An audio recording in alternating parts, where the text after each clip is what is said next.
So they missed our Now witty the banter sound. to start the show The off. sound now, I bet you. Yeah, They'll never know. Yeah, 20 seconds ago they can't hear us, but now they can hear us. They'll never know. And that They'll one never is know. because I didn't turn the sound on. Rookie error. Yeah, that one is literally not like a angry problem. That's just a kind of, there's a sound on button and a sound off button. Yeah. And I nothing complicated about that one, is there? I didn't turn it on. See, now there's Double. He's saying sound now because that's just after I turned on the sound button. Now we have spots, says James Wilson. Hi, everyone. I'm supporting Damien on what is clearly a midlife crisis day. It's gone well. Hello! Hello to the internet. Welcome, one and all. It's Friday night. It's Battle Streams in Middle-earth. And I don't even know where to start with this, but this has been more of a catastrophic disaster than normal. But I'm sure we'll get into that. For now, it's enough to say welcome, one and all, to Battle Streams in Middle-earth. This is, of course, our regular stream where we take a look. Oh, no, I haven't got my mug. I'll tell you what, though, Harry. Go on. You haven't got the magazine either, have you? Yes. No, you don't. Remember? Oh, sorry. No, I don't have the magazine. And do you not have the magazine in a binder, or do you not have the magazine out of a binder? I don't have the magazine in a binder. Okay, sure. So what I'm going to do is I'm going to pass you the magazine.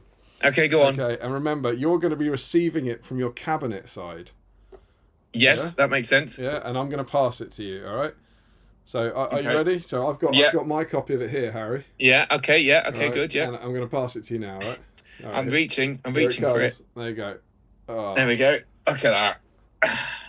Now, thanks for that. That's something. Yeah, I think that's a good one, Harry. Do you think? I do think so. I'm not convinced by that.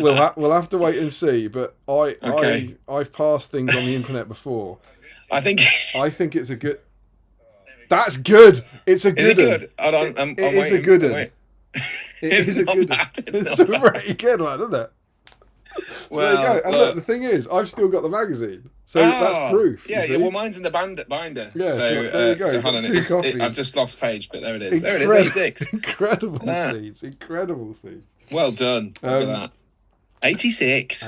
Can you believe you're 5 from finish? I know, isn't it mad? This could I mean, we've said we'll carry on into the supplements, but this could be your last stream doing a magazine. That is quite sad, actually. Incredible scenes. Oh God, we're all over the place. Welcome, one and all. This is what we do. We have a look through this dear lady of SBG history. We hang out together, and then we paint something together just for the fun of it, just for the joy of it. Not because you need it for an army, but because painting is fun and hobbying is fun. And indeed, the point of Battle Streams of Middle-earth, I did have a sip, was to help the hobbyists of the world clear your Diet Coke, to clear your backlog. So that's what we try to do. You just hang out with us for an evening, as it were. Hang out for us for a fun Friday evening and hobby. And it would be good if there was some way to theme it, Harry, wouldn't it? And how do we theme it? How do we normally theme it? What are we going to do? What do you think? Well, I mean, so far you've read through and covered 85 issues of the Battle Games in Middle-earth part work by D'Agostini, released in the early 2000s. So maybe now is the time to do the 86th one, and then you could theme it around that. And I believe from memory that features Suladan, the Serpent Lord, and Haradrim. So maybe we could do it around that. Does that work? It does. I like your idea to do issue 86. I was going to call it a day and just start doing things about cats. Just random stuff. Yeah. Just cats, no, I like dogs. it. I like it. Cool. Let's do that then. Let's do that, yeah. So, we do indeed normally paint the model that came with this magazine. And do you know what else? I gave you my copy that was in a binder. Yes. And I've got this. Yes. Do you know what else I've got as a very special treat? Oh, it's sealed with the plastic and everything. I am mag rich.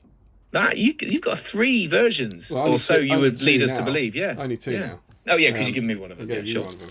But yeah, I got these, and in a really weird twist, I got these for you. You got this for me? Well, kind of for you. See, look I got. Oh, that's really sweet. And what I've done is I found because a few of our co-hosts don't have the mags, I got a really good deal on basically the last 5 mags, and got a bundle of mags, thinking sometimes a co-host comes on who hasn't got the mags, and so I picked these up, and of course you, as I'm sure we'll talk about, have them.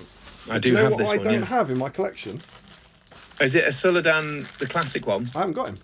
Ah. So I am going to live pop this bad boy open. I don't think I've done this in 136 episodes. I don't think I've ever opened one. Not one I've seen, that's for true. So, that's exciting. Oh, it's happening right this second. I'm not prepared for this. Okay, let's do it. Let's see it. Oh, what does it smell like? It smells like old dust, if I'm honest. Does it? Yeah, it's disappointing. That wasn't a good smell. I was hoping for fresh books now, but no, clearly not. Well, look, here we go. Fresh copy. And there he is. There's the Suladan that came with it. Oh, that's exciting. In this fantastic red blister. So is it still sticky? Because sometimes I've had second. It is. Look, it looks still sticky. Sometimes I've had those red blisters where they got like dust or sand around the edges, and then they were no longer sticky. Yeah, that's the so problem. You just get a bit of paper and a bit of plastic, and then a metal thing floating around in the bag. It's bad enough when it's not sticky, but when there's red blisters as well. That's terrible. That is terrible at that point. You need to go to the doctor if you've got red blisters and it's sticky. For sure. It is. Yeah, that's sticky. How would we test it? How would we? I hope there's someone here for the first time tonight already, because this is no beautiful. idea what's going on yet. Yeah. How can we test it? What could we attach to it? How about that? That's pretty good. That's the base is still attached. That's good. That is really that's tacky. That is tacky. It's tacky and I love it. Yeah. Oh no. Oh no. Well, it's. I think that was fairly good. That's still sticky. Yeah, that's good. Fresh unboxing, incredible scene. So yeah, this issue number 86 came with Suladan, the original Suladan. More on him later for sure. I'm gonna find my model, which I probably should have found earlier. But go, you keep talking. And so tonight's theme is Suladan, and it's just Suladan. We raised it with the punters at the end of the last stream, but like what people wanted, and they said Suladan deserved his own stream, particularly because our next one will be about the Hasharin. So this is something we can talk throughout the issue. That I don't think we'll do in a Hasharin week, but maybe the next stream is a more generic Harad week or something like that. So tonight is just for Suladan, and there are 4 sculpts of Suladan. Really? Yeah. Oh yeah, because there's the mounted version of this, and then there's the mount and the dismount. Yeah, of the original one. So, just before like this is my version. So I painted him many. And the lighting's terrible, of course. Down a bit. Yeah, there we go. Is that good doing it? So what I did, because I already had the other one, I converted him because I couldn't find the sword anyway into Raza. So he still gets used as Raza because Raza's cool. So he has life still. But yeah. Very cool. So yeah, any of the 4 Suladan sculpts. So if you are working on Suladan tonight, well, I haven't really given away the whole thing. Let's actually come back to that. Let's come back to that. So Harry, Suladan is the theme, and what does that mean, Harry? How do people get involved? Well, one of the ways that you can get involved is by painting the Suladan model and posting pictures and updates of said painting progress on the whip thread. But the whip thread isn't quite there yet. So you have to go onto the GBHL and just keep refreshing until there's a whip thread, which is a post on the Facebooks which says something along the lines of, "This is the whip thread." And that will probably have happened any second. No, I'd say any minute. Now, okay, maybe not. Well, either way, the exciting thing is that is happening, and that's how to do it. And I will not be doing that because I've already painted mine, and I've actually already painted all of my Suladans.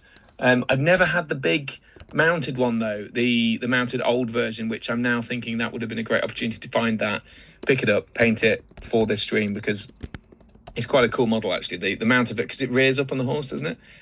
So I'd love to see some people painting that one if there is one around. Yeah, well, there's not many of them, I think. I think they're quite really hard to come by, aren't they? I will talk about that. In of all the many things that have gone wrong tonight, but to be fair, there was a lot of technical issues going into the stream, so I think it's completely reasonable that you had forgotten to do or decided to do the whip thread later. Yeah. Absolutely. Well, I wonder what the people are saying. Are people excited? People excited for Suladan? Any initial thingies? Yeah, where's the whip thread, says Frederick Schultz. Right, the whip thread is there. The whip thread is there, one and all. Yeah, lovely. I'm There we delighted go. to say the whip thread is there. So yeah. So what do they do with said whip thread? So you take photos of your initial progress, and ideally with some snacks in the background to give us a sense of what everyone's snacking on this evening, and then you put them on the old Facebook page, get involved, and then post an update as the evening develops. And get this, one of the people who posts a picture of a thing that they're working on theme gets a special thing that only people doing special things can do. It's going to be very exciting. What is it? Is that her? Yeah, Ah, louder than she used to be, isn't she? Bedtime story. Which one? Oh, the kid. Yeah, that's here. The family tree one. sorry, I've gone silent because I'm just being nosy now and just wanting to hear. Hello. You can't be surprised by this. That's where the dice tray is. Of course it doesn't. It was working before the technical issues, and then the technical issues happened, and then now, of course, it's not. I do have a BSIME dice somewhere. Do you know what's great though? Yeah, go on. This is going to be a bit like that unboxing. I'm going to do a live dice tray setup. Again, I don't think we've ever seen this before. So. Oh dear, we've lost Damien. Nah, we oh no, he's there. Fine. Is this good? Is this happening? I think Dice Cam's playing up as well, which is... Oh, no, look, it keeps flicking to Damien's name. Oh. Right, so here we go. Look, it's Dice Cam. So what we're going to do is we're going to gradually manoeuvre a piece of black foam board into place. And then... This is strong. This is top quality content. This is what the people pay the big bucks for. Oh, it's gone. It's gone. It's now on the floor. Oh, it's back. Oh, it's exciting. I feel like we can't hear anything. Everybody. That was good. You're not going to be on the floor. Oh, that was new. This is what people the bits come out. Tune in for on a Friday evening.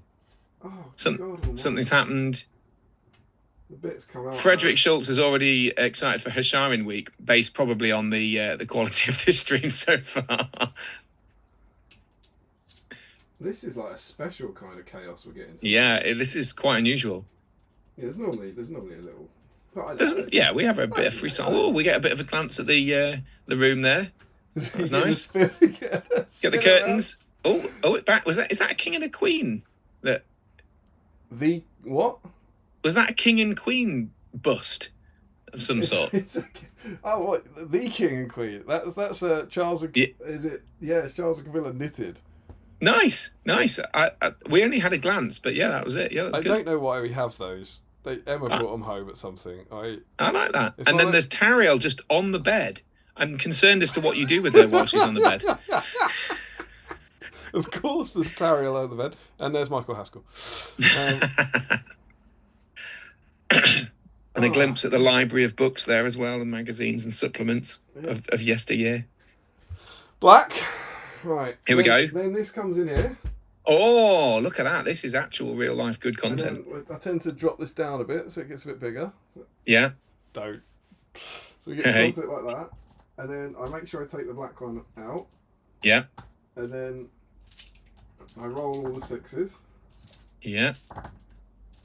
There's one. There's another one. Could be here a while. That'll do. And there you go. See? Someone wins one of those dice. Those dice. One of those dice, do they, Harry? No. Are they purple? I can't tell from the lighting. Sorry. It only rolls. Oh, that's pretty good. No, it's the wrong one. Oh. It's this one. It rolls fives. So black battle streams in middle dice. I'll take that. And it's you can't take it, Harry. You have to earn it. And I would earn it, but I'm not.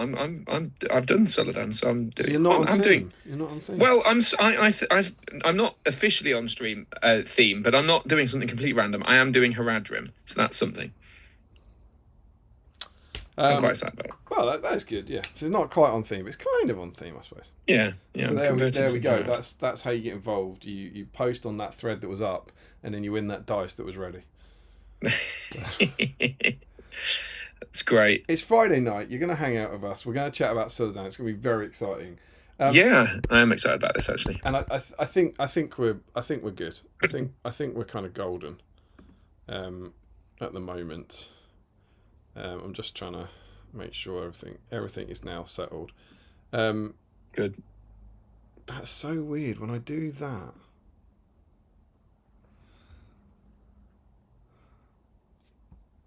I assume everything's fine because the people haven't said it's bad. Do you know what it is? So anyway, that's the intro. Welcome to Battle Streams of Middle Earth. We're gonna have a lovely night. I'll tell you now what the chaos was, right? And it's interesting because I now think it's not helpful, but I think I have something approaching a solution, right? Right. So to the cherubs out there, I use a program for this called Streamlabs, and Yes. if you imagine me and Harry are on a Zoom call, and then Streamlabs. It's a piece of software that captures different windows on your screen. So if I want to show you the Facebook thread, it's capturing an internet browser, and what you're looking at with the map on is two windows capturing a Zoom call, and we were good tonight. We were ready.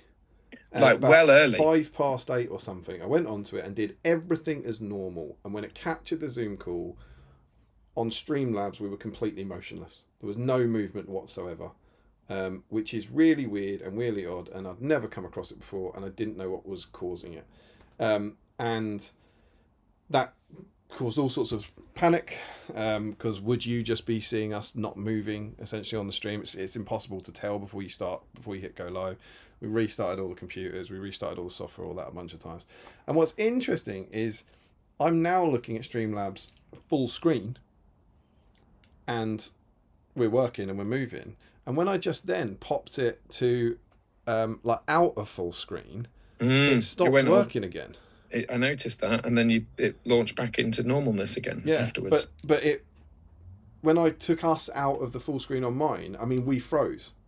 And so I don't know if that froze on for them or what. But anyway, it definitely froze on YouTube. I saw it. Yeah, well, there you go. So I don't know what that's about. That's a new feature in Streamlabs. So just the sort of feature you really want. Yeah, it's perfect. It's perfect. It's ideal. I hated it when it used to work seamlessly, and I like that they've introduced a new feature where sometimes it won't work. I think that's great. I think that's brilliant. So yeah, apologies. That's what we've been doing, and here we are now. We've got loads of stuff here. We've got a magazine to look through. We have a deep dive into Suladan, which can be a very different deep dive to normal. Harry, have you got any sustenance to get you through the night? You know what? I do have some odds and ends. You may have seen an insert a spoon every so often. I've got a chocolate pudding. Pudding. It's the Jim Kitchen.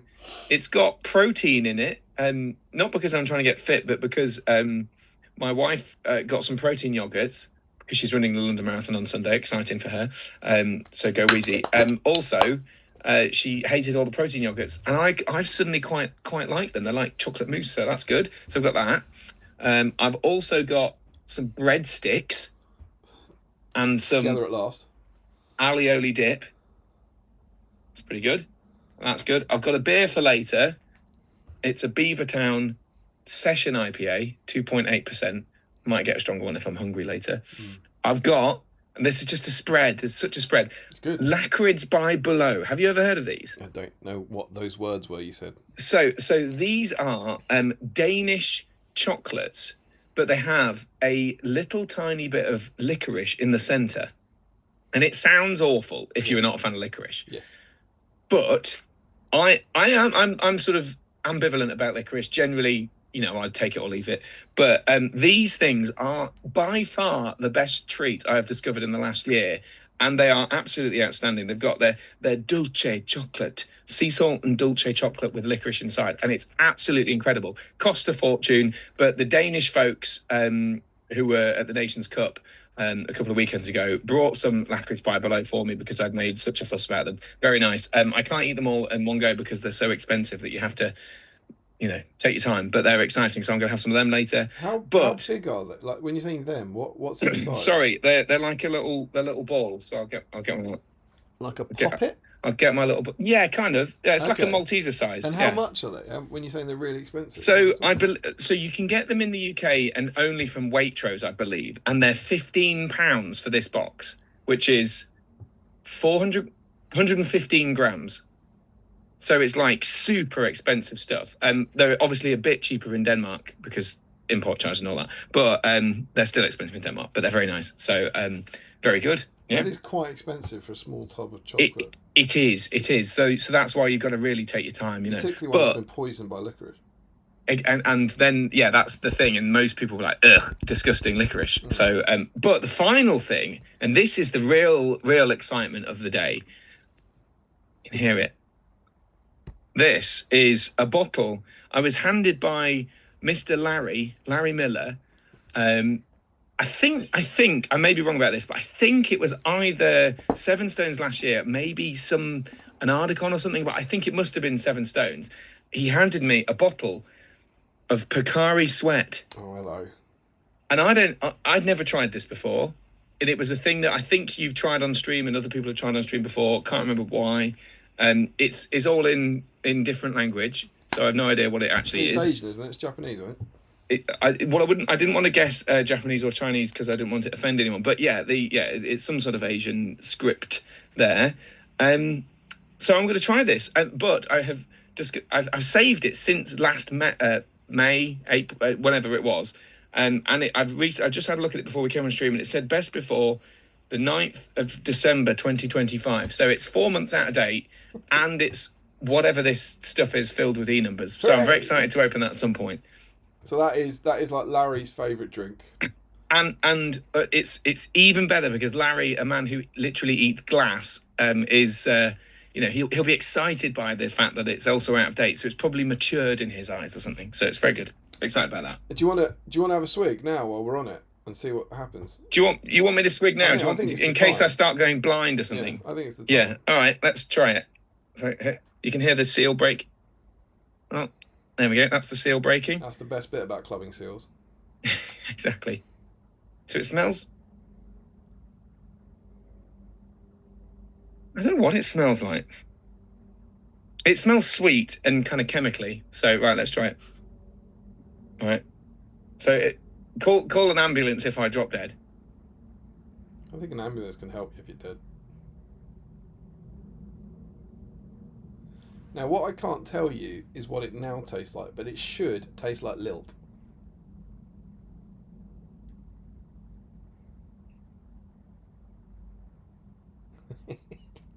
See, this is a good... I mean, it doesn't not taste like lilt. Normally, people drink it and go, that's much better than I was expecting. And you're not doing that. It's got a sort of weird texture to it. It's like which I would never say about a drink usually. It feels kind of silky. I think the texture might come from the out of date. Maybe the plastic bottle that has been melted away slowly by the extreme chemicals. It's not bad. It's all right. It's just not. It's not the sort of thing I drink, to be honest. I don't really drink a lot of sweet stuff. So, but yeah, it's all right. That'll do. Live Pocari Sweat. There you go. Incredible seeds. People are getting excited about it being an electrolyte drink, but it's all right. It's good.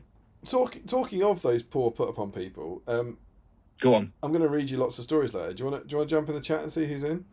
Yeah. So we go right from the start. Yeah, you can skip over all the little hellos and stuff.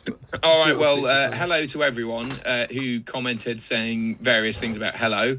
Then let's see who's in. So Ricky Drinks Paint, Frederick Schultz, Cerulean Dave, The Teen Spirit. Josh Crosby says, all hail the Serpent Lord. Frederick Schultz criticising the lack of wit thread. James Wilson is in. Good evening. Andy Clark in. He's had a minor operation this afternoon. All okay, but apparently I can't drive, sign legal documents, or make important decisions for 24 hours. Painting Suladan seems to be okay. Well, hopefully it went well, Andy. It sounded well. At least you're here, so that's something. Making Suladan's an important decision. I think it's. Certainly seems to be something wrong with him. He's watching. Anyway, I'll move on. Teen Spirit. I've already said that. Josh Crosby says, I have tried to get AI to make propaganda posters for him, but I've gone back and forth over 30 times explaining how inappropriate these attempts are. I would draw one with more time. I think that's about Suladan.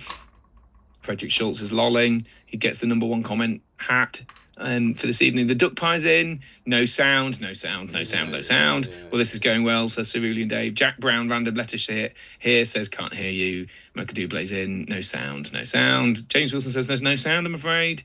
Larry will be delighted, says Michael Dublay. The Teen Spirit, how will we know when he asks for the sound check? They're going to announce a new Plastic Troop. Is that... What? No, that I've got. Is that because last time... No, that's about Adepticon. Oh, they had no sound. Audio worked when they were announcing stuff, I think. I think that's satire. That is good satire. If I wasn't following the Adepticon, but that's brilliant. A sound mistake, says Duck Pie, very good. Sound. And then James Wilson says, now we have spots, and then sound. Stupid autocorrect, he says. It's Depticon reveal all over again. Houstonian greetings all, says Destro Dexterous. Yes, we can hear you now. We can get back to talking about the Serpent Lord. Yes, we can. Whip Thread. No Whip Threads. Guess these mistakes aren't unheard of, says the Duck Pie. We like it. Oh, it's jumped. It's jumped, everyone. It's jumped. Oh, God, this is true what they say. It does jump.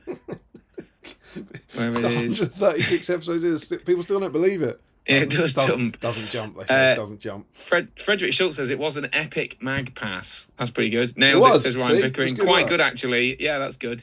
I'm happy about that. There we go. People talking about the brain hemorrhages because of James Wilson saying he's seeing spots. Michael Haskell's behind. He is behind. Not sure why. Had it going in the background on another tab. Oh, well. I thought you were talking about Michael Haskell's behind.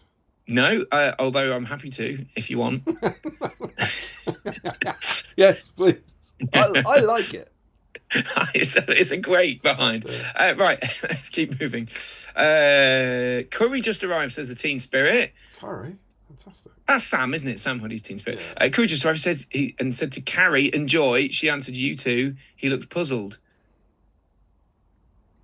Is that a joke? I'm not quite sure. Frederick like Schultz. I'm not quite sure. Oh, no, I see. Sorry, the guy who delivered the curry said to Carrie, enjoy, and she answered, you too, to the classic. And it's like a happy, someone says, happy birthday, and you go, yeah, you too. Yeah. Unboxing on the stream, it's a thing unheard of. First BSIME unboxing on BSIME in history. I think so. Andy Clark says, mine was sticky. I hope he was referring to this, the magazine or the blister pack. Only tacky for a little bit. Yeah, says James Wilson. Hopefully he was talking about the stream or the packet, not the stream. Hasharian week will be so great. Got a couple of them, says Frederick. Already looking forward to the next one. Suladan makes a great Haradrim King. That's true. Whip Thread is work in progress. How very meta. Very good, says James Wilson. 2 sculpts of the Serpent Lord originals and 2 heretical sculpts of an imposter. It's the only model in the range that had a significant downgrade when re-sculpted, says Josh Crosby. Yeah, that's a talking point for later. That's good. He's got some opinions. Okay, well, yeah, we'll put a pin in that one. He's excited, obviously. He says, the one time I'm organised and have a picture ready at the start, there was no Whip Thread, says Duck Pie, sorry. Frederick saying Damien's name is such a horrible thing to see because of your camera going wrong. Earthquake, don't look in the bin. This is great fun, says James Wilson. Premium quality entertainment. Harry's brought his high quality technical streaming of the Nations Cup to BSIME. If only. Such a smooth transition, all that sort of stuff. Alarming. Oh, Calman's in. Greetings, Calman. Tara was alarmingly close to that box of tissues, he says. Very good. Love it. Oh, now then. Come on. Come on. Sam Page says, evening all, what wonderful chaos to walk into. YouTube did freeze for 20 seconds, a marvellous new feature we rely on. There we go. I'm skipping. I hope Harry ate his meat first. How can you have any pudding if you don't eat your meat? Did you eat your meat? I did eat meat earlier. I had a burger for dinner. It was very good. Some alioli dip. That sounds like a weird kind of adult entertainment. Well, it's strange because at the Spanish restaurant, they always call it alioli. But in the supermarket pot, it's spelled AIOLI. Aioli? I don't know. But the Spanish people literally say to us, alioli, and then they hand it over, and you're like, yay. Are you saying that we should trust how you read it in a British supermarket more than the Spanish. No, people. what I'm saying is I pronounce it alioli, but Because it's the really Spanish weird do. that it's I think I'm pronouncing it correctly, but the Spanish the spelling of it is not what I would expect it to be. But that's anyway. Let's see. People hate licorice like any sensible, reasonable person. Yeah. James Wilson agrees. Duck Pie doesn't mind it. Picari swear they're all exciting. The Duck Pie says, have you really not streamed since before last some doubles tournament? Yeah, I don't think I've joined you on a stream since before last year. You'll probably have Would the you like to factoid. know? Because I would be intrigued. It has been a while. It has been a big deal, and I don't know. I think the people might need some sort of explanation for the absence of Mr. Parkhill, because I don't know whether I can explain it particularly well, but no, I don't think I have been invited a few times. But I would have thought that maybe in the background people are thinking, "Has he been fired? Like, have they fallen out or something?" But you last streamed on stream number 115. So what's that? 20 streams ago, really? What are we on today? Yeah, 120. The 11th of April last year. Oh my God, it's over a year. Yeah, it's over a year since you've done one of these. Well, I can only apologise. I think I have. It's been offered. Yeah. I find that remarkable, though. It doesn't feel like that. No, it does not. It does not feel like that. Well, I'm very excited to be back. I think there were a couple that I was in line for, and then maybe I think it's just random weekends that I've just not been able to get to. Things, things are happening. The way it works now for the rest of you out there, since Steve stepped away, which is wonderful, and what keeps us regular, is that we now have, I think there's 7 of you guys. I think there's 7 co-hosts in a little chat group. And basically, it only needs me to be free for the stream to happen. Because once I find a date that I'm free, I put it out there, and generally one of the 7 guys can step up.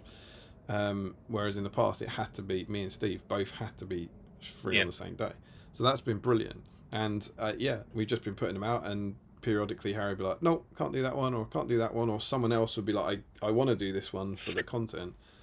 I was going to say that's one of the things that a few people have really been keen on, certain subjects and stuff. And I've long said, I definitely want to do the Harad stream. Yeah. but of course it keeps moving back.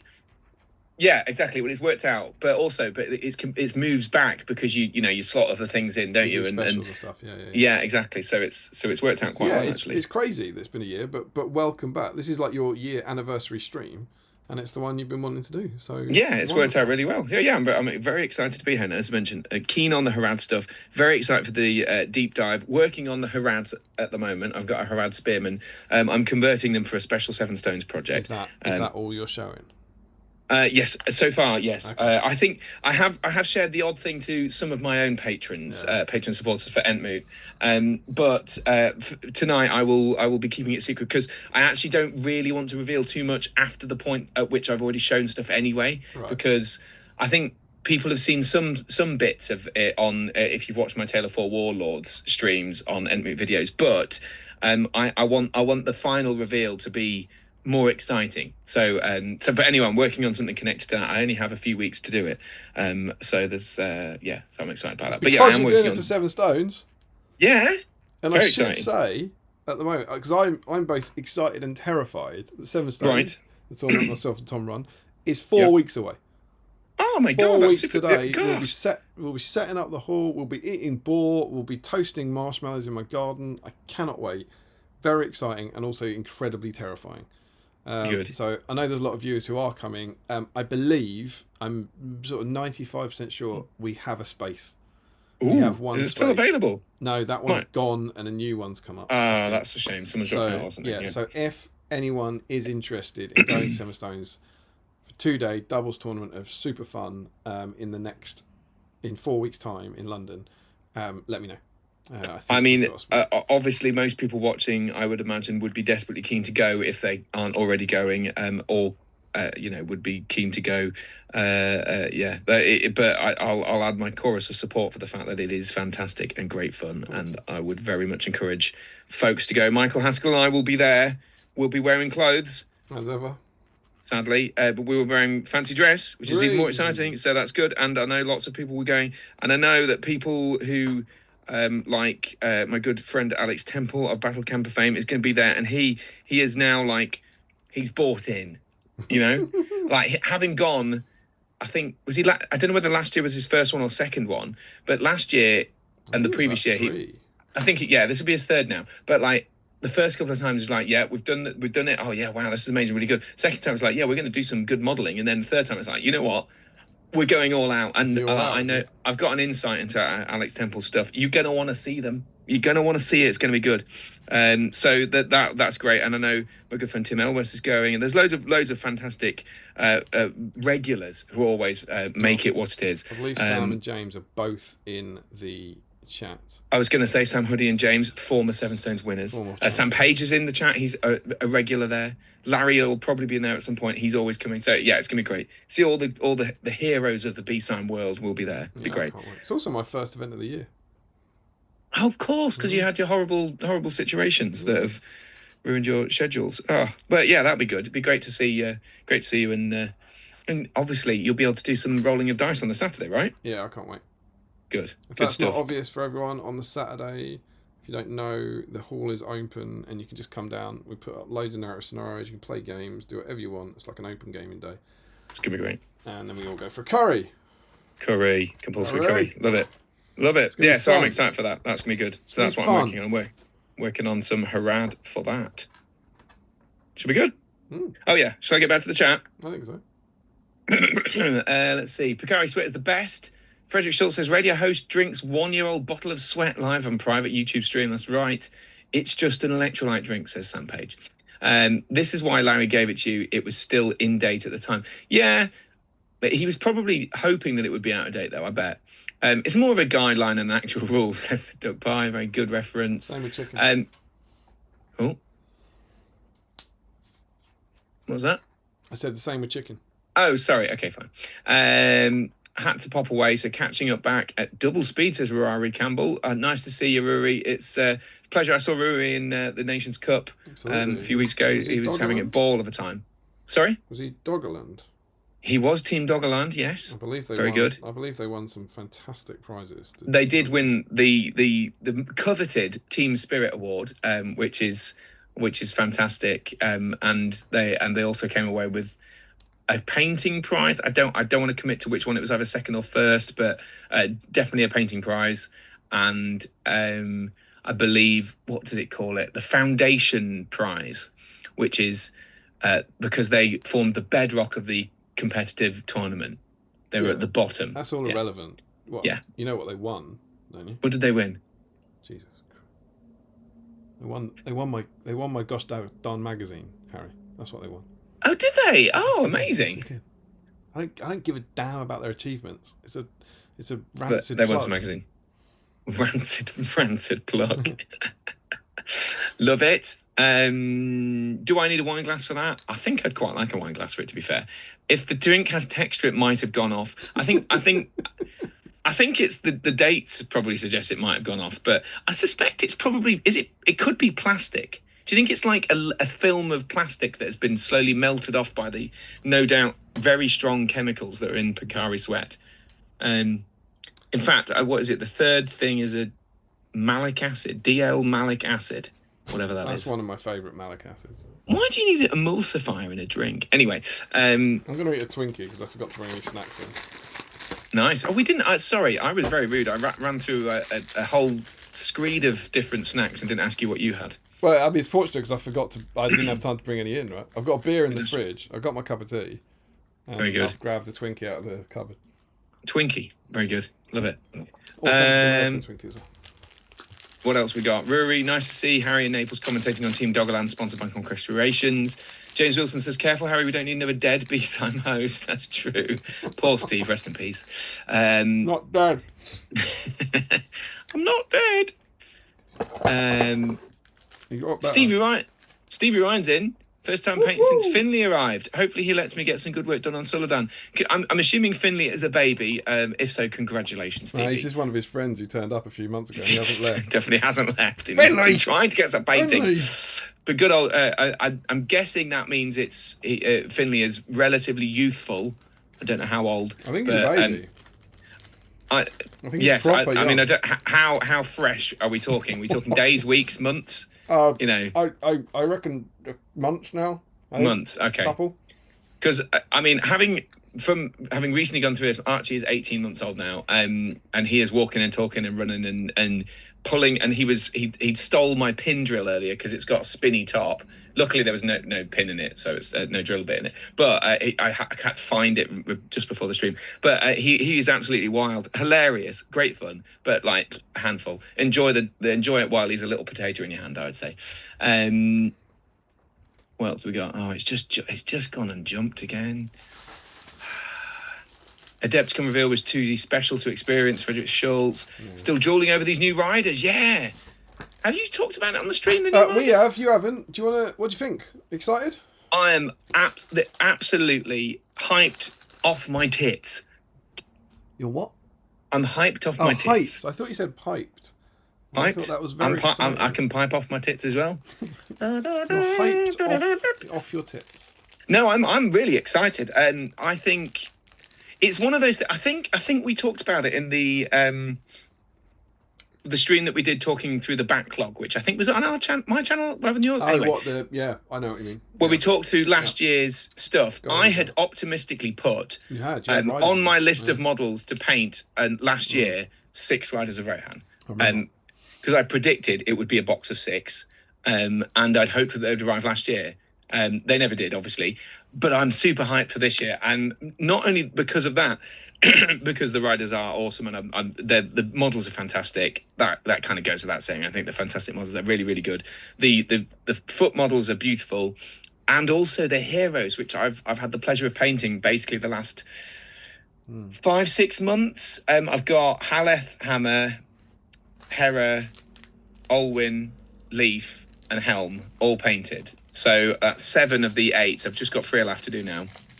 And I'm very close to finishing them. So I'm super hyped that I've got all of the heroes done, basically probably just in time for when all the riders arrive. So I'll be painting up those riders and putting some final sort of finishing touches on some of the stuff, some of the heroes to make sure they all tie together. So yeah, really, really excited. I'm so glad they're coming.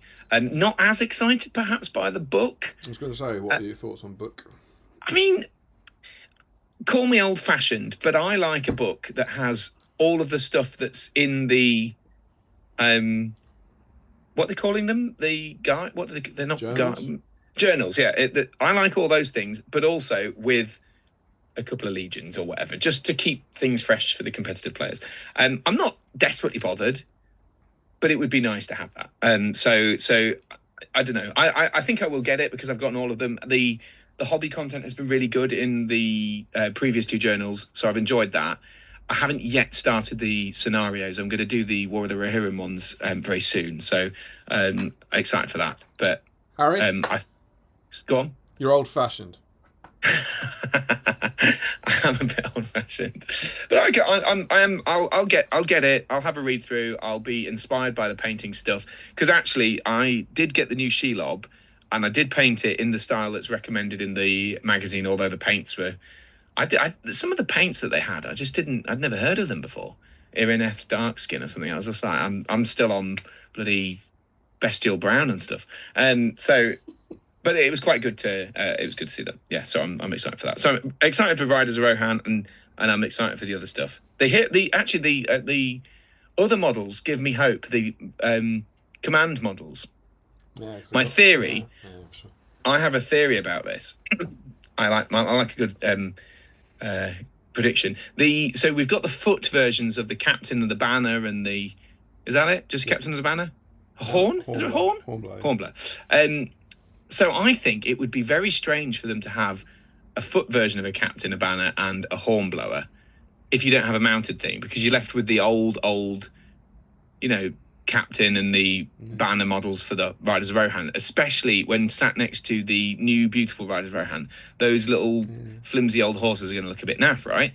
So surely they're going to announce the mounted versions of these things. And wouldn't it be nice if, as part of that announcement, there was the Royal Guard just to finish it all off? That's what I would like to see. Maybe it's wishful thinking, but I am a hopeless optimist. I don't think we're getting mounted command. Do you not? No, I don't. I think it'd be weird. Why would you, for Riders of Rohan? I think they would have been on the. You think they would have released it then? No, I think they would have been on the horse brew like the Riverdale Knights. I don't think they'd make a plastic separate them out command kit. I don't They know, might. mate. Unless, It's just see, weird to hold them back. I don't it know. is. It is weird. One of the thoughts I had was whether they would do something like having a kit that you can make either a captain and a banner or Royal Guard. Yeah, we talked somehow. about our super fun speculation. I can't remember who it was with. Was Gamling and Harmer and Royal Guard. That would be A good. Royal I'd like Guard that. kit with Gamling heads and Gamling banner and all that. That'd be cool. Yeah, yeah. I'd like that.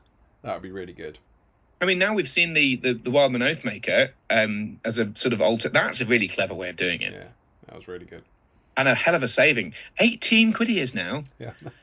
It'll be like 18 quid plus you get all this free stuff. But did you hear our chat about the prices? Like the prices, I think are going to be so interesting on them because that when you compare it to the Freya kit, which is £32, this is that kit but without the mounted model. So what's it going to be? I can't see how it's more than 20. Oh, it's going to be 18, 20 quid, right? So yeah, then surely. He becomes £6 instead of £18. Take that! They only ever put the price up, people. Well, it's all speculative, but yeah, I'm excited for that. Yeah, so I know what you mean about the War of Rohirrim scenarios. That I will do a sensible shameless plug because whilst I'm not going to events and I'm not painting anything, I have still so far this year completed one model. Me and Tom have been working like crazy on the next 2 issues of SBG, and one of them is coming out of 7 Stones, and the next 2 are a 2-part set. Doing the entire campaign from War of the Rohirrim. We play the entire journal through as battle reports. Josh Crosby gave us loads of stuff for it. We have a Rabid Mummock, we have a Dunland camp, we have snow-covered Helm's Deep. Ooh, how exciting. Edoras, and one of them needs to be submitted in 2 weeks. We've got 2 weeks to finish the next issue to get it ready for my God. 7 Stones. So it's very exciting and it's full of juicy War of the Rohirrim content. Well, I very much look forward to that. Yeah, no, I'm embarking on the scenarios as soon as possible, basically, to try and. I think the last one I did the Quest of the Ring Bearer as a very long ongoing project for my podcast, and finished it not so long ago. It's very good, and we'll be embarking on that as well. So that's cool. It's exciting. Yeah, new stuff. It's exciting. Very exciting. Love it. Opinion, says Frederick Still. Both schools are good in their own right, but you have to choose a favourite one. There you go. Oh, that's not about Riders of Rohan. That must be about Suladan. But either way, very good. So yeah. Shall I get back to chat and skip through? Yeah. Let's see. You know what I'm going to do? It's going to happen again. Unboxing another model. Yep. You're not.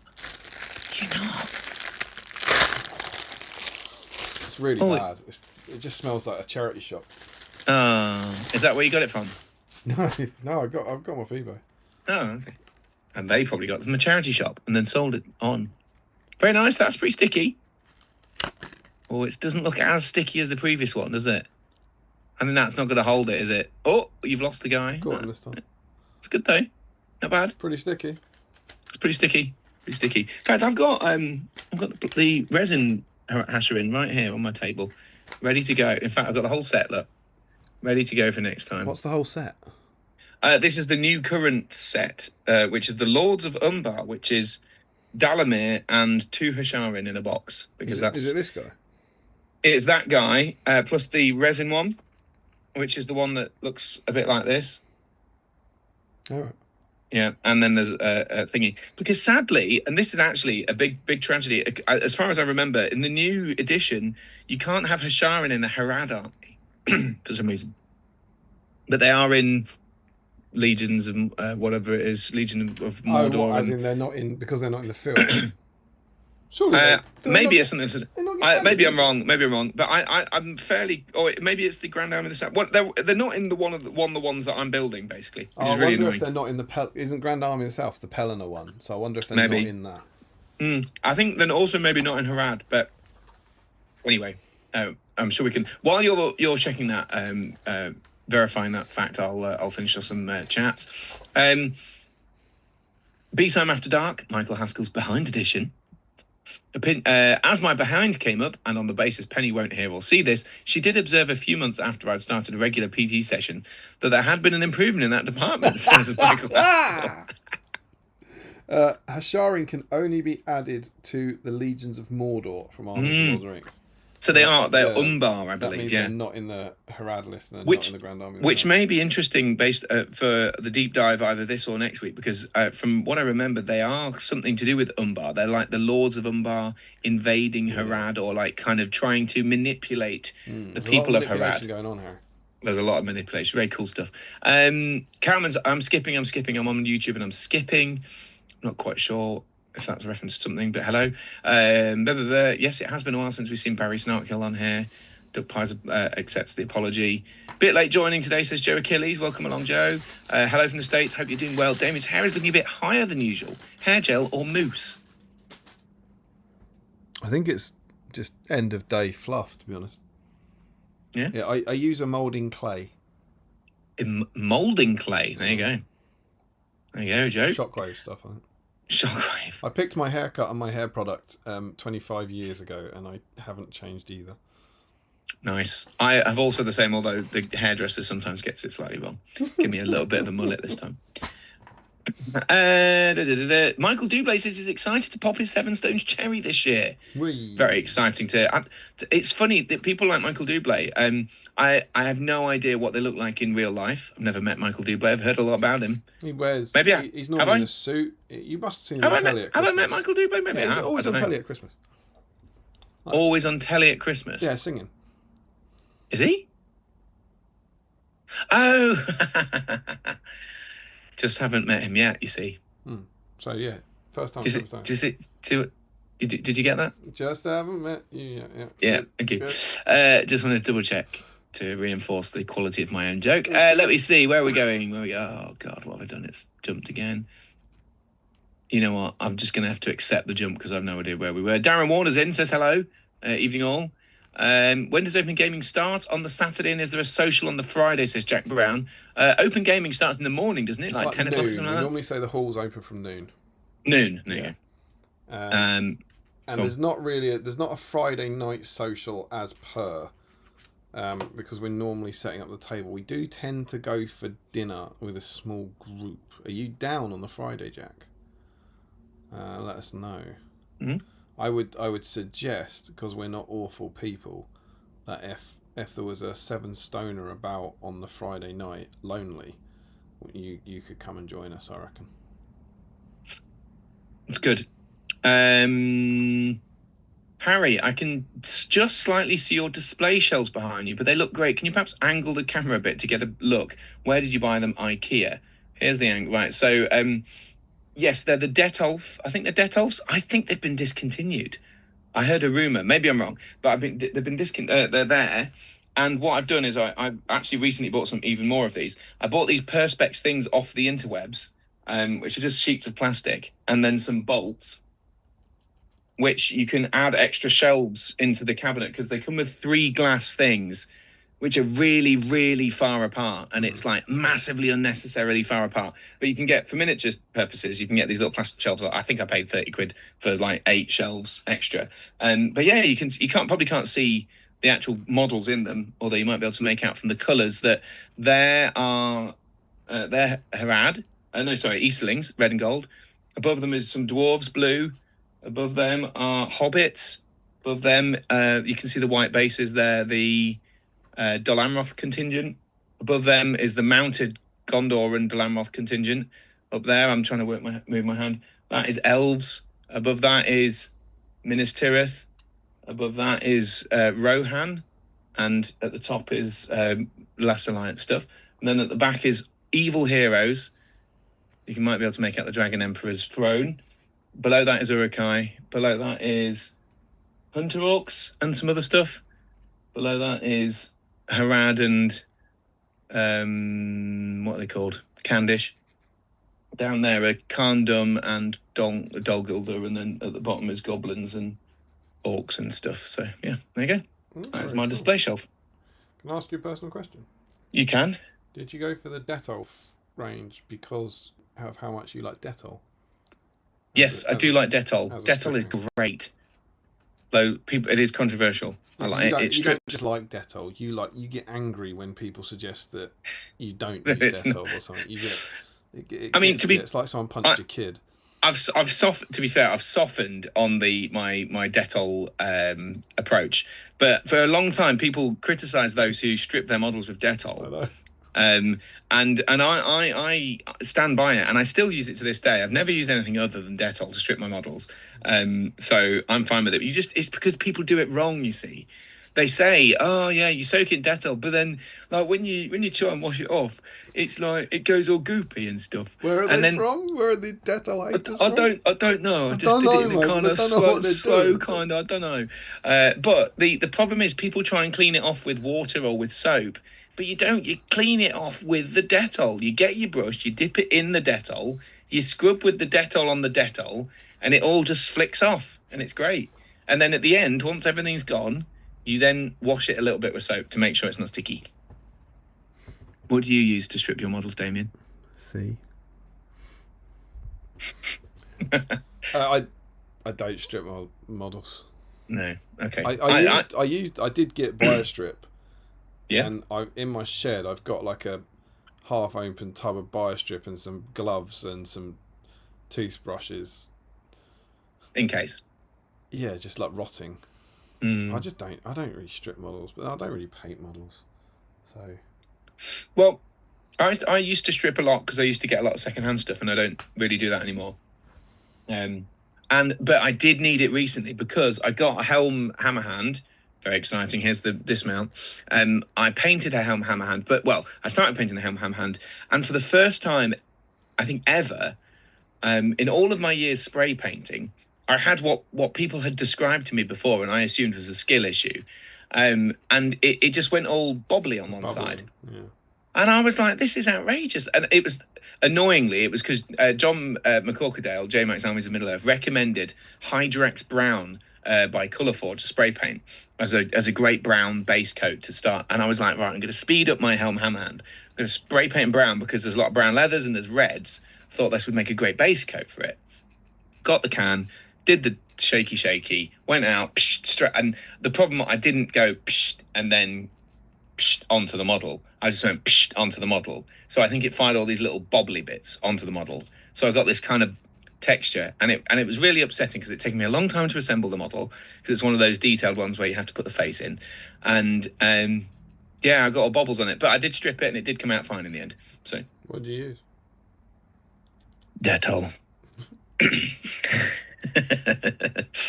But anyway, Dettol cabinets, they are good, and I think the cabinets were about 60 quid each, but they've probably gone up with inflation now. And I think I've now since spent a lot more on Dettol. Additional plastic shelves than I did on the original glass cabinets. But I vaguely remember getting them off eBay or like Facebook Marketplace, something like that. And if you just search Dettol on Facebook Marketplace, you'll get a real discount because people buy them for stuff, and then when they're moving house, they're like, oh, that looks fragile, I'm never going to sell that. I'm never going to be able to move that and it not break, so they sell them off for 30 quid. There you go. Anyway, thanks for the interest in the cabinets, Joe Achilles. Appreciate it. Who else? Michael Haskell says he's freeloading this year at Seven Stones. Harry's assembling our army single-handedly. We're really looking forward to it and remain eternally grateful Harry's prepared to put up with me. Oh, Michael. Well, you're putting up with me as well. Yeah, I don't mind doing that. I've done most of it already. I just need a big centerpiece. I feel like I haven't done a display board or anything like that though, which always lets the team down. But we'll see. Lazy. I know. Well, the thing is, everyone else's is so good, and I know mine's going to be really bad comparatively. But yeah, I could just make a good one, I suppose. I'll sort that out. Exactly. You know who's back this year? Who? The Davies. Oh, well. See, there's just no point competing, is there? Anyway, Michael says, at least until Archie has a few more years under his belt, that's Harry's. I will absolutely put up with you long after Archie's well up for playing Toy Soldiers, so that's fine. Teen Spirit says, too right, Michael, after you've helped unnamed others get their own projects done. That's true. Yeah. Putting lots of effort for other people. He's very good at that. The Duck Pie calls me old-fashioned. Yeah, I did that joke.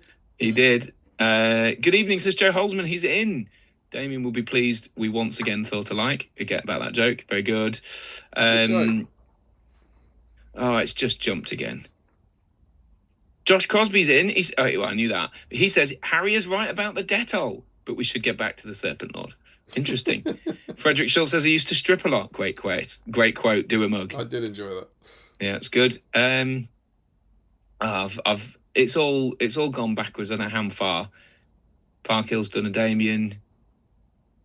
Picked my hairdresser 20 years ago, moved across the country, still travel back when I need my hair cutting, says Stevie Ryan. Excellent. I did that. I've had... Michael Dublé says he's played me at a BSIME meetup. Michael, I'm so sorry. I'm so sorry. Oh, that's what doing a Damien is. Yeah, it is. In my defence, Michael, I do apologise. I'm sure I'd recognise your face. I'm not a names person. And those have been... They were a long time ago, those BSIME meetups. We should have another one, shouldn't we? Yeah, well, we're going to shift the blame on to Damien instead, so the focus is on him. I'm sure it wasn't that it was unmemorable. I'm sure if you remind me about what army you had, I'd remember it like that. There you go. Let's move on before I get myself in more trouble for forgetting people. I think it skipped. Where's it gone? Where was I? Oh, God, I've lost it. Excuse me. Oh, Teen Spirit, Sam, he's brought up something that we were going to talk about. Another bit of news from the last few weeks, the Hunt for Gollum's first cast being announced. There you go. Is this the time? Should we talk about that? Yeah. Andy Serkis as Gollum. What? Who's playing Smeagol? I don't know. I don't think they know. Have they revealed that? No, I don't think so. I thought Andy Serkis would be Smeagol, but he's a bit busy being Gollum. I saw a very entertaining clip from him speaking to Stephen Colbert on his show. It was humorous. About him saying, "So what's it like being director and the Smeagol and Gollum?" And he did a whole skit about him telling himself off. It was very He's implying that Gollum and Smeagol were in the trailer. Yeah, it was really good, and that he had to knock on the door, and it was really good. You should watch it on the YouTubes or the Reels or the Facebooks or whatever it is that you watch. But yeah, it's really good. It is good. What do you think? I think it's good. I'm pro new movies. I like new movies. I think it'll be cool. We get what was the surprise? The surprise was Kate Winslet. That was new. Yeah. And what is she? She's Marigold or something. What's Marigold? Marigold. She's not just wearing gloves everywhere. She is. I saw her as just a pair of gloves. I think it's Marigold or Mariol. Marigold, something like that. Marigold. There's definitely no D on it. Is it? Was the suggestion that she's in the stores, or one of the stores, or one of Gollum's? She's going to be his mum. Do you think she's going to be the matriarch in it? They mention the matriarch in the book. Mario Gollum, Mary Gollum, that sort of thing. Maybe. Is that right? So that we connect it. And then you get Leo Horval, I think his name is, who I don't know a lot about. He's in White Lotus. It was interesting. I vaguely recognised his face, but people that aren't interested in things that I'm interested in are very excited about that. Yeah. Like some of the girls at work were like, "Oh, I've heard that he's in the Lord of the Rings, and you like Lord of the Rings." I'm like, "Yes, I do like Lord of the Rings." Who's this person? But so that's exciting. So he must be to get the women in. Your impression of girls is nearly as good as your impression of people who don't like stripping models with Death. You don't know what they sound like. What, girls? I don't. No. I've never met one. The ones I'm imitating, but they don't sound like that. But anyway, but yeah, that's quite cool. That's cool. But the big one though, Jamie Dornan, Christian Grey, in his red room. Absolutely. 50 Shades of Gollum. Gandalf the Grey. 50 Shades of Aragorn, eh? Ah. Very exciting, isn't it? I think that's cool. Got me hot under the collar. I think it's really good casting, actually. People make jokes about Jamie Dornan being Christian Grey or whatever, but he's been in a lot of good movies and since then. So and he's very good in things. So he was in Belfast. That was a brilliant film. He was good in it. Very good. Cool. And he's got the right look about him. Yeah, I think for sure. I think he could be good. I think he's good. And he's Irish, right? He is. So I think he'll have the accent. You know, he'll be able to lean into a kind of slightly more English accent, I think. Perhaps, yeah. And they also we knew about Ian McKellen, but they also confirmed that Lee Pace Frodo is and Thranduil, yeah. Thranduil, which is very cool. So it's got all the key players that you'd expect to be in that story. Not all the key players, is it? Who's the other key player? Oh, Tariel doesn't exist though, does she? Well, she exists in that universe. Oh, that's true. And do you know what she is? Not Captain of the Guard. And do you know why they're going to Mirkwood? Because Gollum's in prison. Oh yeah. Yeah. Yeah. She'll be out on a mission with Orlando Bloom, who also Well, I think hasn't it's been cast in it. well, they haven't announced Orlando either, have they? Which is No, interesting. no. Well, there was a thing. It was one of those generic Facebook things that said Orlando Bloom, despite being excited to do the thing again, hasn't been confirmed. So I wonder whether I don't think they should put Orlando in it. I'm not a Leggy fan. I'm not an Orlando Bloom fan, and I think it would be a good excuse to not have Thranduil in there, to have what's her face in there. They'll mention it as like a passing. Thranduil will say something like, "Oh, if only my son and the leader of the guard were here," and then we'll like move on. Gone shopping. Yes, yeah. If they just why did I send them both on a mission to, I don't know, the Blue Mountains this time? That would be something like that. I think the reason for her is she had this really bad injury, right? She's had a really bad head injury, and she went to the set and she said she was there. So there was some stuff about her being rumoured being in New Zealand, and she's since confirmed that she went to the set. But she said before this announcement, she was like, no, I think she said something like, I wasn't asked, or there was something mildly like that. But she's had a really bad, like concussion, like brain damage or brain injury or something.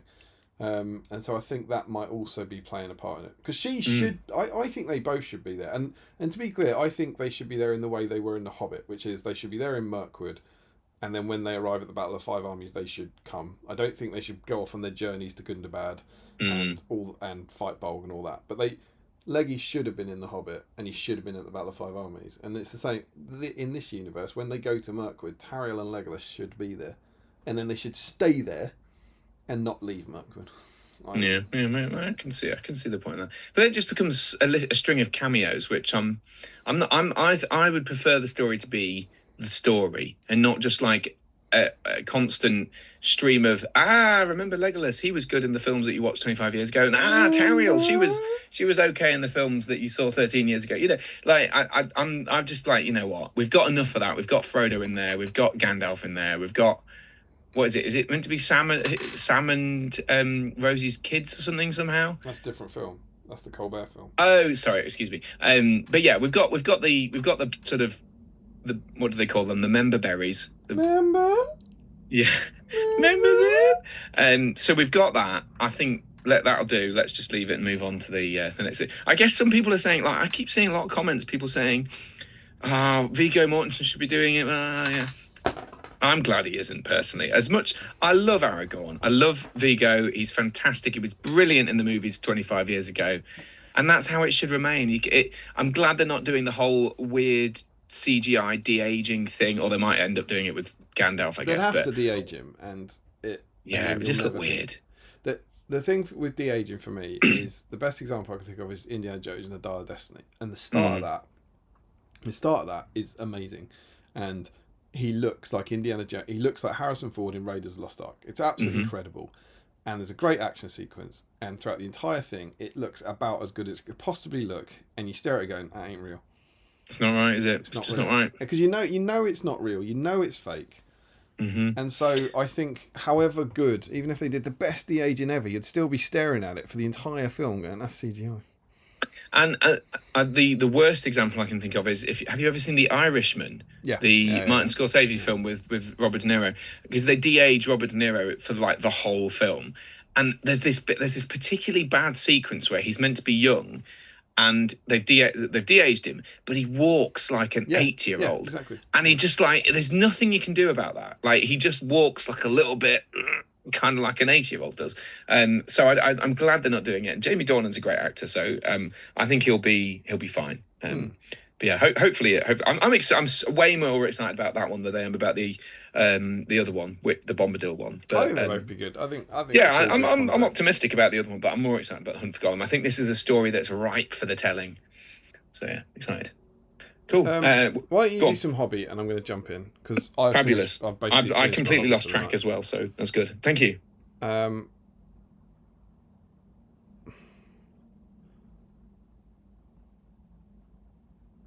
Where was it? I think I was at. I think you might have done. I don't know. I might have done some things in the wrong order. Yeah. Michael, we've done that. Once Tomorrow, Watch on the Water. Damon, we please. We all thought Well, it was alike. a bit of news. It was Teen Spirit saying another bit of news from last few weeks. Hunt for Golem's cast being announced, which was just below Joe Achille, Joe Holzman. Oh, we didn't. I think I you've didn't missed mention them. some. Did you? Yeah, I might have missed the odd one because I was All right, I it's was fine. skipping back. I'll jump in. It'll be fine.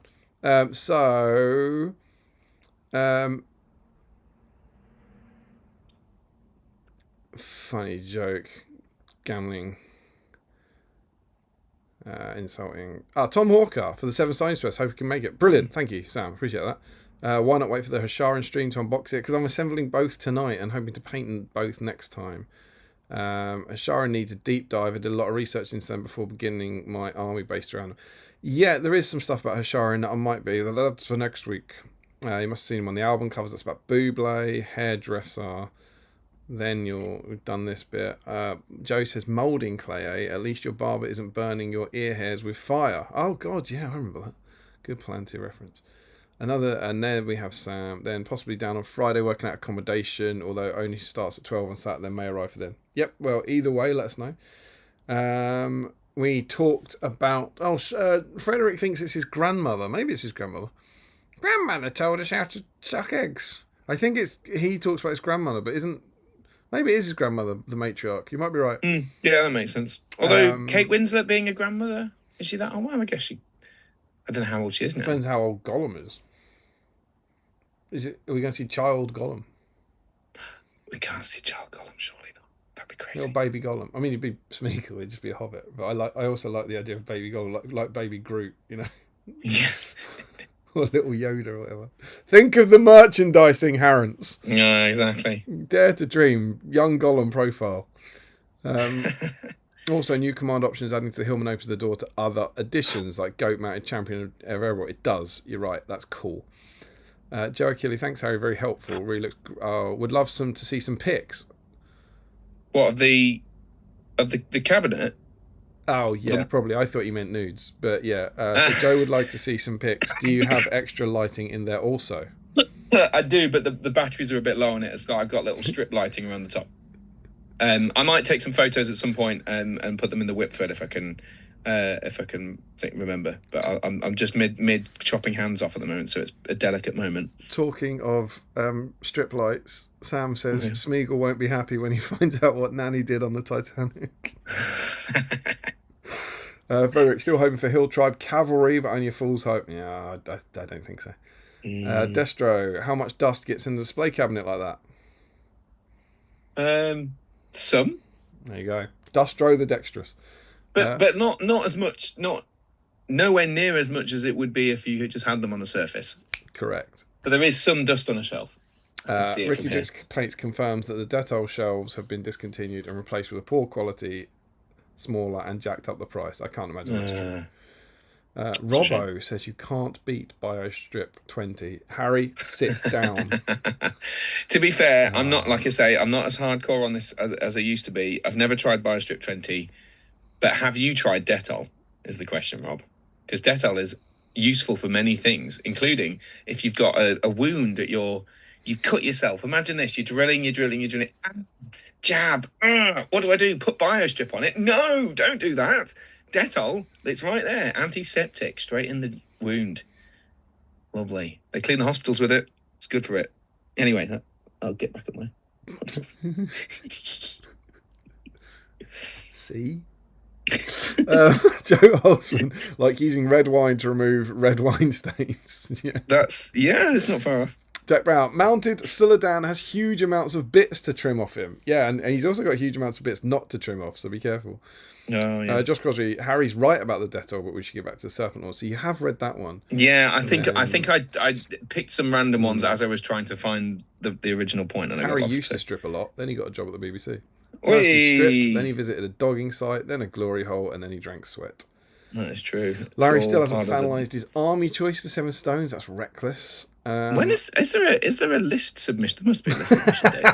Do people submit lists? Because no, Harry, come on. No, I didn't think there would be. I don't care.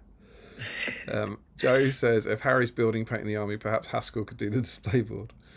Yeah, to be fair, he's I good mean, at Michael building could. display boards. You know what? What has a great guide for a display board that would work really well for our army? Is it Entmoot videos? No, it's Battle Games in Middle Earth issue 86. It does. We should have a look at that. We should have a look at that at some point. Yeah. Sam Page, I think we've settled on one. Just need to lock in some conversions. Michael Askell, is there not an Entmoot video extolling the virtues of Dettol with a step-by-step guide? I'm sure there is. Yes, there is. Of course there is. I believe it's called How to Strip Minis on a Budget. Okay, Harry. Michael Yes. Dublé has provided a clue Go on. for your game. Oh, this is going to be embarrassing now, isn't So it? 'Cause I'm not before the gonna game, remember you it. had a different kind of match. Now, that in itself is A hard. different kind of match. Yeah. It was a different game of some sort, or a match, a face-off, with a very famous toy. Can you remember? Toy. A famous toy. Yeah. An iconic toy.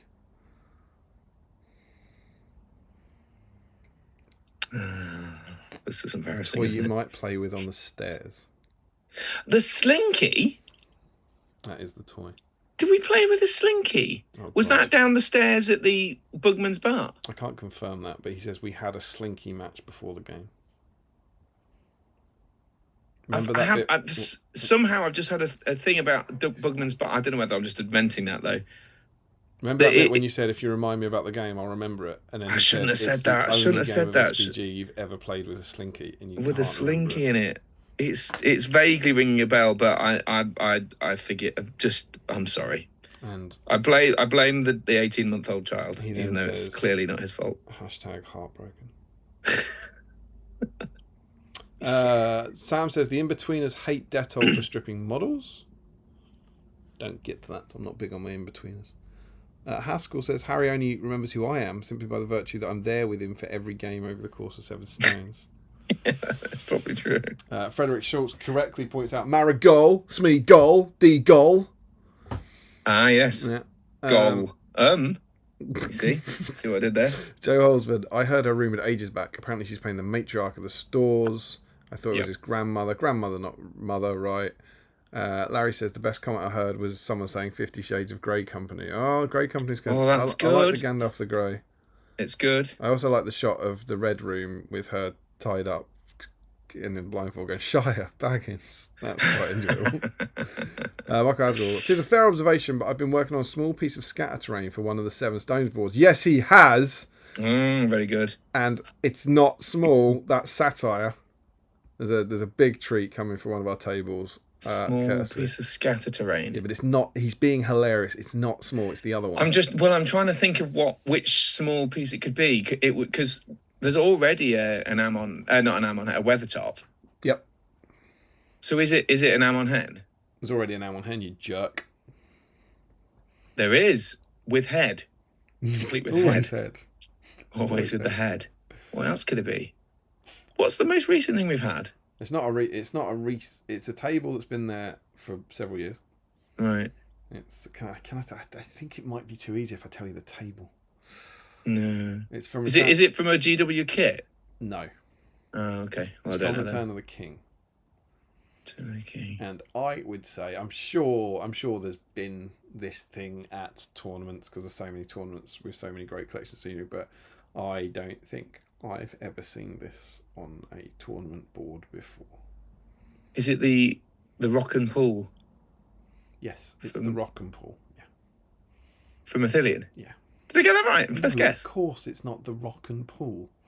Why not? The forbidden pool, No, it's not just a rock and a pool. That would no. like a fountain, like a waterfall. No, it's not. No, it's not. It's not the Henna That thing. would be good, though, wouldn't it? Sure. Not as good as this. All right, okay. I'm excited now. That'd be good. It's pretty. Oh, is cool. it the Black Gate? No. Oh, no. It's not the Black Gate. It's closer to the Black Gate than Hanathanan. Is it that small rock that sometimes. that Frodo and Sam pretend to be? That while is in front Frodo of- and Sam. There is no rock. And they're like cloak. But it's got like when you pull up the rock, you pull up the little bit of material, and it actually's got Frodo and Sam hiding under that. That'd be great. Yeah, that's it. See, now I'm going to be really disappointed when it's not that. But I won't be disappointed. But I'm sure it'll be great. Oh, I just saw the Forest result. Oh, that's fantastic news for everyone who's team anyone but Spurs. Football is happening. Football's happened. Larry, will you have all of the other accents Aragorn has yet? Well, he's Irish, so he'll have his Irish accent from the Black Gate, I imagine, which will be very exciting. For the Lord of the Black Land, come forth. For the Lord of the Black Land, come forth. Incredible scenes. Jamie Dornan can use his real accent to lean into the bit where Vigo slipped into an Irish accent at the Black Gate. There you go. Oh, nice. Well done. So it's all happening. We did it. D Spirit says, I'm happy with Jamie Dornan. After the fall, he can do drama. Well, let's hope he doesn't fall over. Hey. Michael Haskell, I'd actually like Tariel to be in the new film if it was possible, as she's had an accent. Completely agree. Frederick says, maybe they're still doing cameo appearances, just not really meaningful parts of the film. Yeah. Yeah, that would be. It would be nice to have. I wouldn't be averse to a sort of, a scene where there's Leggy and Tyrell and we all go, hey, and then we move on quite quickly. That would be fine. Yeah, see, I like that. You seem to be against that because it was just a cameo, but I'm more the kind of, if they're in Mirkwood, they should be there. So it would irk me more if they're not. And I'd quite like the idea that you just see them and they're in for a scene, a bit like Galadriel and the Hobbit or something, and then they chat and then you leave. Maybe that's okay. I would rather that than they weren't. Yeah, I guess I could come around to that, I guess. I also saw a rumour about David Wenham returning as Faramir. I saw a Facebook post about that. Whether that's true or not, I don't know. Personally, I can't see why it would, because the time he'd have to be a child, wouldn't he? He's also not. Yeah, I mean, it's weird because I get so confused. It depends when it's happening in the film timeline, because there's. Because the problem is in the book timeline, there's like, what, 20 years, 40 years? It's 17, because Frodo's 33 and 50. Mm. But I don't know when I don't know if I'm sure it'll be in the Tale of Years. When the hunt for Gollum in the book takes place. Mm. But yeah, I mean, even if it was 17 years between plus a year to get to thingy, that would put Faramir at somewhere around, I don't know, even being generous, 13 years old. I think Faramir's meant to be must be older than 30 when they arrive at Osgiliath, surely, or in Ithilien. So the timeline, that doesn't add up to me, but they could probably fudge the timelines a bit because they don't do the 17 years in the book, do they? Here we go. This is in the book. movies. In the book, 3001 is Bilbo's farewell feast. Yeah. Gandalf suspects his ring to be the One Ring. The guard on the shore is doubled. Gandalf seeks for news of Gollum and calls on help of Aragorn, right? Mm-hmm. And then it's 3018 that Frodo goes off. So it's right at the start of this bit, which is when... So in the film, after the party, Gandalf goes off, he leaves Frodo with a ring, and then he comes back in the book 17 years later, and in the film seemingly a couple of months later. Yeah. So it's in that bit. So that would mean in the film timeline, which is the only one that matters, Faramir would actually be the age that he is in Return of the King, right? Yeah, give or take a year or so, yeah. So yeah, by that logic he could be. Whereas in the book he should be 17 years younger. But again, the problem is David Wenham, in the same way that Viggo Mortensen is 25 years older and looks 25 years older. David Wenham is also 25 years older and looks 25 years older. You can kind of get away with it with Sir Ian McKellen because he'll be fine. He started at a slightly older age, so what was he, 60 something, and also he had all the bushy beard and the grey hair, so he was already looking old. Yeah. Whereas the other two, it's difficult to do it. I'm not against it. It'd be nice to see these people if they appear. Great, sure, but I feel like the focus on the story, not casting old people to be younger versions of themselves, like that won't serve the story very well. I don't think. Faramir, I don't get an awful lot why you need Faramir. That would be the other thing I say in that. I don't think he's cruised to it. I did quite enjoy then. I think it is worth talking about. There's some other stuff, because before that we've got... I didn't even think about this. In 20 years before, Gollum reaches the confines of Mordor and becomes acquainted with Shelob. So there could be that bit as well. That could be another bit about him having a chat with a spider. They mention bizarrely that Faramir is born, which is kind of fun. Gandalf in 3009, so halfway through that, 10 years later, Gandalf and Aragorn renew their hunt for Gollum at intervals during the next 8 years, searching in the Vales of Anduin, Mirkwood and Rhovanion to the confines of Mordor. Sometimes during this years, he ventures into Mordor and is captured by Sauron. Elrond sends for Arwen and she returns to him Ladris. The mountains and all lands eastward are becoming dangerous. And in 3017, the year before the War of the Ring, Gollum's released from Mordor. He's taken by Aragorn in the Dead Marshes and brought to Thranduil in Mirkwood. Gandalf visits Minas Tirith and reads the Scroll of Isildur.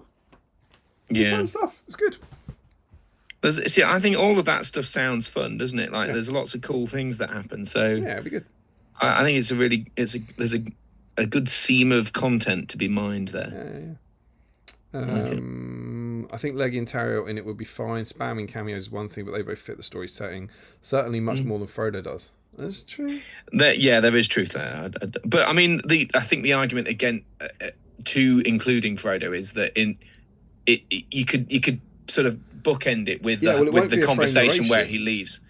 Yeah, based on that, and this is the most I've thought about this. It's not going to be a frame narration. It's going to be the real timeline for him, right? I don't think it'll be an old Frodo telling it. I think it'll be those scenes from a different point of view or something. Yeah, or like something about him, Gandalf leaving, and I don't know, the extra bits around Bag End when Gandalf leaves and or arrives. So that's intriguing. And Sam says final shot will be Frodo getting the ring. That's kind of cool. Sam says probably cut with Gollum yelling Shire Baggins cut to black, maybe. John's in. Check out those handsome devils. Good evening, chaps. Hello, my friend. Thank you. Larry says maybe Leggy isn't there because he's still trying to work out who Strider is.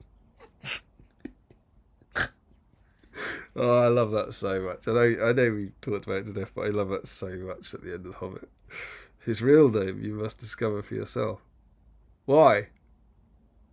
That just tell me, Dad. If you want me to go and find him, just tell me. I'll make it so much easier. So much easier. No. You must discover it for yourself. Kate Winslet is 50. Andy Clark says, just looking doesn't feel like grandma age, does it? Unless she's, aged up, which is, possible, isn't it? Yeah, you can have a child at 20. Oh, yeah. Well, you can, but yeah. I know Kate Winslet. Do you? Yeah, she was filming her directorial debut at St. Mary's. Really? Yep.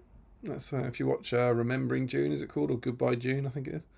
All the hospital scenes are St. Mary's. They decked it all out. And you met her? She was on the other side of the car park, and I briefly made eye contact with her, and she looked away. So you're basically best friends? Yeah, I wouldn't say best friends, but quite close. I think. And you asked her about her connection with Peter Jackson, because she was in the Heavenly Creatures. Heavenly Creatures, the debut film. He made her career basically. Yeah, asked her about it is a strong term for what we did. But for glancing at her across the car park. I was going to open with "I've seen your boobs," but I never got the chance. That would have probably not engendered her to wanting to talk about Peter Jackson. That would have been my second question after the Peter Jackson bit. If it's a question at all. Which it isn't. Just looking forward to some more time on screen Middle Earth. Enjoyed War of the Rohirrim much more than I thought. Completely agree. I just want to go back to Middle Earth at Christmas, and it's December the 17th. So I watched the War of the Rohirrim again recently and really enjoyed it again. Yep. Third time. Yep. Very good. Joe Holzman, isn't she also should be a hobbit and they age differently? Isn't Frodo in his 50s for most of Lord of the Rings? Yes, he's in his 50s in the book, and in the film they don't actually say that he's 33, do they? I don't think so. They say Frodo's age in the film. No, but he's clearly, I think in the film he's meant to be in his 20s, isn't he? He's younger. Yeah, I think that they never hinted it, but they do imply and that. You don't get the 17 years. Joe Holzman, no, you put super glue on it so you can keep building. I think that's about your Dettol wounds. Jack says don't play with matches on the stairs. Joe Holmes says somehow Park Hill's out Damien. Oh, this is about Double. Joe Holmes says we're going to have to rename it. Maybe Park Hilling. Sam says party tree. Oh, I think this is guessing Haskell Scattertrain. A big piece of Scattertrain that would be funny to imply was small. It's not another doghouse, is it? Sam Page, is it the foreground Brie house? I've got that. We've made that. I've got one. I do. Is it here? I've got one. There it is. This is my one for this year. I bought a bunch of them before they went out of business, and I build one every year for our Brie table. So this year I'm going to do Holger's Blacksmith. So I've got that. You've got it? Oh, get you. Maybe you could just bring it, and I'll tell everyone I bought it. I made it. Well, it might not be in good condition because sadly, I had the Prancing Pony, which is the very same one that you are talking about, the big... Stoic Arms, I believe. That's it, Stoic Arms. It got mouldy. It was in a cardboard box in my garage, and I think a drip must have landed on it. And then I opened it up at a tournament, one of my tournaments last year, and it was just covered in mould. And I was like, "Well, that's sad." Rubbish. I probably could have cleaned it or something, but I didn't really want to put mouldy things on the table, so I binned it. Want to go into that. No, so it's very sad. So hopefully my blacksmith's arms didn't fall to the same thing. Sorry. So it's not that. Jack Brown said, "Is it rocked and it is rock?" Oh, he says, "Is it rocked and pulled?" Sam says the Tower Barad-dûr, the table has to be outside as it won't fit indoors. Joe Osmond suggests Mount Doom for when I get back to Fantasy Fellowship. That sounds exactly like the thing you earlier said you hated. Don't know. Larry says if Leggy's in it, he needs to do some stunt. The one after the last one. Maybe. Yeah, that I know what he's talking about. That he's right. I think he's talking about you with your cameos. Where the first time you talk about it, you go, what I don't want is just pointless cameos sitting around that are only in for it scene it so you can see it. And then when it came up again, you go, yeah, I wouldn't mind if they're only in it for one scene. That'd be fun. Yeah, I did change my mind a bit. I'll admit, but I don't know. This is interesting. Sam says, but knowing with Sam, I don't know if it's satire. He says maybe David Wenham is going to be a younger Denethor.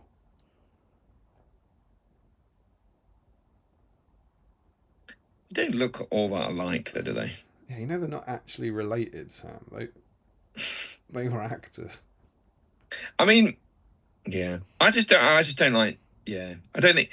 I've come around. Go the other way. I've come around to your idea of them actually, Thranduil actually being involved and actually in the story. I still don't like the idea of Leggy and of Tyrell being there, but it makes more sense for them to be there than Faramir. I want the supercut of Harry's feelings on Leggy. Yeah, just get it all in a short for YouTube. My backwards and forwards. But ideally they wouldn't be there, but I think it makes more sense than Faramir. Sure. Joe says, given Gandalf went to Minas Tirith investigating the ring, Faramir making an appearance is feasible. Yeah, bollocks. You're right. But I think the elves you can kind of get away with as well because they're kind of immortal. It doesn't really matter how old they are. There's something about the fact that the humans being that much older, I think is going to be tougher. But then Leggy did look a bit weird in The Hobbit, didn't he? He is. I mean, he is older. He is older. I mean, Orlando Bloom has aged remarkably well, but he does look funny in the Hobbit films compared to the, Larry says if they do that, I hope they cast someone younger to play Shelob. Michael says, could it be an older Faramir remembering his encounter with Gollum, perhaps? Would still be attacked on, maybe. Could be.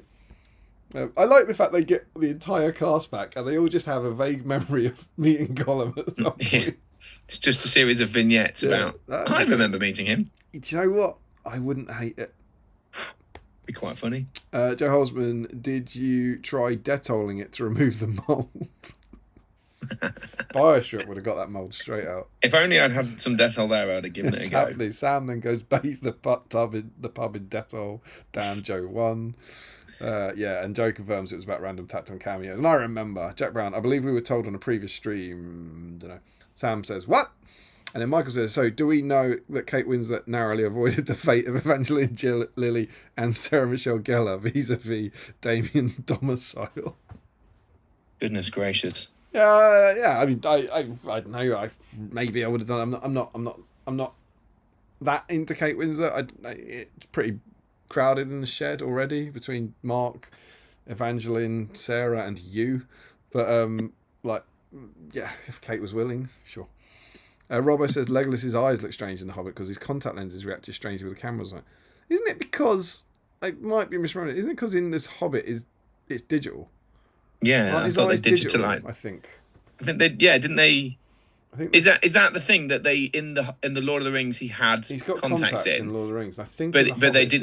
His eyes didn't he got watery eyes and then decided not to, and they said, oh well, we'll just do it digitally, and then it looked all funny. Is that? I think it was something like that.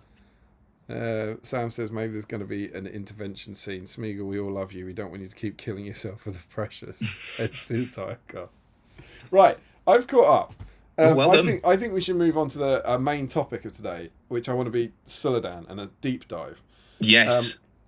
So you can keep hobbying, and I'm going to get stuck in. So good, because I am currently drilling a hole in a hand, and it's that point at which you're hoping it'll come out the other end and not skew you in the finger. I know the feeling well. I hope it is not your hand that we're talking about there. No, it is a small Haradrim hand. So what I thought I'd start with, we're talking about Suladan. It's Suladan week. This is a deep dive. If you're new here, we're gonna plunge into some lore. We're gonna explore some stuff about what we know. And dig into some things. And it's going to be a different deep dive for reasons that should become clear. So it's Suladan week, so settle down and have a think about Suladan. And in the comments from now, stop talking about the film. And if you want to put anything about Suladan or your thoughts about Suladan or whatever, if you've used him, if you like him, that would be cool. And we'll catch up after the deep dive. But I'm going to start with this little known book called The Lord of the Rings. I've heard of it. I'd like to read you everything there is in this book about Suladan. I recently read this exact chapter, so I think I know. Oh, I listened to the audiobook version anyway, so I can remember it.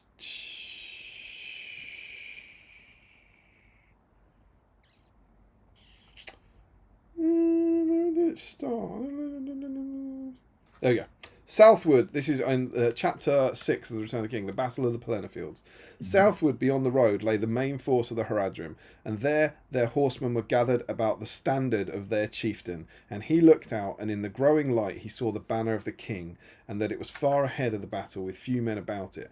Then he was filled with a red wrath, and shouted aloud, and displaying his standard, black serpent upon scarlet, he came against the white horse and the green, with great press of men, and the drawing of the scimitars of the Southrons was like a glitter of stars. Then Theoden was aware of him, and would not wait for his onset, but crying to Snowmane, he charged headlong to greet him. Great was the clash of their meeting, but the white fury of the Northmen burned the hotter, and more skilled was their knighthood, with long spears, and bitter. Fewer were they, but they clove through the Southrons like a firebolt in the forest. Right through the press drove Theoden Thingol's son, and his spear was shivered as he threw down their chieftain.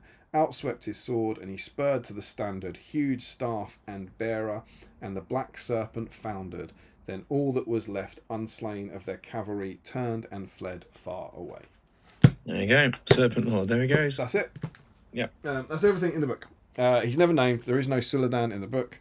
But there is a chieftain of the Haradrim who goes to the Pelennor and has a banner of a serpent. That's from the book. So imagine now, Harrence, you're starting to play the strategy battle game and you get into it. Yeah. And you pick up all the books. What can we now know about Suladan? So what I've got is this: Armies of Middle Earth. This is when you don't know what a Suladan is. But you kind of pick up your book, and when you get your little fluff, read the fluff. Read the fluff. Very important. Suladan, the Serpent Lord. What? I haven't heard of him. The general of the Serpent Horde, and arguably the greatest leader in the history of Harad, Suladan was already a formidable warlord before the Battle of the Pelennor. Suladan's reputation within the tribes of the Hasharin is one of a ruthless leader who shows no mercy upon those who fail him. When Sauron called his followers to war, it was Suladan who united the various tribes of the Haradrim under a single banner, rallying them together to march upon the Pelennor and wage war against the kingdom of Gondor, for which Suladan harbours a deep hatred. Okay? So I would like to draw your attention to a ruthless leader, shows no mercy. Yep. He unites Haradrim and wages war on Gondor, who he hates. All right? Yeah, that will make sense. And then we also, I think we get a minor bit about him in the army list, which is the Serpent Horde. It is this constant quarrelling that has prevented the Haradrim from becoming a true power in Middle-earth. At least that was until the coming of the Serpent Lord. Through his impressive martial prowess and ruthless desire for power, Suladan has united the Haradrim under his banner and proclaimed himself as the Serpent Lord, growing his influence far greater than any other in the history of Harad. With the Dark Lord having called his followers to war, Suladan now leads the Serpent Horde north to the Battle of the Pelennor Fields in search of riches, glory, and another chance to cement his standing as the sole ruler of the Southlands. Mm-hmm. And then it talks about the army. Cool. So this is the same guy, right? I don't think there's any debate that this is Games Workshop creating a guy to represent that chieftain. Is that fair? I think so, yeah. He's a Serpent Lord. He's got a banner in the model with the serpent on it. So, seems good. That's all we really got for the fluff. How do we get to Suladan? Well, in 2005, Games Workshop, 2004, sorry, Games Workshop released this supplement, The Battle of the Pelennor Fields. And this is just after The Return of the King came out, December 2003. Oh, there it is. Mm-hmm. Then The Siege of Gondor comes out, and then this comes out. It's the third supplement released for the strategy battle game. Yeah. And this is where he finally gets into it. But before we get into the lore, and there is some fun lore stuff, I have found something that I deem to be extremely curious. Go on. And I want to start with this bit because I think people might have some thoughts on it. They might have opinions. They might even have answers. Within this book, we get a profile for Suladan. Can you see? Mm-hmm. But do you know what we don't get? Picture, model. Correct. Mm. Hasharin, model. Yep. Haradrim Chieftain, model. Serpent Riders, model. Haradrim Warriors, model. Right? There's no curious. Yeah, already curious. Mm. There's no picture of him in this book. And then throughout the book, in all the other things, there's no picture of him. Right? So he's mentioned in here, but there's no picture of his model. Now, I'll also stress this is a different time for GW. I think now we might go, oh, well, what about the Warish Rune Drakes and all that, or the Runish War Drakes, Warish Rune Drakes, incredible things. Sometimes this happens. Generally speaking, for SBG, it didn't happen. Like they put a profile in, they got a model for it, right? There's no model in it, right? So that's like, okay, well, maybe he was along, in a few months' time. Now, what I have here is the White Dwarf that launched the Battle of the Pelennor Fields. Okay? Mm-hmm. So good issue, right? And inside here, we get some new releases. He's not in there, but fair enough, not everything's in there. We then get a battle report, right, celebrating this thing. It's called the Assault on Glamorgarth. Now, you won't believe one of the participants. Is it Suladan, the Serpent Lord? No, the human participants. Oh, okay. It's only bloody Adam Troke. Oh, okay. Adam Troke takes part. And Adam Troke, he leads his evil army. And as you can see what his evil army has? Suladan. Suladan. It also has a guy called Mumuk. It has a guy called Guthrach and a guy called Hagraz, right? And then they put a picture of the army in. And here is a picture of the army. It's just a Haradrim king. No, this is Guthrach. This is the chieftain. Oh, where's Suladan then? He's not in it. What? He's just not in it, right? And what I love about this is they make this is basically gaslighting. They just make no mention of it whatsoever. And again, people are going, well, they wouldn't mention that. I think these people live with the people that don't use Dettol. But I promise you, White Dwarfs of this time, they actually used to make a big deal about the models. They used to say in their pre-game thoughts, "Oh, I would have liked more Boar Boys, but the the studio army only had 10, so I could only use 10. And I'd really like to use the Forest Dragon, but it wasn't finished painting yet. That sort of thing." Yeah. Adam includes Suladan in it, and they make no mention of the fact that Suladan is not in this army. That is weird. There's no mention of it, and then there's all these pictures throughout, just the game going on, and just no pictures whatsoever of Suladan. But even worse for Adam, Suladan lost his fight against the Knight of Demoth, so they clearly don't have the model, and in a really weird, I think quite a weird turn of it, they don't at any point acknowledge it. They're just like this. So do you think that Suladan was a conversion or something, or do you think he just didn't exist and they've written him in post? Well, I don't know who would be really interesting to talk to about this? Adam Troke, yeah. And he was allowed. I'd also then like to draw attention to this. White Dwarf 297. So this is the month after. And in it, there's an article about collecting a Harad army from Mr. Adam Troke. Right. And in it, he talks about, it's a one-page article about building a 500-point army, right? And what's he going to do? I chose a Hasharin to lead my army. Surprising. Why not the Serpent Lord? I'd also like a Haradrim chieftain on foot. I'd had a banner bearer. I then had lots of men of Harad. Of course, I left the best until last. My army needed a mummock to smash its way over enemies. So he paints all this up, right? So his army, his 500-point army, the month after the Battle of Pelennor Fields comes out, is a Hasharin, a chieftain on horse, a Haradrim warrior with banner, 24 Haradrim, 5 raiders, 10 Haradrim warriors, and a mummock. And a mummock, of course. But then it's all right. It's all right. There is still so much of Middle Earth to conquer. I really want to get some more raiders painted up. Okay. After this, I'll look to expand my force. Okay. To include contingents of Easterling warriors and Mordor orcs. Right. Easterling warriors will provide my army with a core of high defense troops. By including some Mordor orcs, I'll have the perfect excuse to field a Mordor troll and maybe a Mordor war catapult too. This will allow me a great Pelennor Fields theme and allow me even more tactical flexibility. Middle Earth will be mine. But not Suladan. No Suladan.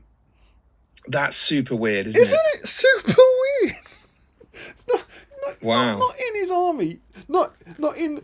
He's behind a chieftain and a Mordor war catapult in the Harad army.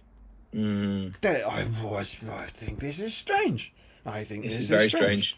And then you're like, well, there is a model.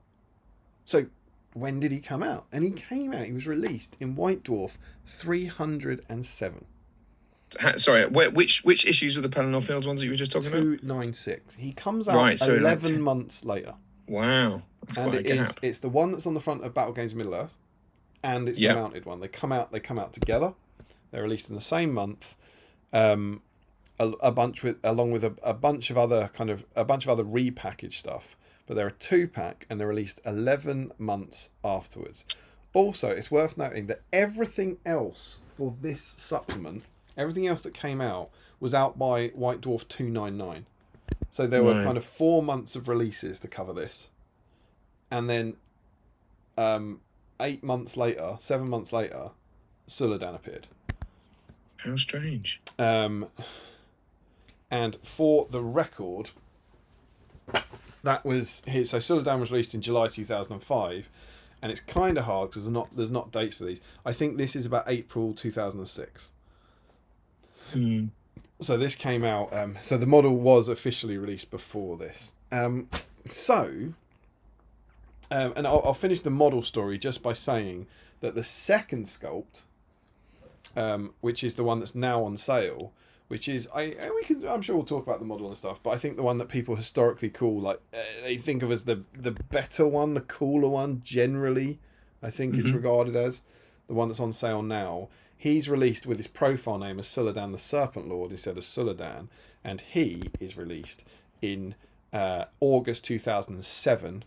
So 2 years later, in White Dwarf 332, to accompany this book, Gondor in Flames. Would you like to know a fun fact about Gondor in Flames? Yeah, go on then. To the best of my knowledge, it doesn't mention Suladan at any point. What? So there's 3 of these books, and it was a very strange time for Middle Earth because it's very different. They clearly didn't finish it. There is Harad, Gondor in Flames, and Khazad-dûm, and these are effectively army books. Yes. So Middle Earth army books. So this is all Gondor. This is just Gondor army list, Gondor profiles. There is one. I think there's a generic. There's against the Southron Horde, where you can have up to 700 points from the Serpent Horde, Harad, Varrigs of Khand as a scenario. But there is nothing. So I don't think he's. I didn't reread this cover to cover, but I looked through it. There's not.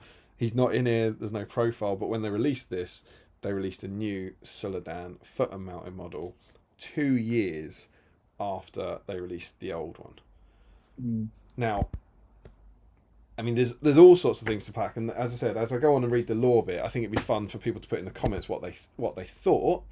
But there's a couple of things I'd love to hear what you think. Maybe save your thoughts when we're reading their thoughts or something. I don't really mind which way you do it. But I'm still processing it, to be honest. There's just so much to process. It's curious. Incredible scenes. Why did he take 11 months to come out in a time when that wasn't what was happening? And particularly with it being Suladan. Like, if it was, I don't know, Geoffrey the Harad the Fourth. Okay, but he's the Theoden, he's the Boromir, you'd think he'd be first. And the other thing I find exceptionally curious, and I'm sure I'm going to say, is this the only case of this? But I'm sure people will be able to find other ones, but I don't think there's many. He's a GW invention who has been redesigned. Do we have another example? So we've got things like Thranduil and Radagast who were designed by GW and then replaced by the film versions. True. That's not what I'm talking about. This is GW making up a hero and then completely changing the aesthetic of that hero, and not only doing that, but doing it 2 years after the first one. Yeah, it makes you wonder what went wrong, doesn't it? That is really weird. I had never I didn't expect this sort of mystery. Well, there you go. You see, this is quite curious, and actually, I do consider myself as someone who has spent more time reading than the Harad stuff, but I've never thought about that, because you're right, there is the gap. And I never really thought much of it, because the thing that I'm more interested in is the progression of the Abrakan Guard and stuff. But that's not what you're interested in. So that's fine, because their name and the spelling changes. But that is curious. Let me just look at this again. So it says Suladan, and this is the fluff for the hero, which I find for Suladan, which is interesting. In truth, Suladan's name passed out of use long ago when he took the name of a revered hero at the time he claimed leadership of his tribe. Since then, the name of the Serpent Lord has once more become a famous one throughout Harad, and his own legend grows with each victory. Curiously, the legend of the original Serpent Lord tells how he was slain by a rival in single combat. It could yet be that Suladan will share the same fate. So it sounds to me like they're kind of imagining a reason why Tolkien didn't name him, that his name had passed out of use long ago. Yeah. And we'll also see, you notice how that sounds entirely different to what's currently published in Armies Middle-earth. It's like a different guy, which I find curious. So yeah, by all means, get in the comments, let us know what you think, and maybe maybe there's an answer for this. Maybe there's a White Dwarf I've missed from the time that explains it or explains the delay. But there's two questions, I think. One, why did they redesign the model so completely? Not a new pose, such a complete redesign of the model. And I think we could lean into potential cultural stuff with that. I don't know. And the other one is, why did he take 11 months to come out? The only thing I can think is the model got redesigned. The only thing that makes any sense to me is they had a Suladan model that they decided not to release, but then released that one, and then 2 years later decided, oh God, no, we need a different one. I mean, I guess you could argue that the Tolkien stuff mentions the banner, and they didn't have the banner. Maybe they're thinking, oh well, look, this Suladan's very nice, but it doesn't have the banner that is talked about, which is literally the one line that Tolkien wrote about this character. We haven't got in it. That's interesting. Yeah, maybe that's the which is very perhaps idealistic, and that they would redesign something just purely to make it closer to Tolkien. But that's all the only thing I can currently think of. So I'm now looking at the. Are you going to get to the Harad source book? Yes. I don't want to. I'll wait then. Not too much of it, but it will come into it. So it might come in. So there we go. So put that stuff below. But now that's can you just remind me what white dwarfs we were talking about? So the Pelennor Fields gets launched in 296, Right. and he gets released in 307. It's got a chaos. This is my all of my white dwarfs. There you go. So what I'd now like to do is find out. So we know that Suladan, we know everything that Tolkien ever wrote about. Do you know what I'm going to gosh darn do? I'm going to get a beer because I'm thirsty and I'm going to read some. Okay, that's fine. Well, I'm going to just start leafing through my collection. I don't know whether I mentioned this on stream or before, but I have a collection of White Dwarf magazines where I've chopped out the Lord of the Rings bits so that I can store them all without taking up massive amounts of room. So 296. Let's get to 296, and I want to see what gaps I've got. So I think I've filled some of these gaps. Because that's 298. So 297. So happy Friday, my friend. Lovely to have you back. Cheers. I'll get my beer open soon in a second. So you've looked at 296 and 297, right? Yeah, I've gone all the way through them. Oh, you've got all of the issues all the way up to. You've read them. No, yeah, I mean, I've gone through them for the Harad content, if that makes sense. Yeah. Okay. And there's no other mention of the Suladan stuff. Not that I can see. I didn't read every article, but they've got like new release sections. They've got designers' notes and that sort of stuff. Because I recently read 298, which has got the history of Harad and Umbar, which is the one written by Matt Ward, which I love. It's just one of my favourite stuff. Is talking about the Kinstrife and things like that. And I think, is it in here that there's a short story about the Hashari, which is fantastic, but it doesn't have anything about Suladan, does it? Oh, I think that's in a different issue. I think the This is 298. The timeline's in one, the Hashari story's in one, and the Suladan story, which you may be about to hear, is in another one. Okay. Go on then. Well, right. you carry on because you're the one who's doing the deep dive. I'm just curious by your mystery that you. Yeah, I'm delighted that you're here because I'm super excited about what might happen. Go on. What I then thought. So we know what GW want us to think about Suladan, right? Mm-hmm. He's ruthless. He hates Gondor, and he's a baddie, right? You start playing the game now. He's a baddie. Yeah. Yes. Yep. So, I've got the book, and we'll look through this magazine in more detail a bit later. But this is the issue. If you were to read this is what they tell you about the Harad. Oh, yeah. These cruel warriors from the distant south has long cast envious eyes over the prosperous realms of Gondor. Mm-hmm.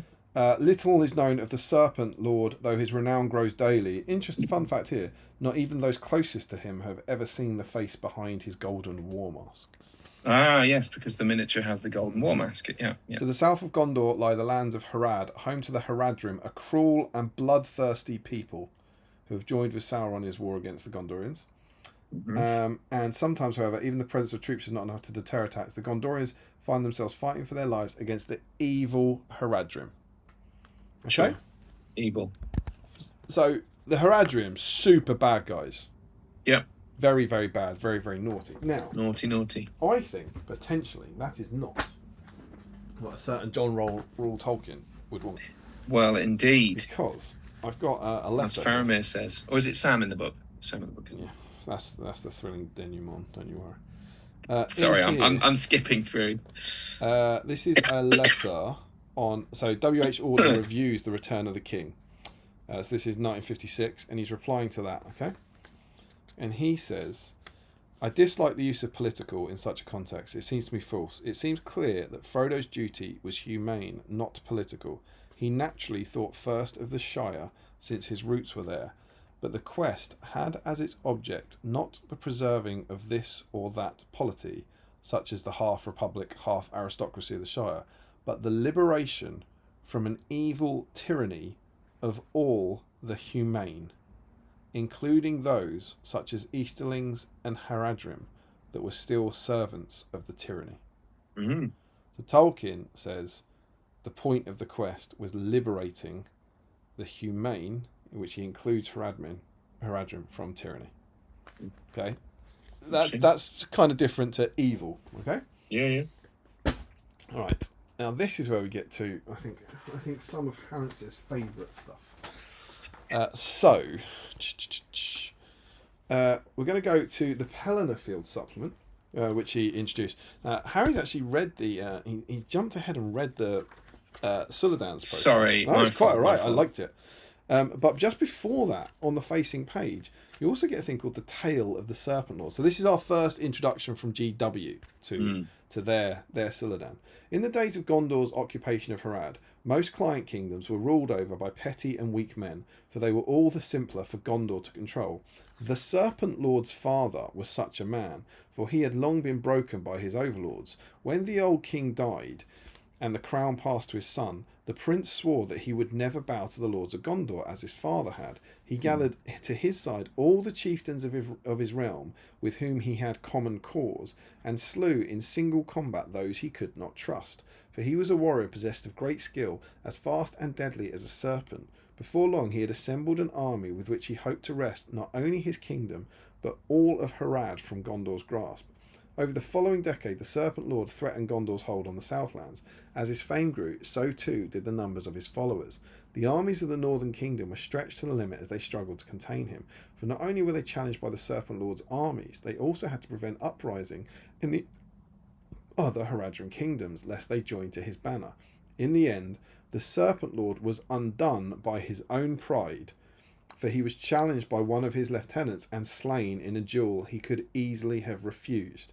With his death, the army he had assembled drifted apart or was scattered by Gondor's might, for his betrayer was not the leader that he had thought himself. So the Serpent Lord isn't Suladan. The Serpent Lord is an older guy who gets betrayed, and then that's why the blurb that you read. In truth, Suladan's name passed out of use when he took the name of a revered hero at the time he claimed leadership of his tribe. So Suladan takes this guy's name. He takes the Serpent Lord title from this Haradrim hero of legend. Since then, the name of the Serpent Lord has once more become a famous one throughout Harad, and his own legend grows with each victory. Curiously, the legend of the original Serpent Lord, which I've just read, tells how he was slain by a rival in single combat. It could yet be that Suladan will share the same fate. So that's quite fun. Immediately, even in the book, there's like kind of added context about who the Serpent Lord is and how the Serpent Lord is this kind of, I don't know, figure of myth almost, or figure of history, or figure of inspiration in Harad, which is quite cool, right? And then that's all you get about Suladan in the Pelennor supplement, right? Yeah. I think he's a participant in a few scenarios and all that, but like you don't get, there's no extra fluff. No more fluff. What I love this book when they had the old designers' notes, right? Get this. This is really good. Which issue is this of White Dwarf? So this is 296. This is the issue that launches the Pelennor Fields. And this is, I think, this is a decision that sends echoes down Harry's fandom for years. This is Matt Ward. While Siege of Gondor relies heavily on the film, Pelennor Fields draws much of its inspiration from elsewhere. When committing myself to this path, I was aware I was settling myself a rather large challenge. What Tolkien wrote about Harad can be written on the back of a postage stamp, open brackets, in big letters, close brackets. But it was something I was determined to do. In essence, this is what makes Pelennor Fields different to any supplement that's come before. While Siege of Gondor and Shadow and Flame concentrated on grey areas dotted here and there in the main text of the book, there were literally chapters of reference material where Tolkien had gone into vast degrees of detail. Pelennor Fields, on the other hand, is a very different story indeed. Even in his extended works, Tolkien never really explored the land of Harad. In essence, he left it as a great big fuzzy grey area.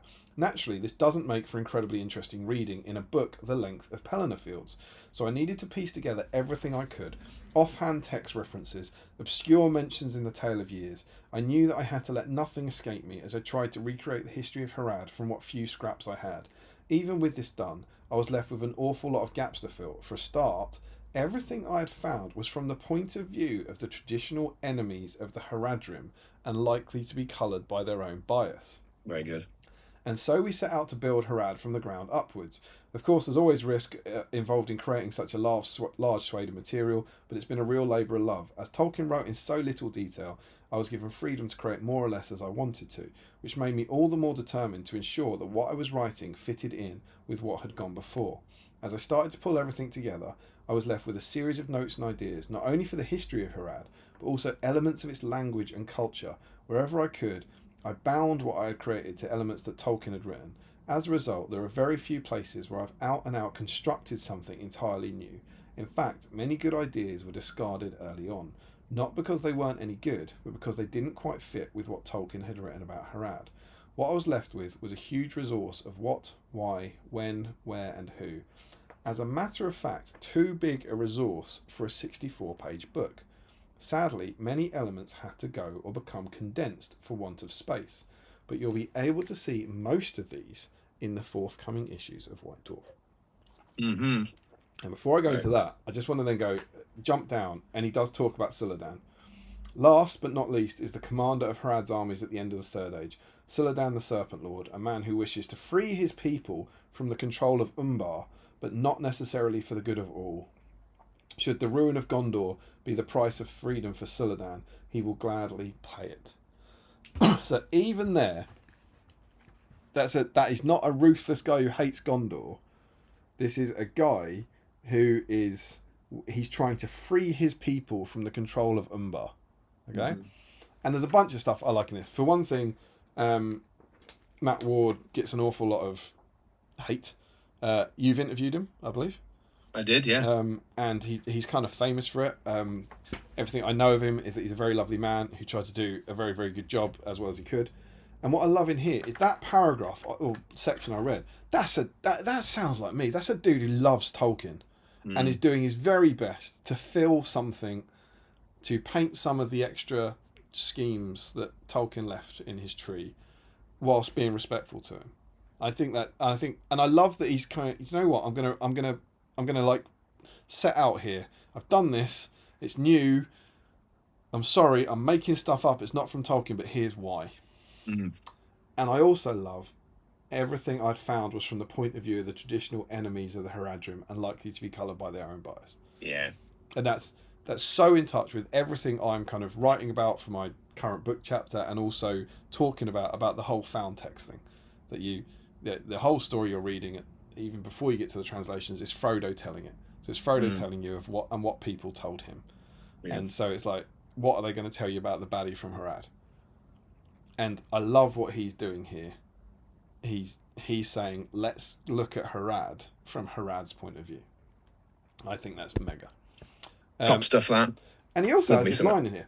As a matter of fact, too big a resource for a 64-page book. Sadly, many elements had to go, but you'll be able to see most of these in the forthcoming issue of White Dwarf. Now, that sounds an awful lot to me these days, like a YouTube channel go, we've got a lot of exciting stuff coming. It's like, no, you don't. You know, stop it. I hate it. It's a personal bugbear for me, but, you know, it's like, no, you don't. And that stuff never turns up. I've talked about this before, but it does. He weren't lying, because what you can now get, you can pick this up. This isn't available. You can pick this up. You can probably find this on eBay, and you'll get that, and you go, okay, that was cool. You won't get this issue of White Dwarf, and you won't get this thing saying, oh, there's more. We've got more. But then he really, really did. He really, really, really did go in on this. And so what I've got is two issues of White Dwarf that came after, which are 298 and 301. So they were in the coming months. And I want to read you what he said about Suladan, because there's more about Suladan. Yeah, but it was too much to fit into the book. And so settle down. I will. Because our primary deep dive tonight comes from White Dwarf 301. Yeah. I've got it here. This is called The Rise of the Serpent Lord. Are you ready? Great stuff, this. Yeah. What's also great about this, and I forgot to go back and check this, it's in an earlier issue. The intro says, once again, our wandering scribe returns with more news from strange faraway lands. Here he tells the tale of the Serpent Lord Suladan and how he managed to save Harad from invading Candish neighbours. So they've also done a super Tolkienian frame narration thing of someone's telling you this story. And this is a device they use quite a lot in these shorts, because Matt Ward had written quite a few little short stories about. I think I read one of them recently in my live streams as well. But yeah, go on, you go for it. This is good stuff. Many scorn the tales told of Harad's most recent battle with Khand on the outskirts of Abrakan. They say the events are unbelievable, that they are more akin to the fancies in the minds of tunesmiths and poets than any that could have truly taken place between earth and sky. Few credit this story with truth, yet it is correct in every detail. I know this to be the case, for I was there. I walked among the men who had come to the valleys in eastern Harad, unnoticed by all, my sole purpose to record what was to happen. I will never truly know why I was drawn there, but to all great moments in history there is a weight, an inevitability that brings witnesses, and so it was with me that day. To seek understanding of the reason for the war requires a little knowledge of that part of the world. Harad, as a nation in the true sense of the word, ceases to exist eastwards of Abrakan, yielding to an uncharted series of settlements and fiefdoms. Similarly, Khand's western borders are ruled in name only by that nation's king. Neither the lords of Umbar nor the Khandish kings have ever cared much for the lands between their realms, seeking to maintain them only as a mutually recognised neutral territory. Though it is true that Harad maintained a series of fortresses along the border, these were old, ruined things with broken defences and crumbling walls. Command over those husks had always been given to chieftains out of favour, and at the time I speak of, this was no less the case. This task fell to an ambitious and skilled chieftain named Suladan, known as the Serpent Lord, whose rivalry with members of the Hasharan order, named Karad Drosna, earned him this inauspicious post. It was doubtfully... Cal Drosna there's another separate short story about him as well, which is cool. Sorry to interrupt. No, you're absolutely right. It was doubtless Drosna's wish that such an isolated duty would finish his nemesis once and for all, though fate would decree a different path. By the dawning of the year 3010, Suladan had been invested as the commander of the border guard for many long years. His name was forgotten in all circles of power, and his mind became numb to the seemingly pointless task to which he was set. It was not that the border was inactive, for many Khandish raiders and mercenaries would slip across the border each day, but for Suladan's pitiful garrison of scarce 500 men, any meaningful attempt to prevent these incursions was impossible. Faced with this inescapable reality, he satisfied himself with training his men as best he could and in keeping his encampment of Pasgar secure. It was in late spring that Suladan's path was changed once more when a great horde swept out of Khand. No mere raid was this, no simple action of mercenaries without employ, but rather a great tithe of the Khandish military strength, 6,000 men in all. Even now, I cannot surmise what prompted this invasion with any certainty, for Khand is a land that has ever been closed to me. My feet have left their mark on Harad's sandy soils, the green fields of Kalanardhorn, and even in Mordor's ash-clogged dirt, but in Khand I do not travel. I have since heard that Vangaris, the king who led the attack, was in fear of being usurped, and so needed a victory upon the field of battle to secure his throne, but there is no way to know whether or not this is true. Regardless of cause, Vangaris' army rode directly upon Pasgar, and rightly seeing Suladan's small following as his only opposition east of Abrakan, he sought to catch the Haradrim chieftain within its crumbling walls. The Serpent Lord was not to be so easily ensnared, however. When the garrison of Pasgar realised the danger they were in, the Khandish army was almost at the walls of their citadel. Time had not been kind to the bastion, and Suladan knew that its decaying walls could not reasonably defend the Khandish hordes. With no better option at hand, Suladan prepared his men as best he could, and all the while the Khandish horde assembled around his walls. Wooden palisades were constructed to cover the gaps in the fortress's stonework, weapons were prepared, and men resolved themselves to sell their lives as dearly as they could. It is perhaps testament to Suladan's leadership that even faced with such outrageous odds, not one of his men deserted, though they clearly had cause to. It was early in the morning that Suladan's defences were to be tested. Thinking victory to be his for the taking, Vangaris launched only a portion of his army to confront the defenders, a mere 2,000 men, whose only semblance of siege equipment was a handful of hastily crafted scaling ladders. Even so, these men outnumbered Suladan's followers 4 times over, and the fighting atop Pasgar's walls was as desperate as it was brutal. Suladan and his second-in-command, Haran, fought like men possessed, mustering their followers wherever the enemy threatened. 3 times the Khandish warriors came to the walls of Pasgar, and 3 times they were thrown back in a clash of steel, fury, and spirit. After the third assault, the Khans were so disheartened that no amount of threats or promises of rewards could make them return to the battle that day. Pasgar was safe for a time, though its defenders were now halved in number. Knowing that the attack was not defeated but stalled only, Suladan carried out his plans of escape, drawn up in the pauses between assaults. Under cover of darkness, 50 men, led by Haran, sallied forth from the Pasgar to disrupt and distract the encircling army. Suladan had thought to lead the feint, but Haran had opposed him, reminding the Serpent Lord that the sally was, at best, a fool's errand, and his leadership would be needed if the Khandish army was to be defeated. Recognising the truth in his lieutenant's words, Suladan relented and, at the head of his remaining men, rode hard against the weakest point in the Khandish lines. Taken completely by surprise, Vangaris' warriors were slow to organise, giving Suladan the time he needed to cut through the besiegers and escape into the hills. Haran and his men fared worse, for, though their distraction worked beyond reasonable expectation, and they slew many, all who rode with the young chieftain were slain. For the next few weeks, Suladan led his remaining men on a desperate series of swift strikes upon the Khandish army, striking without warning from the hills and escaping before the enemy army, made ponderous by its size, could pursue. Confusion and dismay were left in his wake each time he struck, and slowly but surely the morale of the Khandish warriors was sapped. Of course, watching this through the veil of time, we could be forgiven for thinking Vangaris a fool for continuing to fumble around after his foe. In some ways, perhaps he was. For his failure to crush Suladan at Pasgar irked him mightily. For he was, like most kings, a man of no little pride. It is possible, and must be considered, however, that the king was unaware of just how small a force the Serpent Lord commanded. Indeed, so small was Suladan's force that a month after the invasion began, there were only 100 men left to the chieftain, though for each man he lost, Vangaris lost 10. After 3 weeks of frustrated marching and counter-marching, Vangaris finally broke from his pursuit of Suladan, turning westwards towards Abrakan. By this time, however, word had spread throughout the countryside, and many chieftains had brought their warriors to Abrakan's defence, and the elders of Abrakan were certain the walls of their city could hold against the invaders. It was several days more before Suladan learned that he was free of his pursuit at last. Gathering those that could still ride, less than 60 men all told, he rode after Vangaris. It was at the city of Abrakan that the final act of this story was to be played out. When Suladan caught up with Vangaris' army, still 4,000 strong, he arrived to a scene of desperate struggle.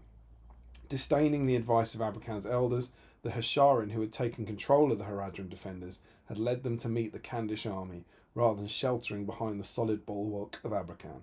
Such a strategy would have served him well, had his warriors been as unyielding as his sense of self-importance, or as numerous as the enemy. As it was, the overmatched Haradrim line was yielding ground within moments, and their general was slain before noon. From my perch on a hill above the battlefield, I could see the merchant guard of Abrakan holding firm about their lord.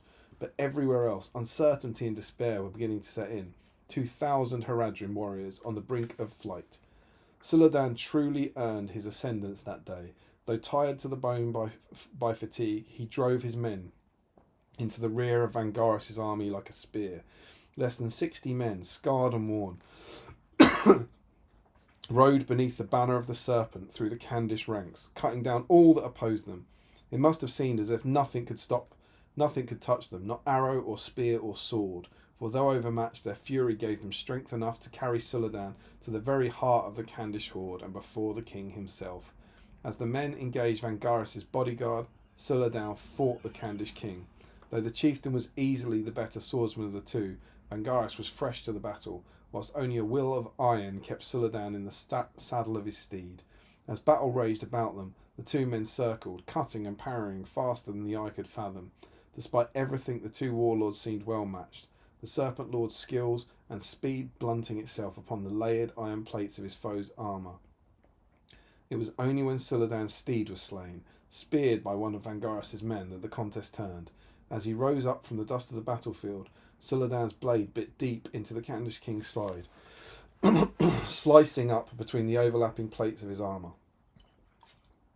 With a cry of pain, Vangaris tumbled from his saddle and sprawled in the dust. Winded by the fall, the fallen king was helpless before Suladan's vengeful strike.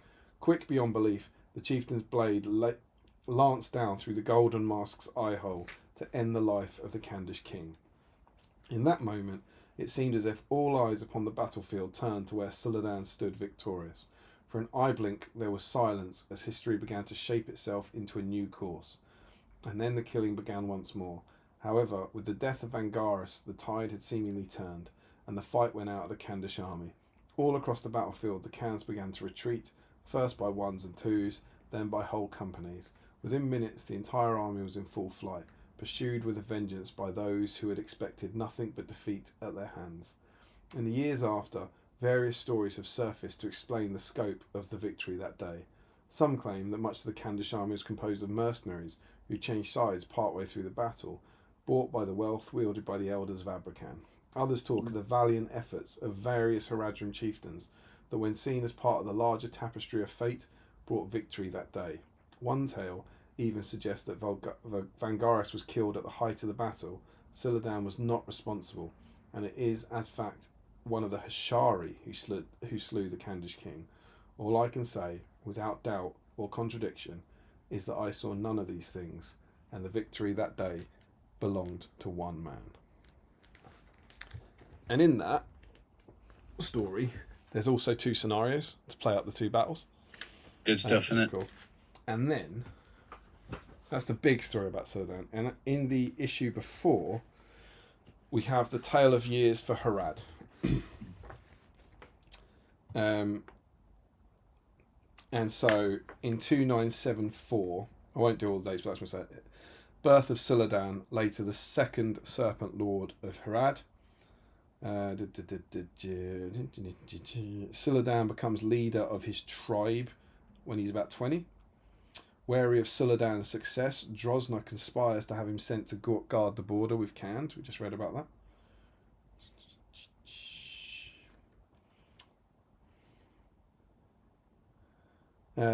A great army sweeps out of Khand, destroying the fortress of Pasgar. Suladan counterattacks, slaying the Kandish king in combat. With the death of their leader, the Kandish horde scatters and flees. Suladan claims the Kandish ruler's armour for his own. That's the story we just read. The lords of Umbar offer Suladan command of the great army of Harad they are assembling for Sauron. The chieftain refuses and returns to the Kandish border. Sauron's influence touches the Kandish kings. Alliance of Harad and Khand begins. Suladan returns to Bad Harkan. Suladan in 3018, so the year of the War of the Ring, Suladan is offered command of the great army of Harad once more. When he refuses a second time, Drosna has his family imprisoned. Suladan accepts command to ensure their release. The Haradrim army marches north. Suladan slays Kharid Drosna and takes control of the army.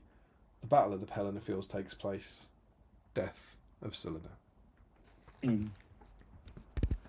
Tragic.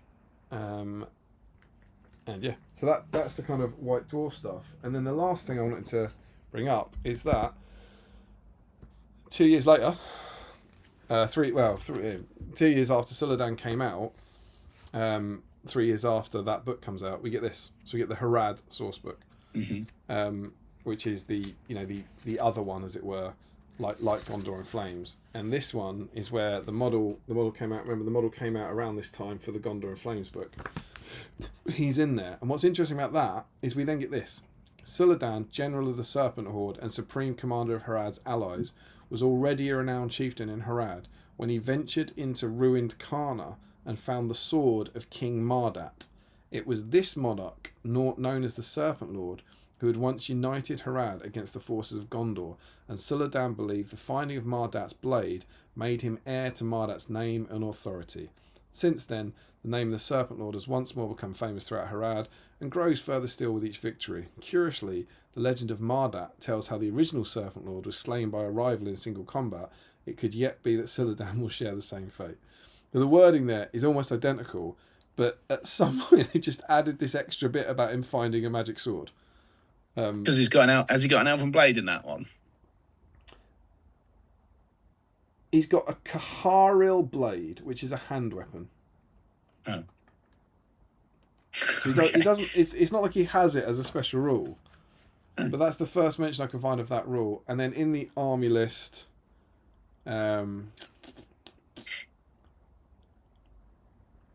The leadership of the Serpent Horde falls to the greatest warlord to have arisen in Harad for many long years, Suladan the Serpent Lord, a charismatic individual by any standard. Suladan originally made his name in a series of clashes with rival chieftains, and has since marched to even greater glories against Kandish invaders. Suladan's victories have brought him fame, wealth, and the loyalty of his followers in equal measure, but the Serpent Lord's providence threatens to destroy the Serpent Horde before it can begin its march on Gondor. Suladan sees victory in Gondor as the first step in asserting his will over the Southlands, and the agents of Umbar, the Hashari, keep watch to ensure the Serpent Lord does not stray from his assigned role. It's a little... sounds a little naughtier. Potentially a little naughtier. So yeah, that's what they wrote. And then before we can have a nice big discussion about it, I thought the thing that is probably you've seen lumbering over the horizon there is Tolkien didn't write anything about this dude whatsoever. He just had a chieftain, but he did write that the Haradrim were enslaved under tyranny by Sauron. Matt Ward has taken that line and I think crafted a story where the super big baddie Suladan is actually kind of a goodie. Yeah, and his family were threatened. And then perhaps, maybe, that could draw us to a passage in particular from The Lord of the Rings. Go on. It was Sam's first view of a battle of men against men, and he did not like it much. He was glad he could not see the dead face. He wondered what the man's name was, and where he came from, and if he was really evil at heart, or what lies or threats had led him on the long march from his home, and if he would not really rather have stayed there in peace. All in a flash of thought which was quickly driven from his mind. Yeah. See, Matt Ward's bloody good, isn't he? I think so. All that nonsense about Matt Ward. I mean, I don't get into the 40k criticism of it. I'm not really sure I care that much. But I mean, when I met the guy, he was a very lovely person, and when I said I really liked the Harad stuff, you could see his heart glow. It was, and I was so glad that he agreed to do it, because he said he'd never done an interview about his time at GW, and I've not seen anyone else track him down and do one since I did.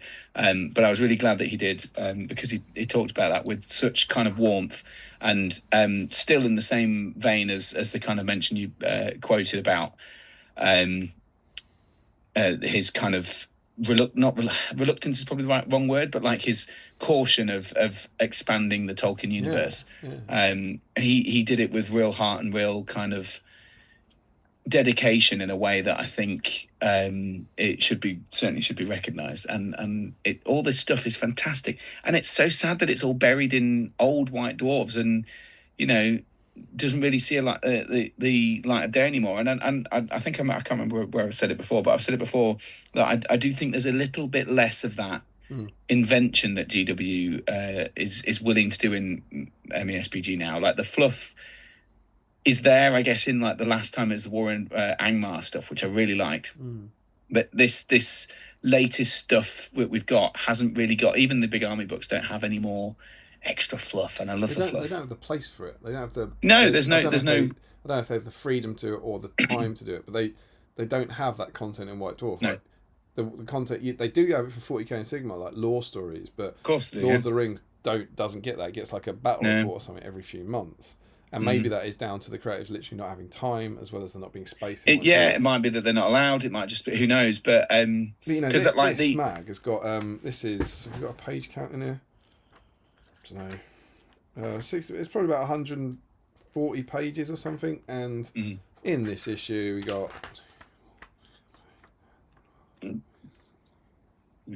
20 pages of Lord of the Rings stuff. So you were getting a big chunk of Lord of the Rings stuff in every issue. Yeah, every issue is the big point there as well, isn't it? And it's just, and I'd be these are literally the first two Harad models I've ever assembled in my life.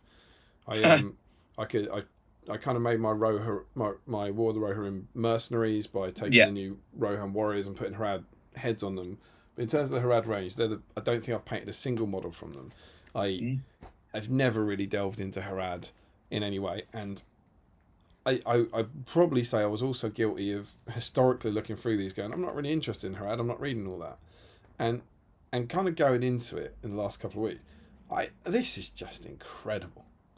Like absolutely incredible stuff. And that story about the Serpent Lord in particular, the long one, the fact that he's kind of like, it's such a cool piece that he I've lost the White Dwarf now. I can't remember which one it is. This one. The way he's written this, thousands and thousands of words of like short story, and then just sort of casually in the middle of his article, I've literally... Oh, it's this one, yeah. Is it this one? Okay, I'm searching the same ones and losing them. Trying to get something terribly confusing is happening to my brain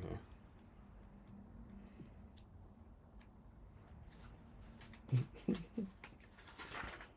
Yeah, it's this one. Like, so he writes this huge story and then just goes, oh, and there you go, just play the scenario for this story. There's no, like, it's not like a different article, and then the story carries on over the page. It's like, and there's that scenario. It's like, it's kind of like Tolkien said that Tolkien had the world, and he has the famous line of, I started with a map. And he has this whole thing of kind of, I've made this massive world that no one's interested in, so I suppose I'll better write some stories. And that's kind of where the Lord of the Rings comes from. And he's like, you know, if you want to publish the Lord of the Rings, you have to do the Silmarillion. It won't make sense. And they're like, dude, we don't want the Silmarillion. We just want the Lord of the Rings. And you can imagine me having this massive world and going, oh, fine, have a little story about a ring. And it feels like this. He's like got this kind of, I know who Suladan was. Oh, and yeah, sure, just play the game as well if you want. Like, he chucks these scenarios in the middle of the articles. And I think the story's good as well. I genuinely I was like, this is good. This feels quite Tolkienian, I think. It doesn't feel like kind of crappy fan fiction to me. No, it's good quality fan fiction. I think doesn't contradict anything that's in the film. In the book. Like, it is literally, he's done the... What did Tolkien say? I want to draw some of the tales in fullness, but leaves others only sketched out for other hands wielding art and music and drama and poetry or something. That's the famous quote. And it's like, he's looked at this big empty area, huge empty area, and kind of seemingly solely created a whole story for it, with this wonderful, this map with all these places. It's just filled in the map, and I think it's wonderful. I think it's absolutely wonderful. I also like that in that story he hints at the other things.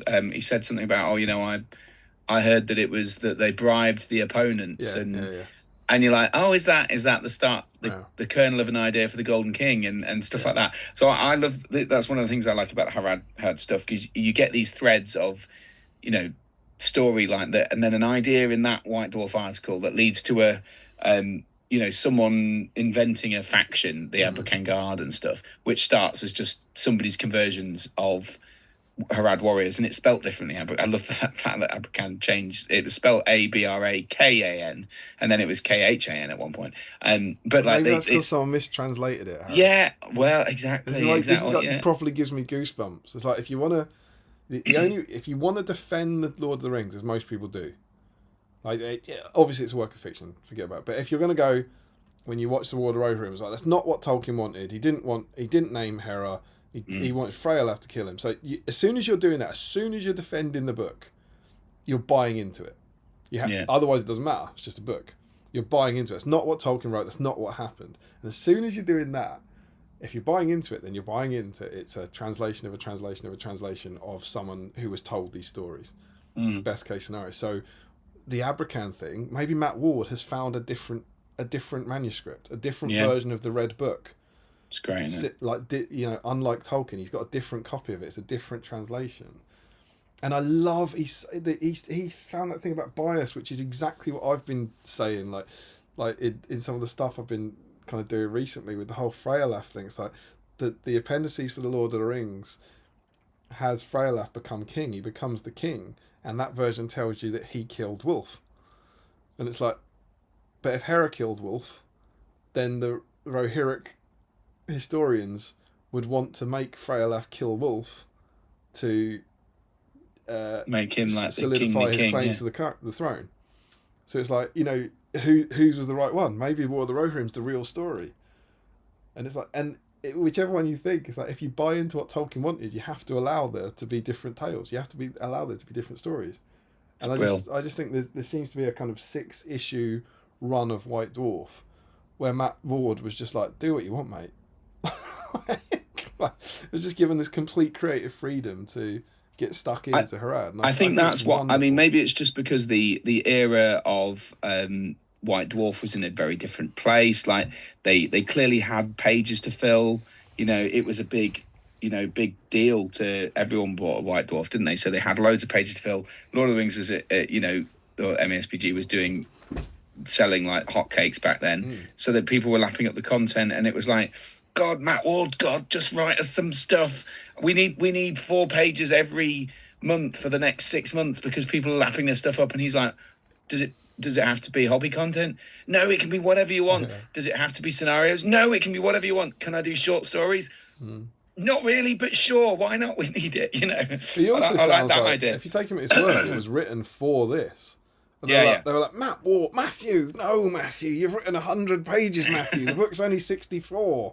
Matthew, we need massive pictures of mummoks in it. Done it again, Matthew. Matthew, stop it. Stop writing your stories. And he's going, can I put it in the magazine, please? And they're like, yes, Matthew. You've got nothing for the magazine. And I love that all that, assuming it's that way around, which is what he says in the designer's notes. I love that they did publish it, so it did get to be seen. This is why his first book is this big. Yeah. Like, Matthew! No, Matthew! It's meant to be 50 pages. It's like 700, 800 points. I recently read it. This is his debut novel. It's very well written. It's a bit derivative. You can literally, there's a Harad faction, and there's like the Orky type people. Is there like Dulasan? It's like, it's similar. And there's lots of it's surprising reading this how much you think that does feel quite a lot like the Harad stuff that he wrote. And then the other stuff is like, that's a lot like the Empire stuff that, anyway, but it's interesting. It's the thing that, again, there's so much about this, I don't know, YouTube channel and this stream series that I love, but I've always loved Lord of the Rings. And I've always loved many aspects of it. But this has genuinely made me reevaluate a lot of bits. And I love that it did it with The Last Alliance and those models. It did it with Gondor and the army. It did it with Tom Bombadil recently. The whole section, and it's done it for me with Harad now, like genuinely. And I'm quite excited about going, because like you say, you've already said it. There's other articles about the Hasharin, and maybe in the next stream we might have a look at those. That would be good. They're really good. I like them. Shall we see what the nerds think? Because I'm sure that will generate some more discussion. What do the nerds think? So. We start with Frederick. Suladan is the only GW invented metal character ever replaced with another metal model, right? Yeah, possibly. I don't know. That sounds about right. That's what I was getting at. I think so. Possibly. Certainly design-wise. You get new versions. Here's your Return of the King version. Here's your different post. But a different model, a different design. I think so. We still haven't gotten to the bottom of why or when or how Suladan came about. I don't have the answer. You mean new Suladan, right? That's what you mean. Well, just because the whole fact that the name seems to come before the model. Yeah. Like the character and the name seems good, but it's in that hint. There was the fact that Suladan's story he stole the armor off the guy in Khand, which explains why he's got such elaborate armor when nobody else in Harad even has armor. Yeah. He's wearing a Khandish. But is he that story? That story's published 9 months before the model comes out.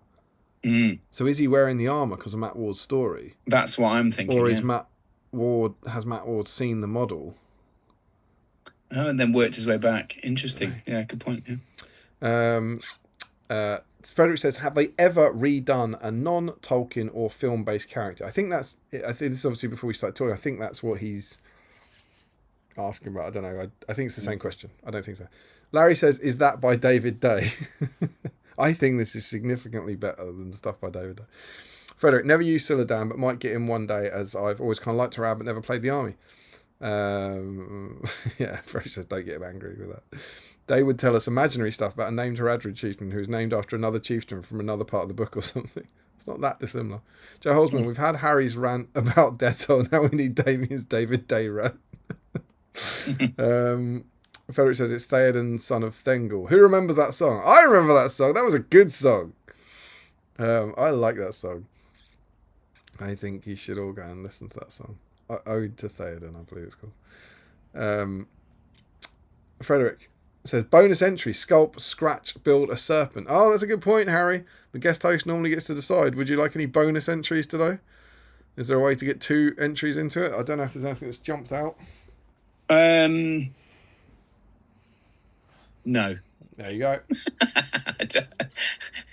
No. Write a rat-based If you have a story. really strongly worded, tell you what, if you can come up with some cool fluff that I like, or explain where the Suladan comes from, then Don't do that. We're just going to have hours. No, and hours no, of don't come up with fluff. Just explain where the Suladan came from. That's what I want to know. Yeah, and be right though. And be actually verifiably correct. Just make up a reason. Larry says, read the fluff the read. Tribes of Hasharin or Haradrim. Josh says, note the scimitars and predominance of cavalry. Yes, that's in the original army list. Larry says, surely if there's a bony entry, it should be for stripping a model with Dettol. Josh says, this is sounding like someone who unified this is sounding a lot like someone who unified a disparate East and makes war on the West. Sam says, Moorish rune drakes.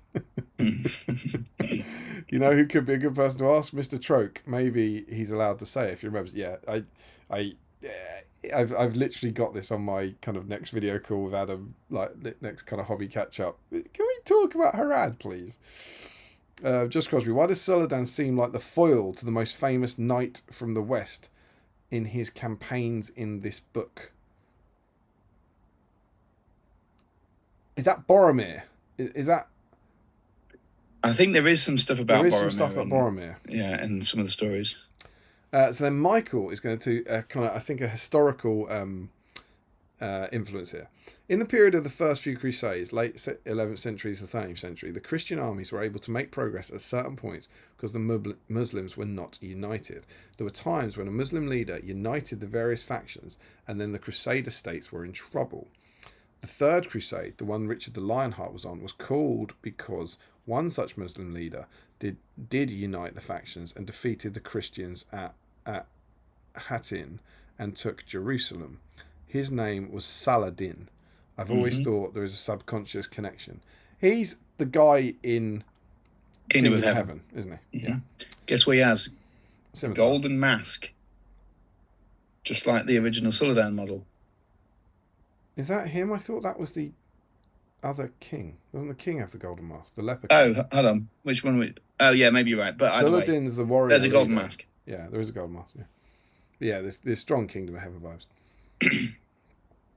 I mean, I think the Golden King of Abrakan is very much inspired by that because he's sat in a little thing. And obviously, Saladin and Suladan. Maybe so. Sam's saying maybe Suladan got a redesign and got held back, possibly similar to Beachbone going quiet for years. Joe says it sounds like a mold error or a redesign. Josh said, "Wait, did you actually say that people think the newer sculpt is better?" I knew that was going to fight him. What do you think? I'm not saying what you think's better, but don't. When people look at them for which one's better, they like the newer one, don't they? I'm not sure. Oh. I think most people who know of the old one really like the old one. Mm-hmm. But I think a lot of people also like the new one. I think they're both equally well loved, but I think the newer one is just more common. So people go, "Oh, that's quite cool." But I'm not sure it's better liked. Maybe I'm wrong. I don't know. I wouldn't be confident enough in my knowledge of Harad fandom to say. I thought generally the newer one was liked, but you might be right. It might be availability because the horsey model, I think, is really quite hard to get hold of. Right? I think I've only ever seen the only person I know of who had it was it Dave Reed or was it Chris Murphy? One of the two had it, and I was like, wow, I've never actually seen that in the flesh. Oh, so, really? Is it that bad? Is it? Yeah, I've just never seen it. Yeah. Well, I mean, he's got the ultimate thing where he presumably was then not available when the new one came out. I reckon. So it's like the firing arrow lurts. Is it that one? That he was. The problem is he was only on sale for a very short period of time. He might Yeah. have only been on sale for 2 years. Could have been, yeah. And the fact that the magazine had the foot mounted version means that he's way more common than because you wouldn't have gone to buy the foot and mounted unless you hadn't got the magazine. Yeah. So that makes it even more rare, I guess. Just tonight, I've of course cracked open a legitimate 20-year-old blister. She's a beaut. Sam says I spec Suladan was not to Saladin. Yeah. Dr. Pepper Machine, director's cut of Kingdom of Heaven is the best version. Agree completely. Yes, good. And Josh says it's easy to make that argument for GW's Lord Michael, but what lay behind Tolkien's depiction? And Michael says that's a good question. I think Dr. Pepper Machine is agreeing with you. The banner argument makes sense. No bias here. Don't really know what that means. The banner argument. That was your point. Is that me saying that maybe they redesigned it because they wanted to have the Tolkien-esque mention? I'm not sure what the bias means. Maybe he just means he's not biased as to which one is the better model. GF Flora says, "What do you mean by Geoffrey Harad IV?" You did make a joke about Geoffrey Harad IV. Oh, I can't remember. I did. I can't remember what it was. No, you're right. Well remembered. I was saying it was about which one that you wouldn't have a sculpt for. And it was like you've either got the leader of the Haradrim, the poster boy of the army, or just a generic guy over there. Yeah. Yeah, there was no actual model called Geoffrey Harad IV. I think it might be Seta. Sam says the next Battle Games of Middle-earth article, how to make a banner for your Suladan. You'll need 4 foot of pipe cleaners, a hacksaw, and embroidery kit. Step 1, cut a 2 by 2 inches piece of pipe cleaner. Step 2, make them into a banner. Dr. Pepper Machine, how complete is your White Dwarf collection, Damien? My White Dwarf collection, I would be confident in saying, is complete from about 170, which I would put somewhere around 1993, till about 2004, 2005-ish. And then that's when I went off to uni and stopped my subscription. But yeah, I would think I have the vast majority of those issues because I've never got rid of any of them and I had a subscription. It's a lot handy for stuff like this. Frederick Schultz, maybe the release was delayed because they wanted a redesign but then decided to release him anyway, but then later they still did the redesign. Maybe. That would be a weird way to do things, wouldn't it? There's no art in here, is there? No, the only picture of Suladan is that one from the front cover of the BSIME, isn't it? Which is, of course, done after the fact. You would have thought so. Like all the other artwork. I'm pretty sure, again, I don't know this, but given that all that art matches for that last binder of Battle Games Middle-earth, I'm pretty sure they knew the models and then they got the same artist to do a painting of each of them. Which is really quite a lot of dedication, given what it was being done for. Frederick Schultz, it really is a weird story. Larry says, is he truly evil at heart? Oh, here we go. What threats and lies led him on the wrong march from home, if he would not rather have stayed there in peace? Indeed. Josh thinks Saracen inspiration seems likely for them at the Pelennor as well as the geography of Middle-earth. Larry says, battle streams of Middle-earth will make deep dives of us all. I like that Faramir gets that line in the film. I like that. I'm fine with that. I think Sam giving that to Faramir, I think it suits his character. Absolutely. I think it's cool. It gives you great. It makes Faramir so different to Boromir. It makes it make more sense that he gives away or lets Frodo go, doesn't it? Because Boromir would just see him go, bastard. Exactly. Josh Crosby, the Mumakil are not helpful here, but I'm not sure they need the same source and also do little in the book. I think that's about the kind of the influence. Sam says, I look forward to the Larry deep dive. That's definitely a popcorn night. The Dr. Pepper Machine, almost as weird as the current story of Palestine. They don't seem to be pals with any stins. Pals with any stins. That's good. Joe Holzman, you mean a broken shards of glass night? D-Spirit, I'll pass myself, Joe. Ricky Drinks Paint. Just had a quick look, and they were both sculpted by Michael Perry. Perhaps he wasn't happy with the original and wanted to sculpt it again.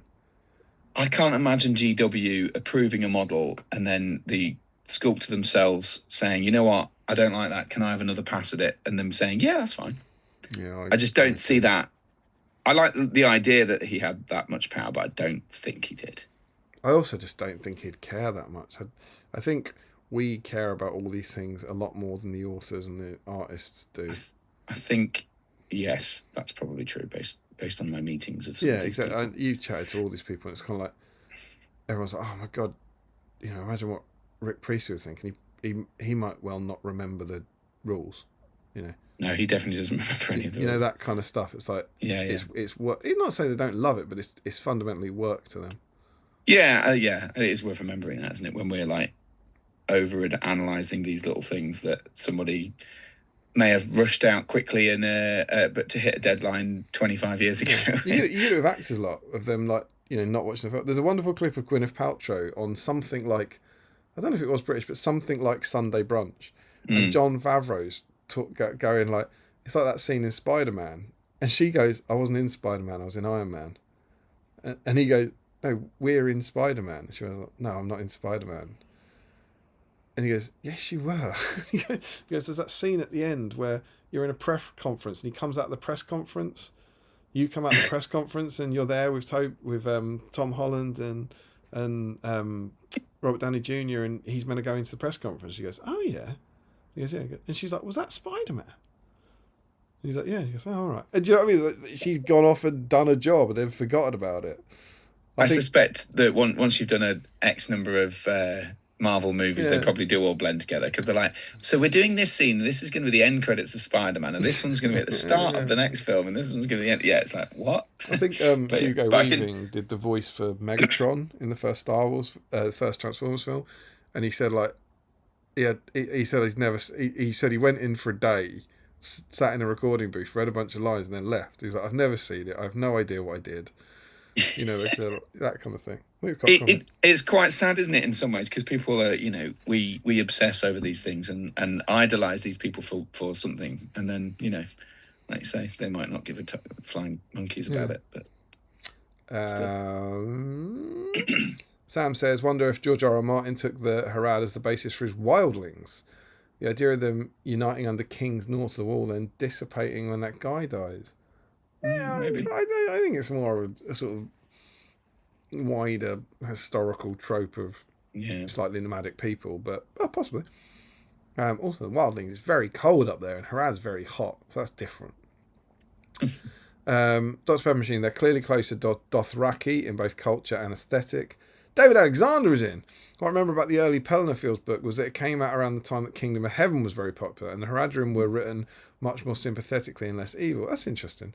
And later, when they were re-released in a later book, there was a jarring tonal shift, and it was all, no, they are always just irredeemable evil baddies. That's interesting.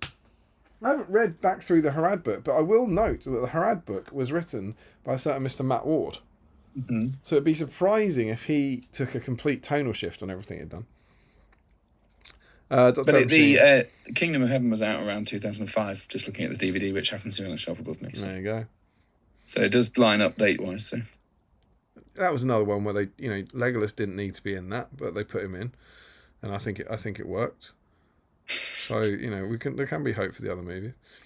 Faramir's speech humanised not only Harad but all humans that joined Sauron in the Royal Ring. Indeed, like Tolkien wanted.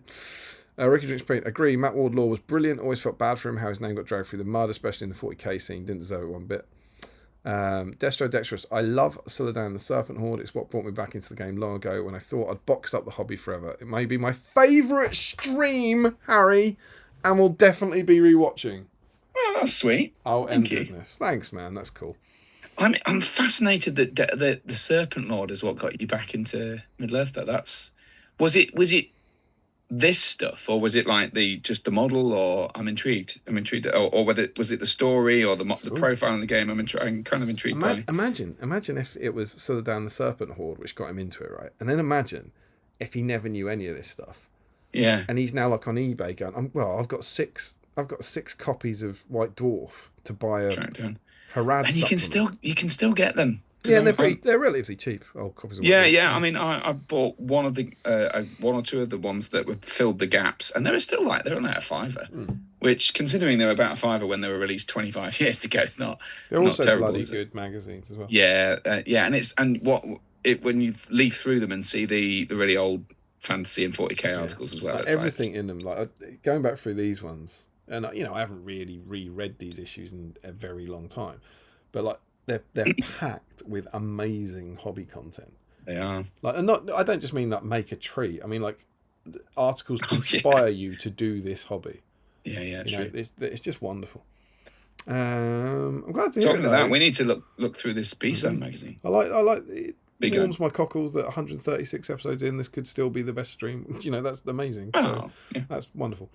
Dr. Pepper Machine, JMac won first place on a train tournament recently. Indeed, the Return Journey by Mr. Chris Cooper. Cracking idea for that, but I was on a canal boat instead.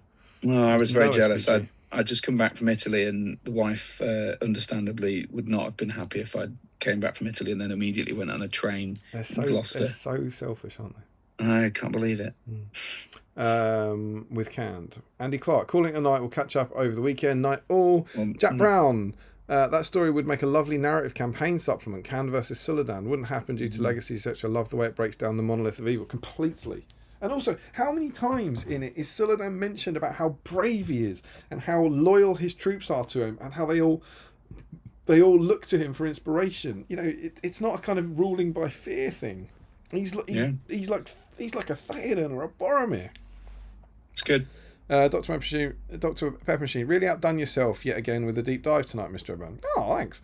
Wasn't there large contingents of Harad and Eastlings holding smaller forts and towns that the men of the West had to remove? Do you mean like in the... Oh, do you mean on the way to the Pelennor? Yeah, they have to... They send a bunch off at the crossroads, don't they, to go and do something? You might well be right. Yeah, he then says, on the way to the Black Gate. Yeah. And then he says the Harad book is rare. What, this one? Is this one rare? Yeah, that is hard to get hold of, yeah. Ooh. I got this only this year, and it cost me about 35 quid. 35 quid? Yeah. Oh, yeah.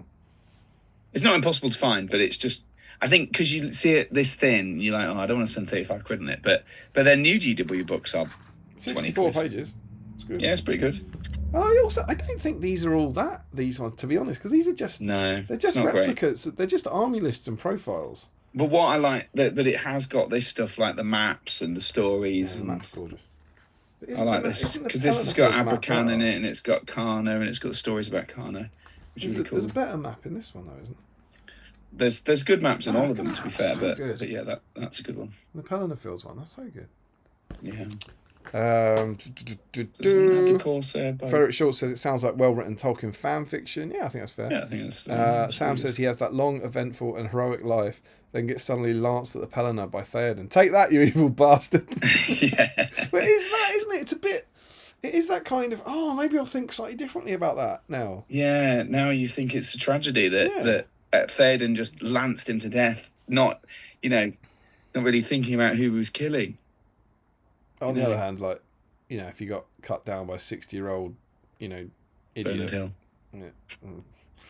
doesn't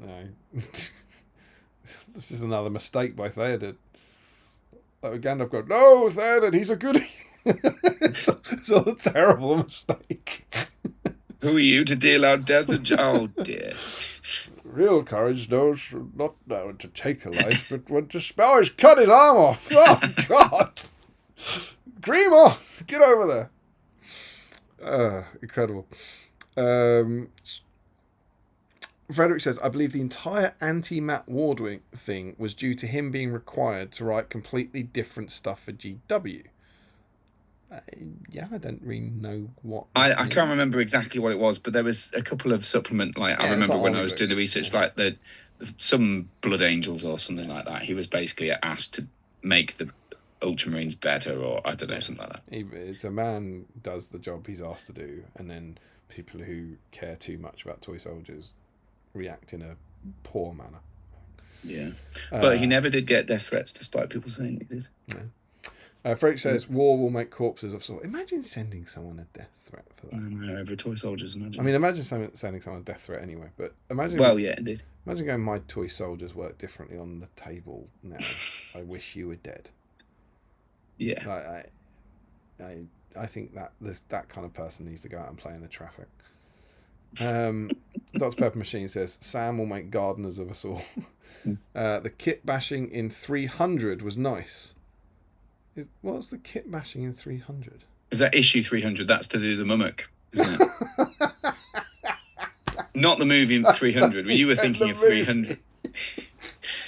It was really good. Yeah, I used that. That's the big one, isn't it? That's the massive one. Well, actually, that one was the main one where he sort of cuts the tusks up and all that sort of stuff, I think. But there's, I think, a couple of issues later. It was one of the ones that we just looked through. It had a Mummock showcase, which was really good. It's got like a dead Mummock in it, and it's really nice. Yeah. So 300's got stuff about the Merchant Guard of Abrakan. It's got all the different troop types. So it's the original Watchers of Kana, I believe. They're all convergers. Yeah. Coastal raid rules. How to make a beach. There's a scenario, and then there's conversions for men. So it's not the Mummock one. There's a massive battle report with 3 Mummocks in it. Yeah. And is there a Mummock guide? There's no Mummock guide in that, but you're absolutely right. There's a couple of Mummock hobby articles around it. Paul Rudgy, I believe. Rudgy, yeah, that's the one.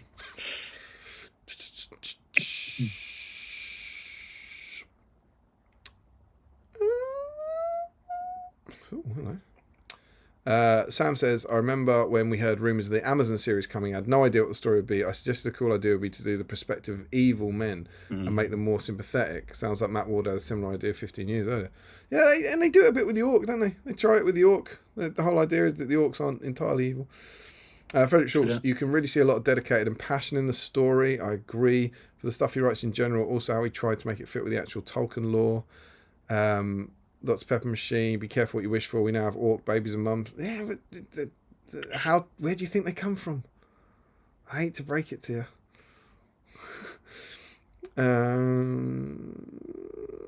Sam says, men, not Orcses.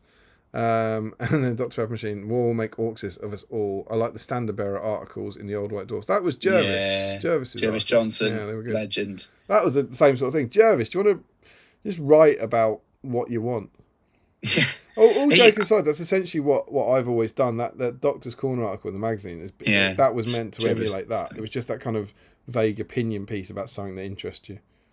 I remember, he did some great ones about like balance and games and about using decks of cards to make stuff. And he's always a great writer. Yeah, he was good. Joe says, I love that Tom Bombadil stuff. It sounded like the copyright had run out and someone had turned it into a horror movie like Winnie the Pooh.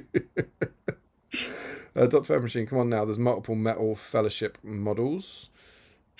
Yes. He's talking about the resculpt stuff. Is it satire, though? I presume it's satire. It's not what we mean. It's not a redesign, is it? I think we specifically said, obviously, there are multiple versions of certain heroes. Yeah. Sam says, I've used Suladan a fair few times this year. He's had some heroic moments, some games. His job was to sit at the back and not die. And one where he got excited and surrounded by enemy Hasharans and died. Bonus entry should be flesh out an unexplored area of Middle Earth. Joe said, I think Suladan came from Harad. Jack says, thanks, Damien. You were just about to derail Seven Stones prep into short story writing. Joe says, I also think when he was besieged by the Kandish army, it sounds like he was stuck between a rock and a Harad place. Very good. Dust Pepper Machine, the small caveat of coming up with fluff, but also verifiably correct. Sam says, think you're thinking of Baldwin, Harry. Ian yes, Baldwin? I think that was the guy with the gold mask. James Wilson, fairly certain a later issue of White Dwarf expanded upon the Suladan campaign and had a guide to build the fortress of Pasgar. That's cool. Yes. Haven't got that far. Dr. Pepper Machine, no, that's Baldwin that has the golden mask. The mask is leprosy. I knew that without Google. Duck Pie prefers the newer sculpt. James Wilson has the old Suladan somewhere. Older cavalry sculpt is the best. Oh, hello, Josh Crosby. Older cavalry sculpt is the best model ever produced for the game. I mean, he's gone big.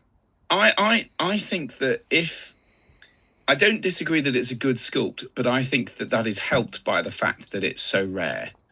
I think it's when you see it, it's special.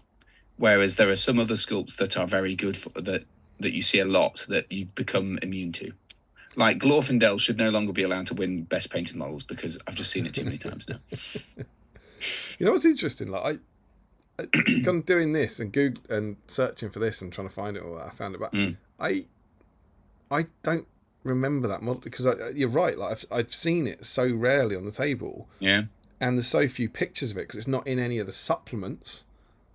Yeah, I suppose it isn't, is it? It's not. Was it? It's not in the supplement he was for, and the next book he's been replaced. It's already been replaced. And so, where am I thinking it's from then? I think it might. Is it only in the collector's guide then that I've seen at the? Well, possibly because I found him in the White Dwarf that he gets released in. Obviously. Oh yeah, actually that's probably where I've seen it in. Yeah. But he's not in the rest of the issue. There's also no mention of him. That was important. 11 months later, there's nothing in there that says, here he is at last. Harad player's been waiting for some. It's just like it's literally in a page of releases and repackages of Boromirs and Denethors and stuff. It's just like, and Suladan. That is weird. Super odd. I wonder if there was anything. You know, they have the old GW online pages, and they kind of binned it all eventually. I wonder if there's a bit on there. Maybe. Who knows? Michael Haskell, going to have to call it, gents. Great to see Harry in the hot seat this evening. Good luck to Louise on Sunday. Oh, thanks very much, Michael. Dr. Pepper Machine. YouTube seems to have changed our names to the usernames. Mine's always been Dr. Pepper Machine, but was showing up as the I didn't realise that was the banners. Oh, that's interesting. That's why he made the joke about the banner, because his username was the banners. Larry, maybe the new Suladan is the first Suladan. They decided to resculpt him, then decided to release the original one. Maybe the new Suladan is the first Suladan. They decided to resculpt him, then later decided to release the original one. As always with Larry, impossible to know if it's satire. I think that's extremely unlikely. And someone deliberately misread it. Dexterous screams, I didn't know any of this. I think this is in relation to the stuff we were reading. Yeah. And despite him still being his favourite character. After he's already gone, I love this, mate. Oh, God, what if we ruin it for him? I like them when they're evil. Yeah, that's literally what Sam says next. Like Destro, I like them more when they're irredeemably horrible people. Bins around at me. See, Sam knows. Dr. Pepper, what was your first arm when you got back in, David? Back in from getting my drink? I had a bud. What was my foot? Any ideas? Please clarify. No idea. What was your foot? It's army, isn't it? Oh, back into the hobby. Army, I think. Yeah, because I said I stopped, didn't I? I said I stopped when I went to uni. Yes, but you stopped. Did you stop doing other fantasy and stuff, and then come back for living? I went to uni and chased girls instead. I chased girls instead of wins. I got back in collecting narrative scenario stuff for the Fellowship and the Two Towers. So I had the journey books, the Fellowship journey book and the Two Towers journey book, and I would get like 24 Morio Goblins and 18 Uruk Scouts and 6 Warg Riders and that sort of stuff. So then the first army I built was for the doubles tournament, and it was 1,000 points of Rohan, and it was 1,000 points of Moria. It was basically the Fellowship enemies in an army. So I had 24 Goblins, a Cave Troll, a Drum, and then some Uruk Scouts. That was my first evil army. It was basically all the evil participants from the Fellowship Scenarios. And that is where I met a young man by the name of Tom Harrison. I've heard of him. I know. It's a nice fella. Sam says, no, Theoden, he was going to surrender and join you. Frederick says he was also thinking of 300 films, a bit confused. Banners was talking about a goat demon with tits in the movie 300. White Dwarf 300. Sam says they spring out of holes in the ground. That's where orcs come from. Joe, agree with previous comments. This has been a tremendous stream thus far. Oh, that's kind. Who knew Harad? I know. Well, there's such a vein of interesting stuff that is and it's very what I love about it, and I know we've gone on about it now, but I love that for anyone who plays the game and has played the game for as long as I have, or been aware of the lore, I didn't realise how much of the Harad stuff I know and take for granted as being Harad. How much of that was invented A by Matt Ward, but B by GW as a wider thing. Sure. It's like almost nothing was from thingy. I just assumed it was, But cool. It's cool. It's really cool. Dr. Pepper says, pre the Doctor's Corner, you did a fair bit of this stuff on the One Ring. I did, because that's where people used to talk about things. You're right, I did used to. Apparently with Frozen. Visually, it's the standard freeze. It'll catch up. It'll come back. It does that. It's been doing that. That's nothing to do with tonight. It's been doing that for ages. It freezes. This picture freezes for about 20 seconds. The audio carries on, and then it catches up. So good. Ryan Pickering, going to have to call it a night. Catch up over the weekend. Joe Holden was similar to the Theodred resculpt. Then I don't know which bit that's replying to, but I think it's different. I think it's different because both Theodreds look like. I mean, the original Theodred didn't look like anything. What's he saying it's similar to? Maybe it's. Maybe is it saying about that people wouldn't know about it because the one on foot. Oh, the new one has just been released quietly and not really given them much of a fanfare in the same way that. Yeah, but that's a bit weird. Josh Crosby, incorrect. It's this is to you. It's special because it looks like it's out the pages of a book. I didn't even know people didn't have him. Okay, fair enough. I'll accept that. It does look really good. Yeah. Joe Holzman just chucked out and no mention made of. Oh, there we go. Yes, I see. Yeah. He means the old the release Suladan, of the original release of the old Suladan. Yeah. Very strange. Probably for different reasons. There's no suggestion of Suladan being a nonce. That's exactly what I was going to say. I just didn't say it. Yeah, particularly not after that story. Suladan's fine. That's what Theodred was doing. Theodred, he was probably a nonce.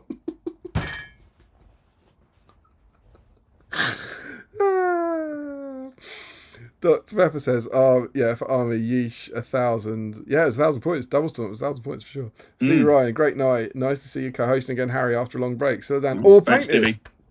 We'll catch up on the rest of the stream at some point next week. And then Dr. Pepper says, forced into being Rahovid history. Frederick tells us about the stream. Larry, it's reminded me of how I'd wanted to do Harad for a while, inspired by GW created lore. And Frederick says, it's the standard freeze is another great mug quote. Obligatory can't hear Damien post. Let's get through the rest of this magazine. People like Harad. Yeah, I agree. Well, just on the Duck Pies comment, this has reminded me about how I wanted to do Harad for a while. That's exactly why I did Harad for my Tale of Four Warlords thing a while ago. To raise awareness. Well, partially that, but also because I have wanted to delve into this history myself after sort of enjoying it from afar and remembering it fondly from ages ago. So, yeah, it's good. It's good stuff. Spread some more of that joy. Let's do it. Let's get the book magazine. So, issue 86, Suladan attacks the unwary travellers. And so we launch in, and for whatever reason, this is after Matt Ward did all that good work, and yet we start with the cruel warriors from the distant south. So this is very slightly, I don't know, what you'd expect Harad to be, perhaps. Propaganda. Yeah, this is Gondorian propaganda, for sure. They are called to Mordor to make his war the last war that will cover all the world in shadow. Where's the Faramir quote? That's the quote you want. Yeah. And obviously the picture of Suladan. And we have Lords of the Harad. So we did have the Harad troops introduced in pack 70, but now we get their heroes. So we get Suladan, we get the Haradrim King, and we get the Hasharin. We also get this spectacular ambush. Suladan leads a silent surprise attack against the unsuspecting Gondorians. And this is his silent surprise attack. Is just an army of Harad running up behind them. So they've been hiding over that dune, and there's nowhere to hide. It's in the desert. Oh God, where are they? Where's Suladan? Oh, his entire army's behind us. Ooh, such a devious man. I like the Hasharin with his little moon. That's cool. Really cool. I think it's a tick from O'Byrne. I like I like the backdrops in these shots, even though like the they've clearly thought about, oh well, let's not just take a photo of this dune, let's have a nice painted sunset thing. It's cool. You can't.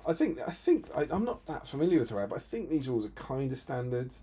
The Hasharan can't be trapped. They get elven cloaks. They've got little poison blowpipes and stuff. It's pretty cool. I mean, I'm sure we'll get into Hasharan a bit more in the next one, won't we? Yeah. And then they update the battle companies to include some of the newer stuff, including this. Again, I'm not familiar with Harad. I'm not familiar with battle companies, but is this? Do you know? Is this in the current battle companies or the last battle companies favour the Hashari?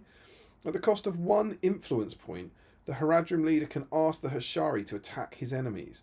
After both players have set up, but before the game has begun, both players roll a dice.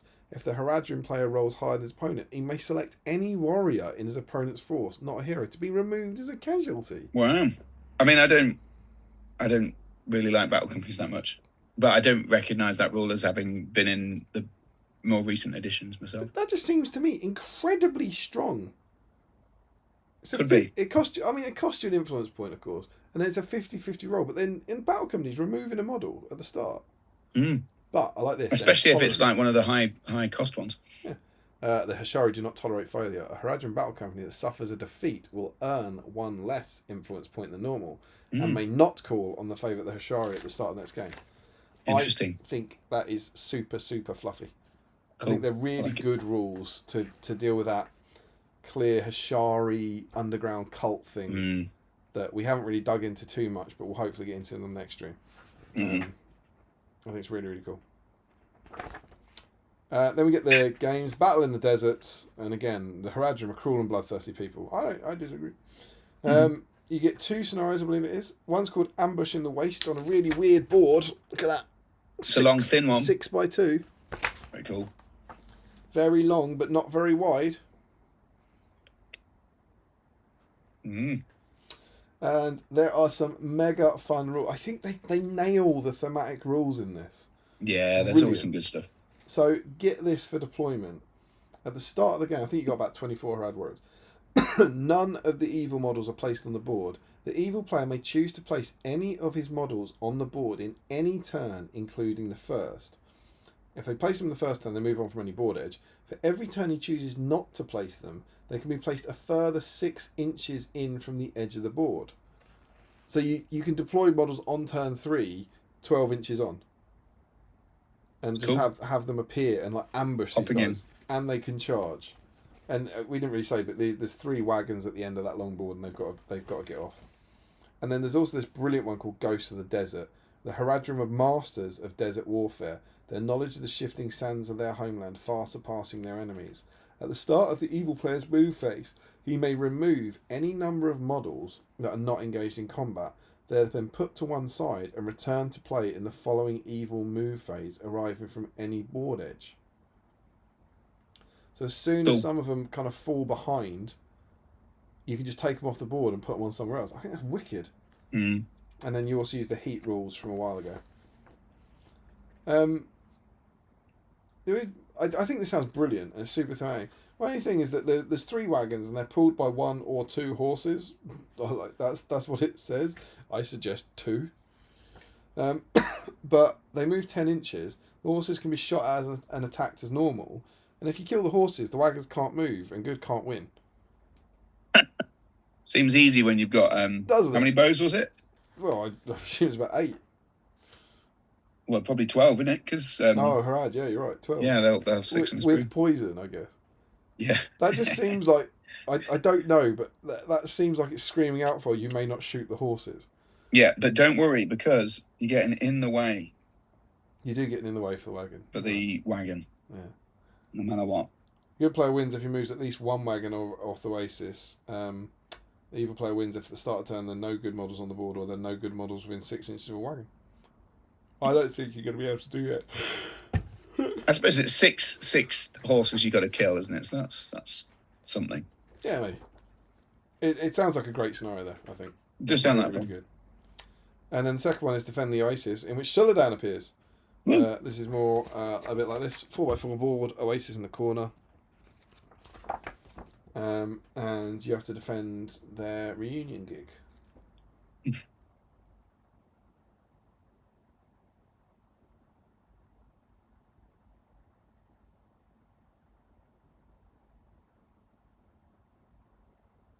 Oh, have you stopped?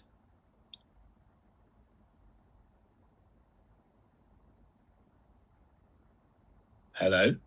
Oh, I was just waiting for you to laugh at the Oasis joke. Oh. I was actually getting a little terrified then. It got stalled, but then I saw you breathing, and it was super creepy. He can stop he can stop his face. He can't stop his breathing. I do get it now. You mentioned Oasis. Yeah, it's good. Haha, Yeah. reunion. Very good. Duck Pie got the joke. Yeah, that's good news. It's good news. As long as I'm on the same level of humour as Larry, I know I'm doing something terribly, terribly wrong. So yeah, they're defending it, and then they attack in waves. On turn 5, evil models that have been killed except heroes can be returned to play, which is quite cool. And it sounds quite fun, but it's one of those relentless ones. After 20 turns, if the good model's still on the board, they win. So it's can a kind of relentless wave of Haradrim kill. Is it 12 guys? 24 warriors of Minas Tirith. And a captain. Yeah, it's 20 turns is a lot of turns, isn't it? It's a long time to be just playing drudgery of okay, I'm going to shield. Okay, right. Strength 2, strength 3, looking for 6s, rerolling 1s. All right, okay. Alive again. Great.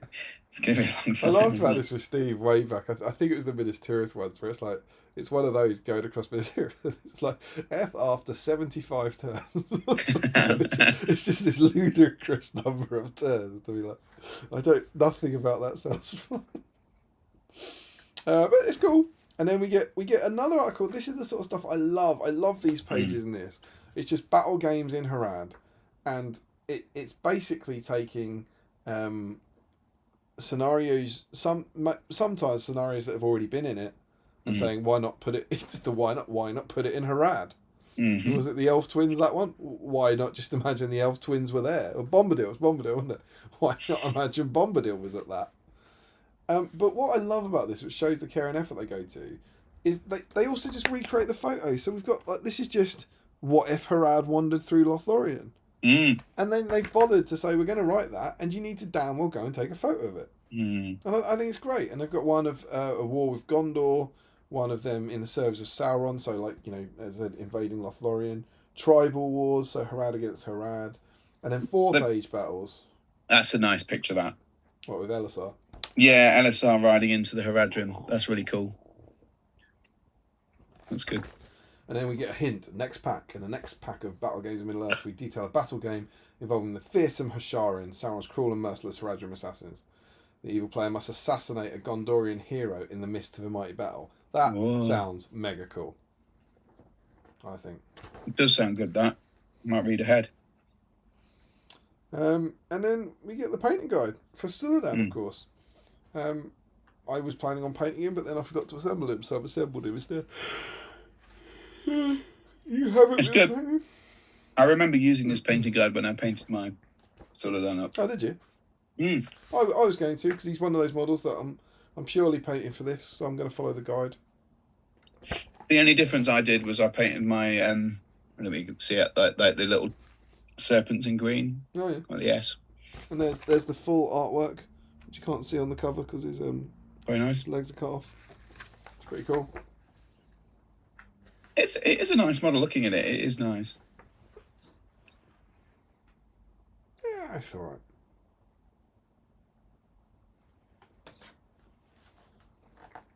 I mean, I don't have the sword, so mine's a bit different. But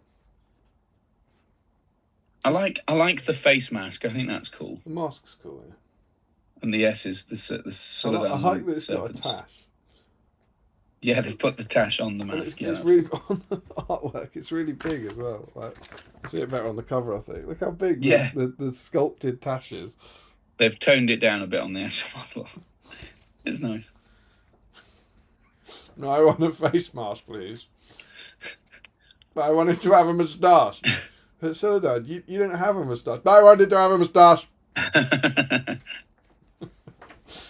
Oh, there you go. Look, what lies or threats led him on his long march from home. There you go. At least it's in there. Attributed to the film, interesting enough. So yeah, well done. And then we get desert boards with Jez Bickham, no less. He's having so much fun putting that corner on, isn't he? Look at him. I see you've bothered to put something on this corner, he's saying. Yeah. Where is the rest of my terrain, he's asking. Build a desert board. Paint it brown. Yeah. Get a piece of polystyrene, glue sand to the top. Done. They do a bloody good job of what you can do in the desert, right? They've got these wonderful dunes, and they go. It's like sculpt these curvy dunes, and then make sure, and they're right. Look, make sure you put them going the same way, and it will look like the wind's blown them, and it's good. That is actually something that I would probably get wrong. I would do my dunes the wrong way around. I'd do one way and one the other, and I'd be like, oh, for fuck's sake, how did I do that? And then I'd be peeling it off with the glue, and it'd make a right mess. I think that's really good, and it's about all you could possibly ask anyone to do to make a desert board. Yeah, it's like just a yellow board, isn't it? He's having a great time. He does look like he's holding that board with the relief of just, there's something on this one. Wasn't it a relatively unusual thing for these guys where you got like real reference? You don't get a lot of that in these. But it's like, look at real desert reference, which is great. A really good, sensible advice. A bit unusual. And then additional details. Yeah, well, there's an Oasis tile, isn't there?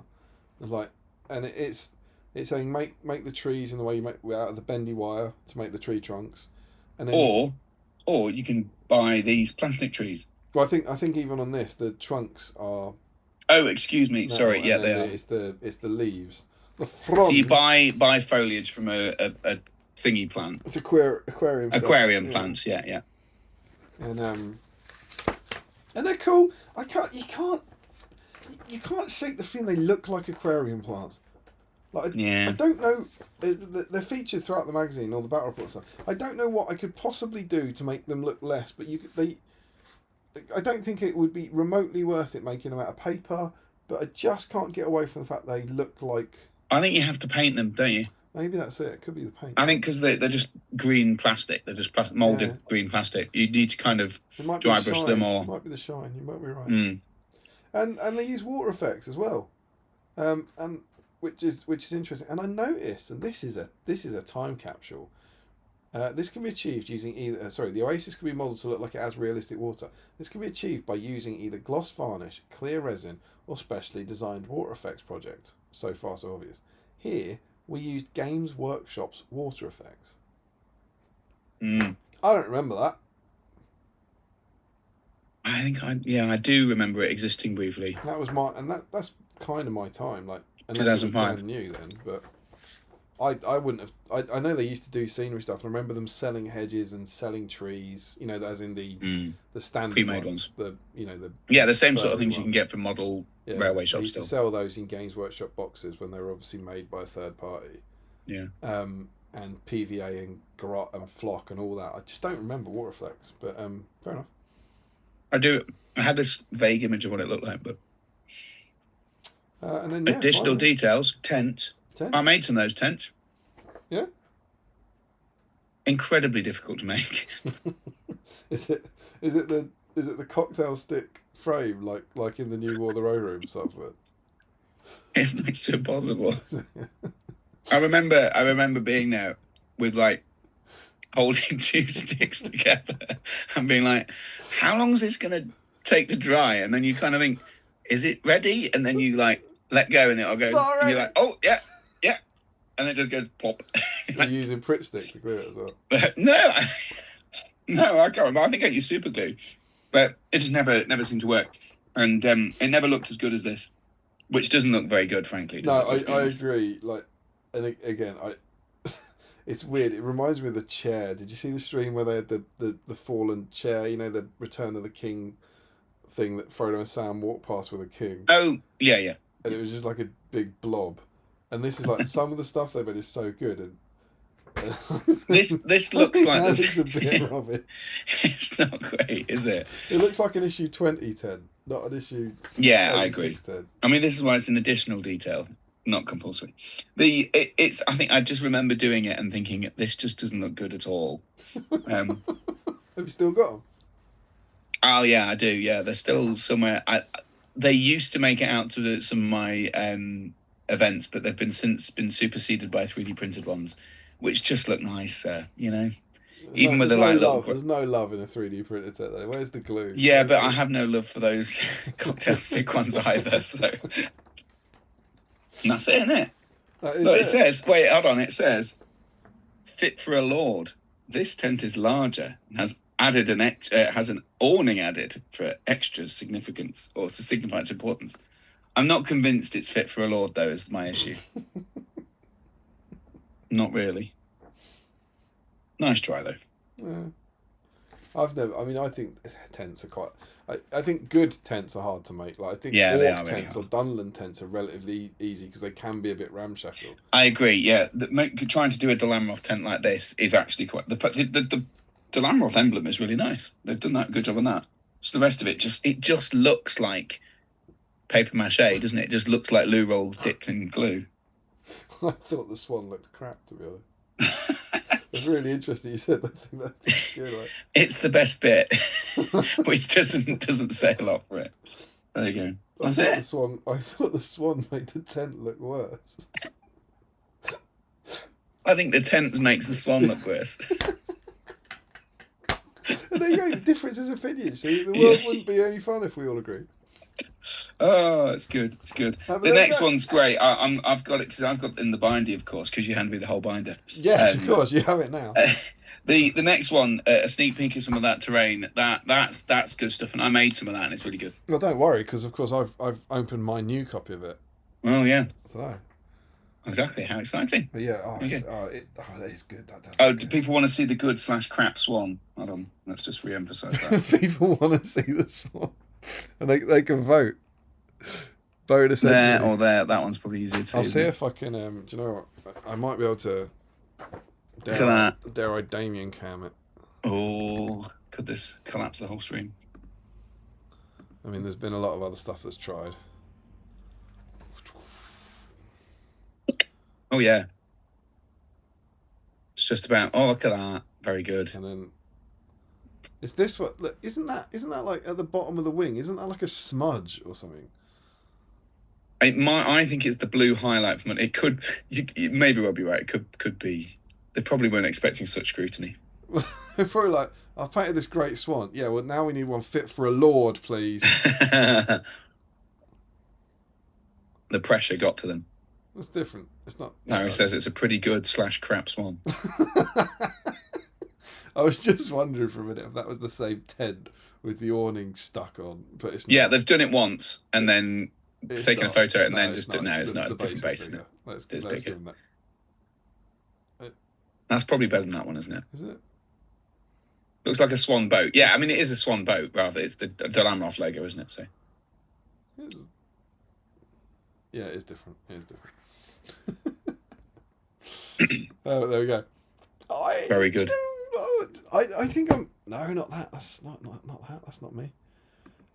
What's your name? Oh, that's the camera again. Oh. There we go. Are you trying to assess the quality of the boat? The book, magazine. Good scenarios.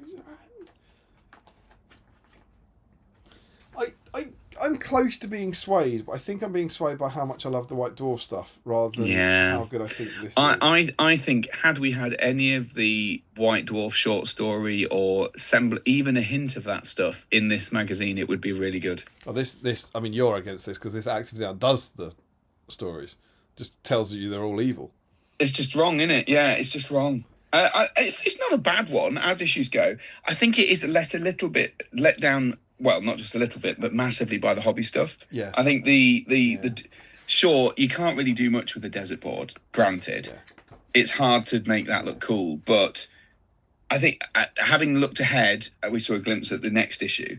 I think they should have just done that for this, shouldn't they? Like, because the next issue's got some really cool Harad buildings that you kind of think, oh, that's really cool.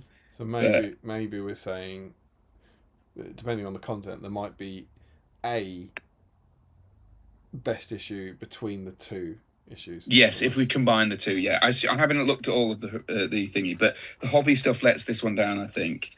Well, again, like you say, it's so unfair to say. It's like, hard, isn't it? This is how you make a desert board. That is how you make a desert board, isn't it? That's a great desert board. But it's just, I don't want to make a desert board. Exactly. Yeah, there's not a lot of excitement to it. I like the artwork, and we get some special rules. Battle companies would have been quite cool back then. The scenarios seem quite good, don't they? I think from a gaming standpoint, this is probably a really good one. If, obviously the rules are out of date, but, Sounds like we like it. You could still use the Haradrim companies list, couldn't you, with the favour of the Hashari and the Intolerant specials? You could use those. It gets one of those spreads that I really like. Yeah. Gets a nice little sort of 2-page spread to talk about stuff. Yeah. I think on the balance it's better than a lot of them, but it's not the best, is it? I wouldn't put it in contention for the top. Yeah, it has to be nominated to be the best. Yeah, I wouldn't nominate it personally, but I would say honourable mention, but not getting a nomination for one of the best. Agreed. But well done, issue 86. Yeah, solid work. And well done for everything else that's inspired us too. Well, I would say well done, Damien, for doing the fascinating deep dive about the Suladan model, the mystery of the model and it not appearing, and then all the backstory. Which what a treat! What a hell of a treat! I was like, there's nothing about Suladan, and just when I started to find out, I was like, just that. The model story I thought was very, very cool. Yeah, so, I like that. So that's still a mystery, isn't it? It still doesn't make much sense. I make a note. Ask Adam. We need to ask Croaky. He might know. Because there are two mysteries there. There are why did it take 11 months, and then why did they redesign him? They're two separate things. And which came first? The the name, the story, or the model? But it seems like the story must have come before the model. And in the context of the time, it doesn't make any sense that they just didn't make him. That just doesn't make sense for the way they were releasing this stuff. Yeah, it's weird that he's got a profile in the book, but there's no models. And then he's got that battle report with him not mentioned 4 months later or 5 months later or something. Yeah. But he must have literally been sculpted after that book was done. It's that kind of, it's like Azog in the first. We get the Unexpected Journey book, and then we get Azog in August because he was clearly being sculpted from November onwards and then went into production. I mean, unless there's something simple like, there was a third Suladan sculpt that just didn't make past muster, which I think someone said earlier, wasn't it? Like that, like we think that happened with something. Yeah, that there was one, and then they were like, you know what, we don't like this. This doesn't work alongside the Hasharan and the other stuff that we like.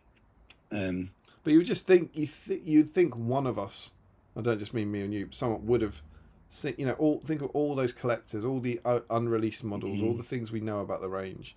You'd think it would have been seen. Yeah, maybe. Unless it was truly just one that never even went into that test production cycle. Well, I can't remember who I'm sure I spoke to someone from the Middle-earth team once about the beach bone. Yeah. Beach bone thing, and there was an issue with the original sculpt that had gone wrong, or it was a third party, or it just didn't turn out right, and so we've never seen that beach bone, the original one, which is why it's taken 3 years or something after the original ends to be released. So maybe it's like that they just were like, you know what, this isn't the direction we were hoping to go for, or they scrapped the idea. And it might be that it was a good sculpt, but it just didn't fit. Because they always used to say with the unreleased stuff that they got spun. I can't remember the exact details of this, but they would always do a test. So that's why the Queen Baruthiel, there are at least 12 real Baruthiels, because they had 12 in the wheel and they spun it. Yes, yeah, I've seen those. Yeah. I've got one, but I've got a recast of it. But this was years ago now. But some poor bastard bought a bunch of stuff thinking it was real, and it was all recasts. And he was like, I didn't want to do this. I thought they were real. I've been screwed. And then he basically, you could, I think it's still on Facebook, but I think he said, if you want one of them, put your name in and I'll do a raffle. And I won Baruthiel. So Wow. I've got her. It's pretty decent. I'll do something with it at some point. But he just did it all for free as a kind of, just a nice thing to do. That's good. But there are 12 of them for real, because they spun it. They got them, and went, okay, and then for whatever reason they didn't do it. Whereas there's no third Suladan, so it must have been even before. It must have been like a greens. I'm sculpting this and go, no, that's not what we want. I don't know if they did that. It must be that, I think. That's the only thing I can think of that makes sense in my head. Maybe, yeah, like they might have got a third party somewhere else and said, look, we really need this guy, this character. Can you do it? And then they've done a sketch. Yeah, that looks good. And then done it. And then actually when it came to it, it's like, actually, no, that's not what we want. Maybe because everything else was done in-house and it was of a certain theme or style, or I don't know. This is all very conjecture, isn't it? But anyway. You've sculpted Dulasan, not Suladan. I see you're still going on the sweat. You love to see it. Well, it's because I'm thirsty. It's not. I don't like it. I don't know whether it's because it's off. It's yeah, quite a few months out of date. It just doesn't taste like anything really. Shall we catch up on what the nerds are saying while I set up a Facebook page? Yes, I will. I will just quickly dip in for you. I want to say it was. We need. Oh, people were talking about the joke. They got the joke about the Oasis thing. Yeah, so is it that? It's before that. Is it before we? Yeah, because Larry is duck pie. I think Harry. Oh yeah. Oh, I keep sorry. I keep saying duck pie instead of Larry. Excuse me. No, it's before that. It's obligatory. Can't hear Damien post. It's that. So James that's Wilson it. Yeah, got it. Catch him on the stream, Night Old James, and then Jack Brown random letter share. That would be a mad thing for GW to invent about a mostly invented character, about him being a nonce, I'm guessing. Why do you call him Duck Pie? Yeah, I don't know why I keep calling him Duck Pie. It's because that's the name. I now know that Duck Pie is Larry. I did get that earlier. Thank you, everyone, for explaining. I'm lost. Why is Suladan a nonce now? I heard he was a war hero and the saviour of the South 2 minutes ago, says Sam. Magazines with Harad content are always worth picking up. Totally true. I would absolutely get. I think it was around the 296 of White Dwarf. What? This content, this Harad stuff. 296. Yeah, so that was one of the first ones. So around that era, and there's probably a good year's worth of content there. Just so you all know, for anyone watching, probably about now, some very strange things are going to happen with the stream, and it's because it's doing weird things as I try and get the Facebook page up. So okay, hopefully people can still hear us talking. Yeah, they will be. I feel like you've skipped the deep dive on the Serpent Lord in the book. Well, I think the point is that there isn't anything in the books. Who's saying that? Josh Crosby saying there's more, or implying that there's more. Is there more? Where and how? Because I think. Anyway, I thought that was the only thing that Tolkien had ever written. This isn't me doing a joke. Is there more about the Serpent Lord in the book?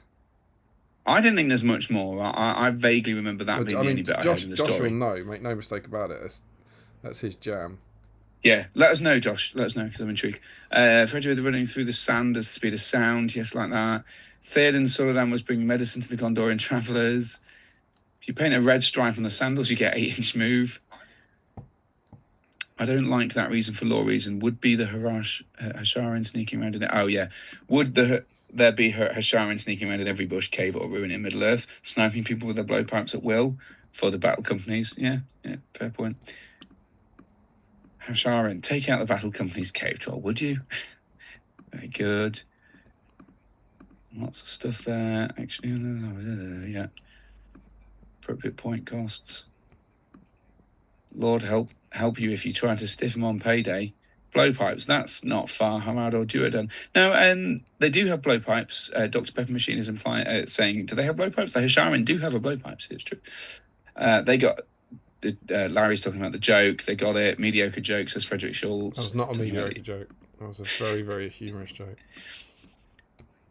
Even better if the Hashari got him, says Josh. Schrodinger's Serpent Lord Suladan would never / always shoot the wagon's horse. So Sam, Dr. Grant riding giant lizard army is there on a platter. Giant lizard army, that would be pretty cool. I was going to do a Damien and be too lazy to freehand anything on these banners, but I spilt some Black Templar and didn't want to get to go to waste. So Larry has he's done his freehand. Come on, do your freehand. I assume you're painting the proper new Suladan then. Joe's using the painting guide, unless I completely missed it. They don't tell you how to paint his trousers.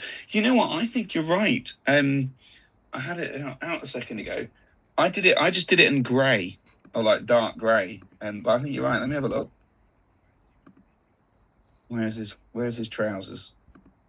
Yeah, well, they did a little bit of this, didn't they? The painting guide, unless I completely missed it, they don't tell you. Oh, hold on, we got a bit of echo in your ears. That was just me. Sorry.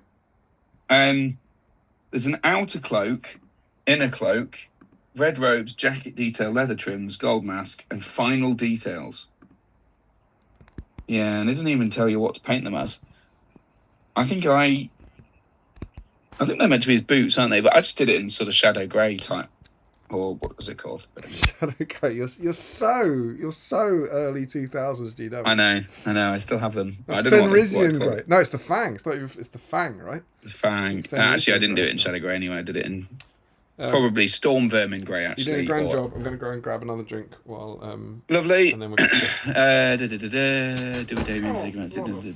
where we are. I'm also not a fan of how step 5 is like paint it like you did in step 3, and part 7 is paint it like you did in step 2, and step 9 is paint it like you did in step 6, 7, 3, and 2.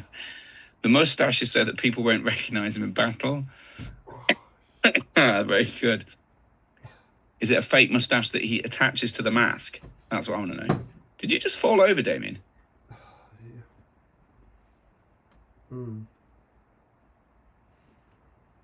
Too many Budweisers. Max, my knee. Ouch. Yeah. Are you okay? My knee hurts. I didn't see that. I think people are just seeing it on the live stream. I'm going to have to watch this back.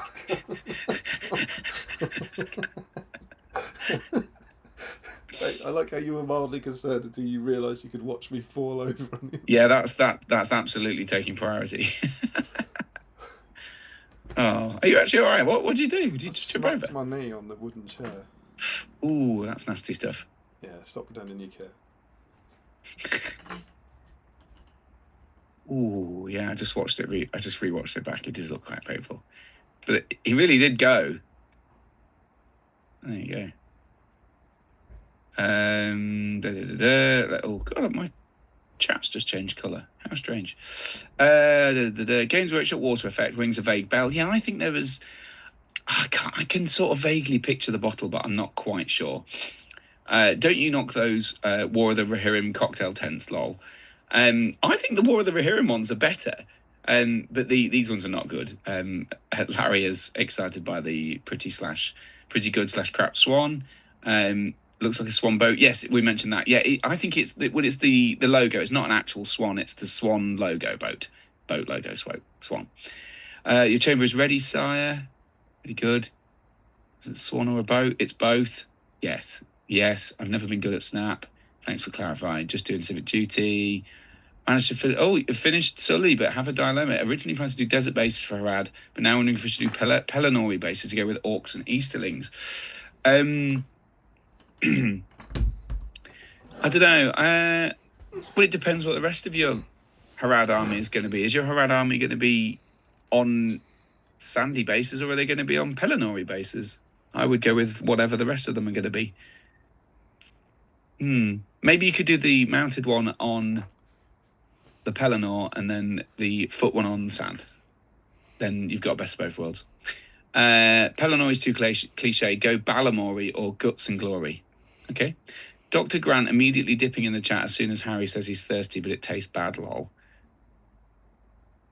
We can see the weird stuff. Yeah, that was about that. What's available to read online as a part of a Warhammer Plus subscription, Ricky Drinks Paint? What's that? White Dwarfs. All of them? All of the old ones? I don't know now. They weren't historically all. You could. Oh, that's interesting. They kept adding more. It might be that they finished it. Maybe they have got that. There you go. They're not the same though. No, it's nice to have the flipping. I want this. I want a flippy thing. I just believe in magazines. I think if you're really going to read stuff, you should get something that's physical and you should pay. I think it's worth. If you like reading about SBG, I think it's worth paying money to buy magazines. I think, you know. Yeah, I agree. I just think it's much better if you've got the opportunity to buy magazines about SBG to buy them than to not buy them. Yeah, I agree. I think buying SBG magazines is well worth doing. Yeah, specifically magazines about SBG. I If you've got the ability to do it, I think you should get them. Yeah, I don't know how you would do it, but you should do it. Just search. Just Google search. There might be some out there. There might be. You just don't know. You just don't know. Right, I think we're almost done now.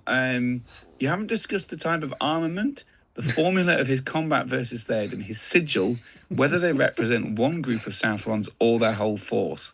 The fact that the story switches to his perspective, the colours associated with him, the fact that two cavalry forces are compared to one another as they charge. I mean, It's Josh's favourite thing in the world. I mean, Damien did read that thing. I mean, we haven't analysed it in the great depth, but he is right. Fair enough. Of all those bits, I do. It's true. The fact that the story does switch to his perspective, doesn't it? And it's like he realizes and he sees them charging, which is quite interesting. Yeah. That is interesting. I hadn't really given it much thought. But yeah, Josh loves it. Well, thanks, Josh. Thanks for flagging that up. That's interesting. He is good, and if you like Josh Crosby and his obsession, fascination with all things evil men, then I know a SVG related magazine that might interest you in the near future. Surely not. There's no such thing. Excellent though. That's good. Your knee hurts, but it got a like from me at least, says Larry. Injury streams in Middle Earth. ISIME.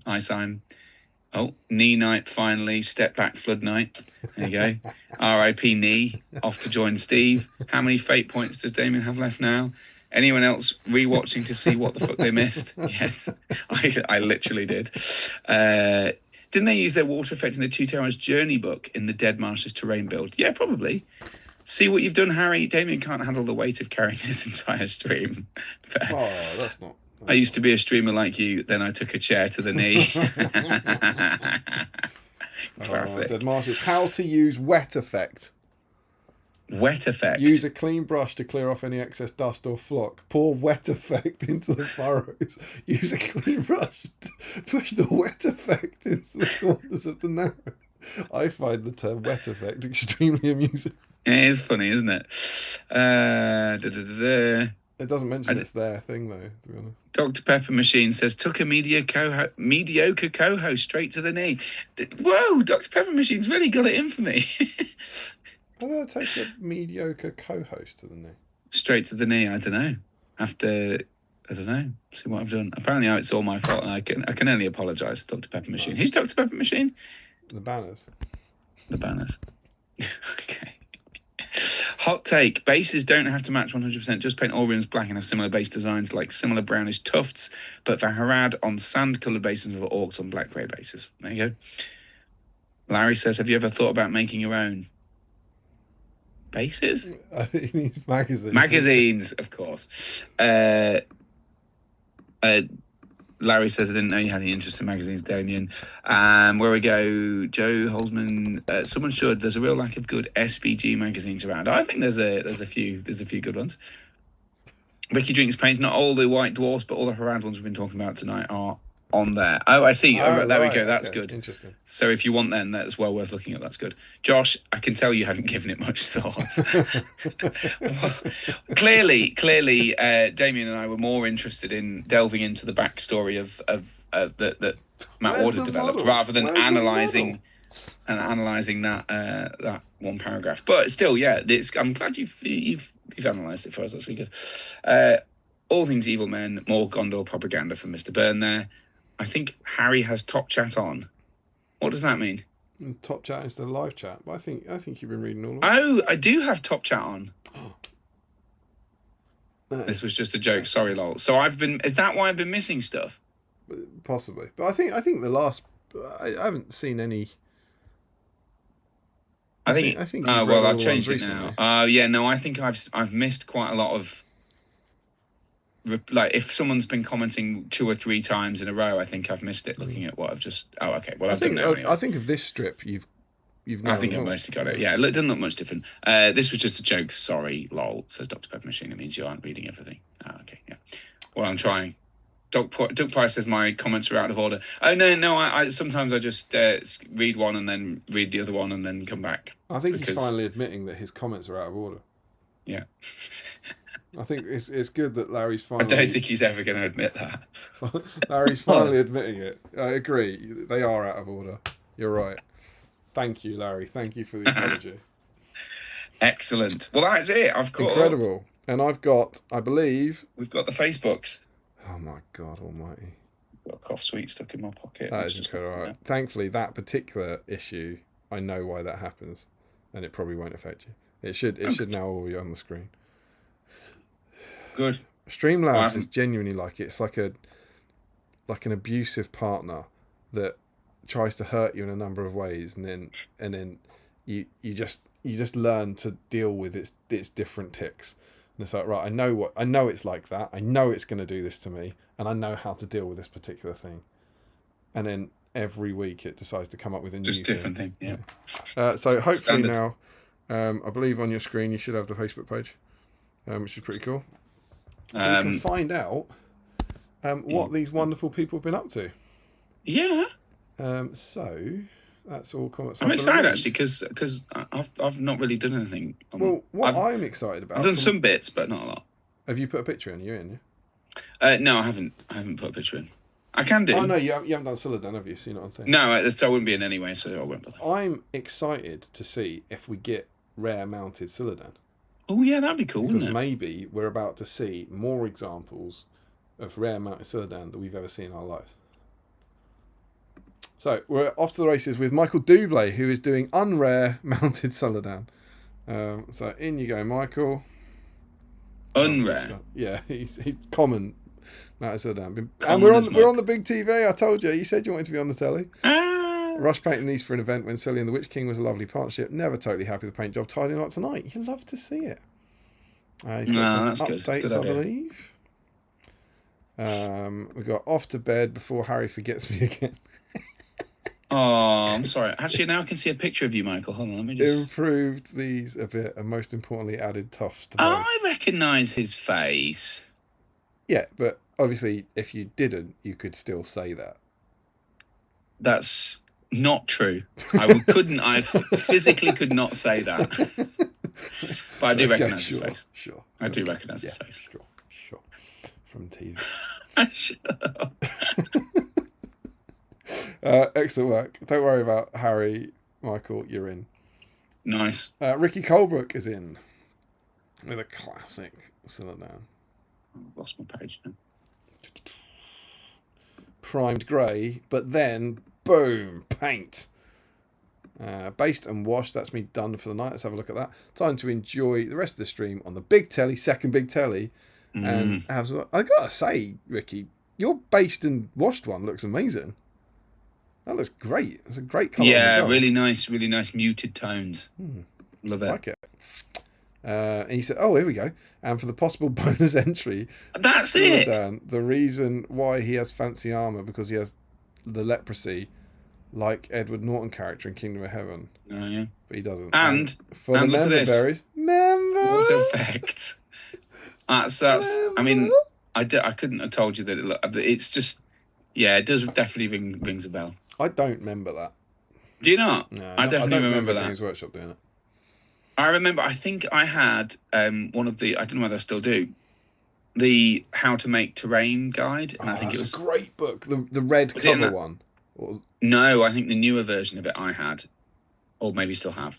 Oh, okay. There's two versions. There was like a really old one. I say really old. They're probably only a few years apart. Nigel Stillman wrote one called How to Make War Games Terrain with a red cover, and then I think there was one with the dark blue. Yeah, that's the one I've got. The blue one. Yeah. I've got the red one here actually. It's in my Warhammer box in the corner room. They were good. I think it was in that. Yeah, they were good. Yeah. James Wilson getting some paint on the mounted Suladan. Oh, it's the wrong mounted Suladan. And look at that. He's got Switch. What's that? It's a cookie with chocolate inside, by the look of it, and then another cookie. I could get on board with that. That's good. There's Also, cruise camper and a cider. I love cruise camper. That screams. I've found a can of cider or a can of lager in the fridge or in the box in the garage or something. Gone. Oh, there's a spare cider here, and then I'll have a lager as well, or vice versa. Cruise Campo is a relatively cheap beer in London. Yeah. Cruise Campo is about just over £6, whereas some of your other ones now are pushing like £7.50. Yeah, well, like the pub around the corner for me is ridiculously expensive. It's a Marston's Brewery, and it's 7 something for a pint of neck oil, which is just madness. He says, Anyway. armour done. Use different gold dry brushes for Nice. gold dry brushes for Suladan's armour and the horse armour. Oh, I see. So there's a nice little differentiation there. Love to see it. Okay, that's cool. I haven't really mentioned this, but I've got this Suladan, the new one. Yeah. I've got him for a mat, and I've had him for years. And I always assumed that when we got to this stream, I'd be doing him. And it was only when I got these ones, in case you guys needed them, and I inadvertently ordered myself this guy, that I was like, oh no, I'll do him. I'll do the right one. Yeah, I never wanted him, but no, it feels very Battle Streamsy. Well done, James. Michael Haskell is in. Look at that fresh red blister. It's lovely. Was his as sticky as yours? That's the big question. Start of evening shot. No snacks, but liquid sustenance ahead of Scarring Cheshire tomorrow. Oh, Scarring is tomorrow. That's cool. Does Mr. Steve Crow make a I don't think so. appearance from beyond the grave? He said something like, he doesn't. Steve's not there, but his legacy lives on through his wonderful board. For his lovely board, yeah. Red blister, red wine. Hashtag what a night. And mini eggs. Terry's chocolate orange mini eggs. Oh, they're good. Interesting. So what's the first one? Instead of my normal spray undercoat, going to give this a go as GW no longer do an equivalent. What is it? Oh, Black primer. Primer. Very cool. Might start these. So the mini eggs, hadn't planned on doing so. Assembled and undercoated. Quite a bit of metal flash to remove. Eaten all the mini bigs, but not quite drunk all the wine. Fair enough. It's interesting that Michael mentions the black undercoats, because I was listening to a podcast the other day, a Hobbits podcast. They were talking about painting, and the guy said, "Oh, I used to always have." They had a guest on talking about painting who's like a semi-pro or whatever, really good painter, and he was talking about how he'd always used GW paint for everything. And then realised when he tried some other paint that GW black is really shiny, and I kind of, it sort of twigged something in my head. It's like, I've always thought black GW paint is shiny, but I use it to my advantage because I mainly paint the boots of stuff in black and leave it like that because it's so shiny it just looks like a shiny boot. So, but I don't really bother much with shoes anyway. Bit of our diversion there, but I wonder what the other black paints are like. I'm intrigued at what Michael thinks. It's interesting. I agree with you. GW black is shiny. Larry Miller is in with his horrific drink, as ever. What is that? Who knows? Urine.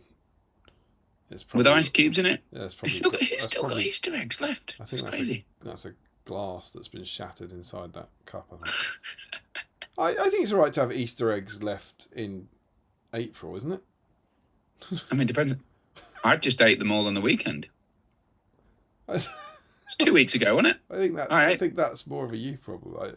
I had 2 Easter eggs, though. I mean, I had 2, so that's not many. I get them. I think keeping an Easter egg in April, we've still got eggs left, but then as soon as once your kids start getting eggs, you get billions of Easter eggs. That's to kind of ration them out a bit. Yeah, I don't like that. I've got 2 Easter eggs, and I don't want more than 2 because I eat them too quickly. Yeah. And then I'll just keep eating Easter eggs every day. If you ration them out a bit, they last long.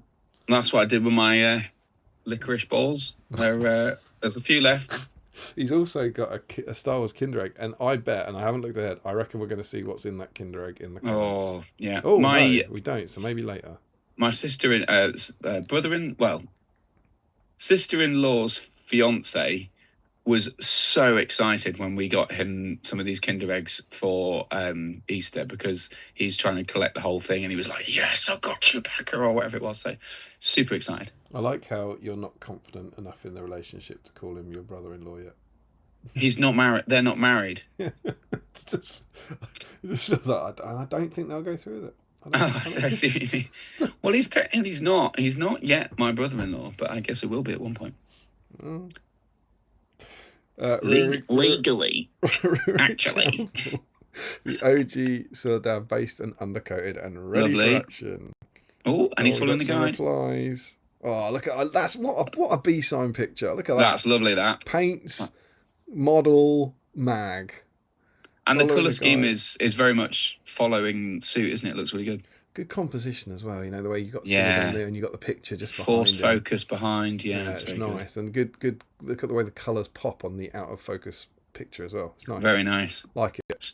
Top work that. Good and work, the close up of the thing really shows him off as well. That's very good. He says, will that be our doubles name for Ardecan's surprising number of paints? And a fun evening. The deep dives for these incidental characters are fab. Oh, thank you. That's very kind of you. He looks great, man. Good job. Yeah, really nice. Still no rare mounted. No. Frederick has got his pre-BSIME chicken wings Sadsa. Not sure I know what Sadsa is. It looks like it might be sort of a honey sticky kind of chicken. There's like a red stain on it that makes it look a bit like sticky honey sort of vibes. I'm intrigued. There you go. Larry Miller posting first egg is the one I've been trying to Told you. Oh, well, congratulations, Larry. I'm happy for you, my friend. Got Luke Skywalker. They do look kind of cool with their little wavy things. Very good. Oh, that is a haul from Frederick there. Frederick Schultz got some nice BSIME supplies, including leftover white chocolate Easter bunny, doing some backlog clearing on partially green stuff converted models as always, including a super rare plastic usurpers of Edoras Suladan, which means I'm on the incredible scenes. Where? I don't believe him. I think he might be chancing his arm. I think he might be. I think he's implying one of his hill tribesmen is in fact a super rare plastic. I don't think they are. No. Design Mike though. What's that? Design Mike. I think it'd be Mish. Design Mish. Mish. Mish. Yeah, Mick. like me. Wouldn't it be Mick? Milk. Mick. Design Mick. It'd be Mick, wouldn't it? Mish. Mick. I don't know. Frederick would Salami sticks. Piquant. Choose. Vitamix. And a rabbit milker. A milker rabbit. That is very good. Feast for a king. Quite a lot of stuff there. It's good and stuff. some Patek Secunda labour. For what when is that? I don't know, is it glue, do you think? Is it a clamp? Oh, at the back. At the back, yeah. Secunda Labour. I think is it packs of glue? You don't want to get that mixed up with the Vitamals. It's Mini Trio Ultra Gel. Ultra Gel. Design Very Mike. Good. Love it. What's Very the cool. Vitamals? Is that like a malty drink? I bet it's a malty drink. Maybe it's what they call Bacardi Sweat. Maybe. No entry for you though, my friend. Josh Crosby is a look at it. He's got the proper one. The greatest model in the range. Another foot serpent, he says, so I can have him in a different car for different armies. Different armies, but I need to give one of them one star. He's got plenty there. He's obviously in, and that's Josh Crosby getting in the draw. Very good, very good. A relatively short draw. Surely he can't get to 11, can he? Oh, it's not impossible. Correct. Doesn't really show off the model though. Nice if someone's got one standing up. Sam Hardy. I'm definitely on theme with my effort tonight of Suladan and the 7 tool. You got more Cruz Campo. Suladan's taking the pick. Trust me, bro.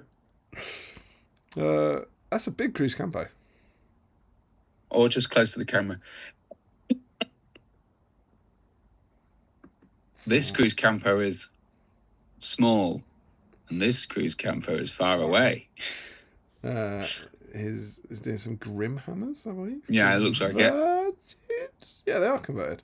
They look like converted with big axes. Yeah, big axes for. Do you think that could be for 7 stones? Ooh, it could well be. And I don't know. I don't have any insight. That could be for 7 stones. I think that seems plausible. Him and James like to make the effort. It's good they stuff. Do. Not on theme tonight. So painting Bilbo and building Faramir for a future. It's like you got so close. You got the magazine. Though I must criticise Ryan on the colour of his tea. Oh, that's not tea. That's stained milk. I'm glad you backed me up on that. No, for sure. Would you like any? The jelly beans look great. Any tea with that milk, Ryan? And other satirical comments. Thank you for watching the stream and your support. Yeah. And we got an update. We got a Faramir and a Lovely. Horsey. Oh, that Faramir just looks so fragile on that horse, doesn't it? It's just, look how far we've come. We could really do with a new Faramir, Boromir in plastic, couldn't we? That'd be great, wouldn't it? It's weird how that looks so much worse than... I think that horse, when it bends over like that and you have to glue those ones down, the horse just always looks like it's fallen over. Yeah, it does. Probably better to put... I always tended to put the metal ones on the other horse where he's a little more stable. Good work on Bilbo, though. Very nice. Yeah, really lovely. Again, not into the draw. Adam Darmany working on Serpent Guard tonight. Close, thematically close, but... I've never liked this Serpent Guard model. It looks a bit weird to me. He's really, really reaching with his spear. Well, I'll say something that will upset you, and I haven't quite got that far in my relove. I've fallen in love with Suladan and Matt's work. I've never ever liked Watchers of Kana and Merchant Guard. I like the Watchers of Kana and the Merchant Guard. I don't like the Serpent Guard very much, but I like the Watchers of Kana for the assassin-y vibes, and the Abrakan Guard they're just fun. They're just fun. Really never. I think that they were too far away from the films for me, but I think it might be a bit Bombadilly. I'll have to see next week when I've read the rest of the White Dwarf stuff and all that. I might be coming around to something that I've always historically disliked, which is awesome. Well, that's intriguing. Just shows how times they are changing. That's good indeed. Stephen Ryan, freshly unwrapped today. I'll be sad when I have no more magazines to open. Oh, don't. Oh, Stephen. It's good though. It's nice, well lit. I can tell you got a really nice overhead light for your painting table. Really well lit, isn't it? He's still got cream egg is drawing left, so you probably think that's monstrous as well. No, I got given a cream egg yesterday. Actually. I did smash it down immediately though. So the other half live. Well, Finley was kind enough to let me paint a whole model tonight. Awesome. Nice little job on a model I've never seen, never played against, one night, never used. Oh, it makes me so happy. About. I'm just so happy. It's a great job as well, man. I like that you've done the gold arm, like the chainmail in the kind of gold as well. That's really cool. But it doesn't look fully gold. It's like, yeah, it's good. I like it. Nice work. Maybe when I paint models again one day, I'll do that. Andy Clark, no drink tonight, but still have a few cream eggs left. That's very similar to Stephen Ryan. That's almost an identical picture, isn't it?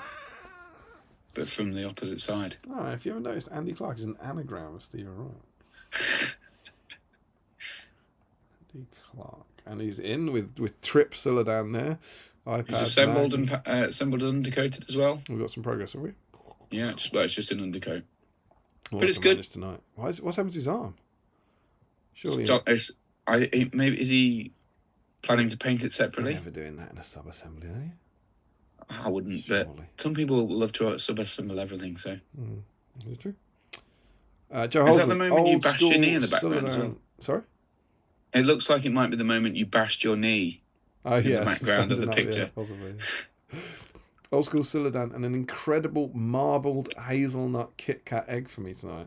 That does look good, hazelnut Kit Kat. I was going to judge Joe on him saying incredible marbled because the box is unopened, and then I realised the egg is actually called incredible marbled egg. It's arrogant, so it's not an adjective. That's literally the name. It's very clever.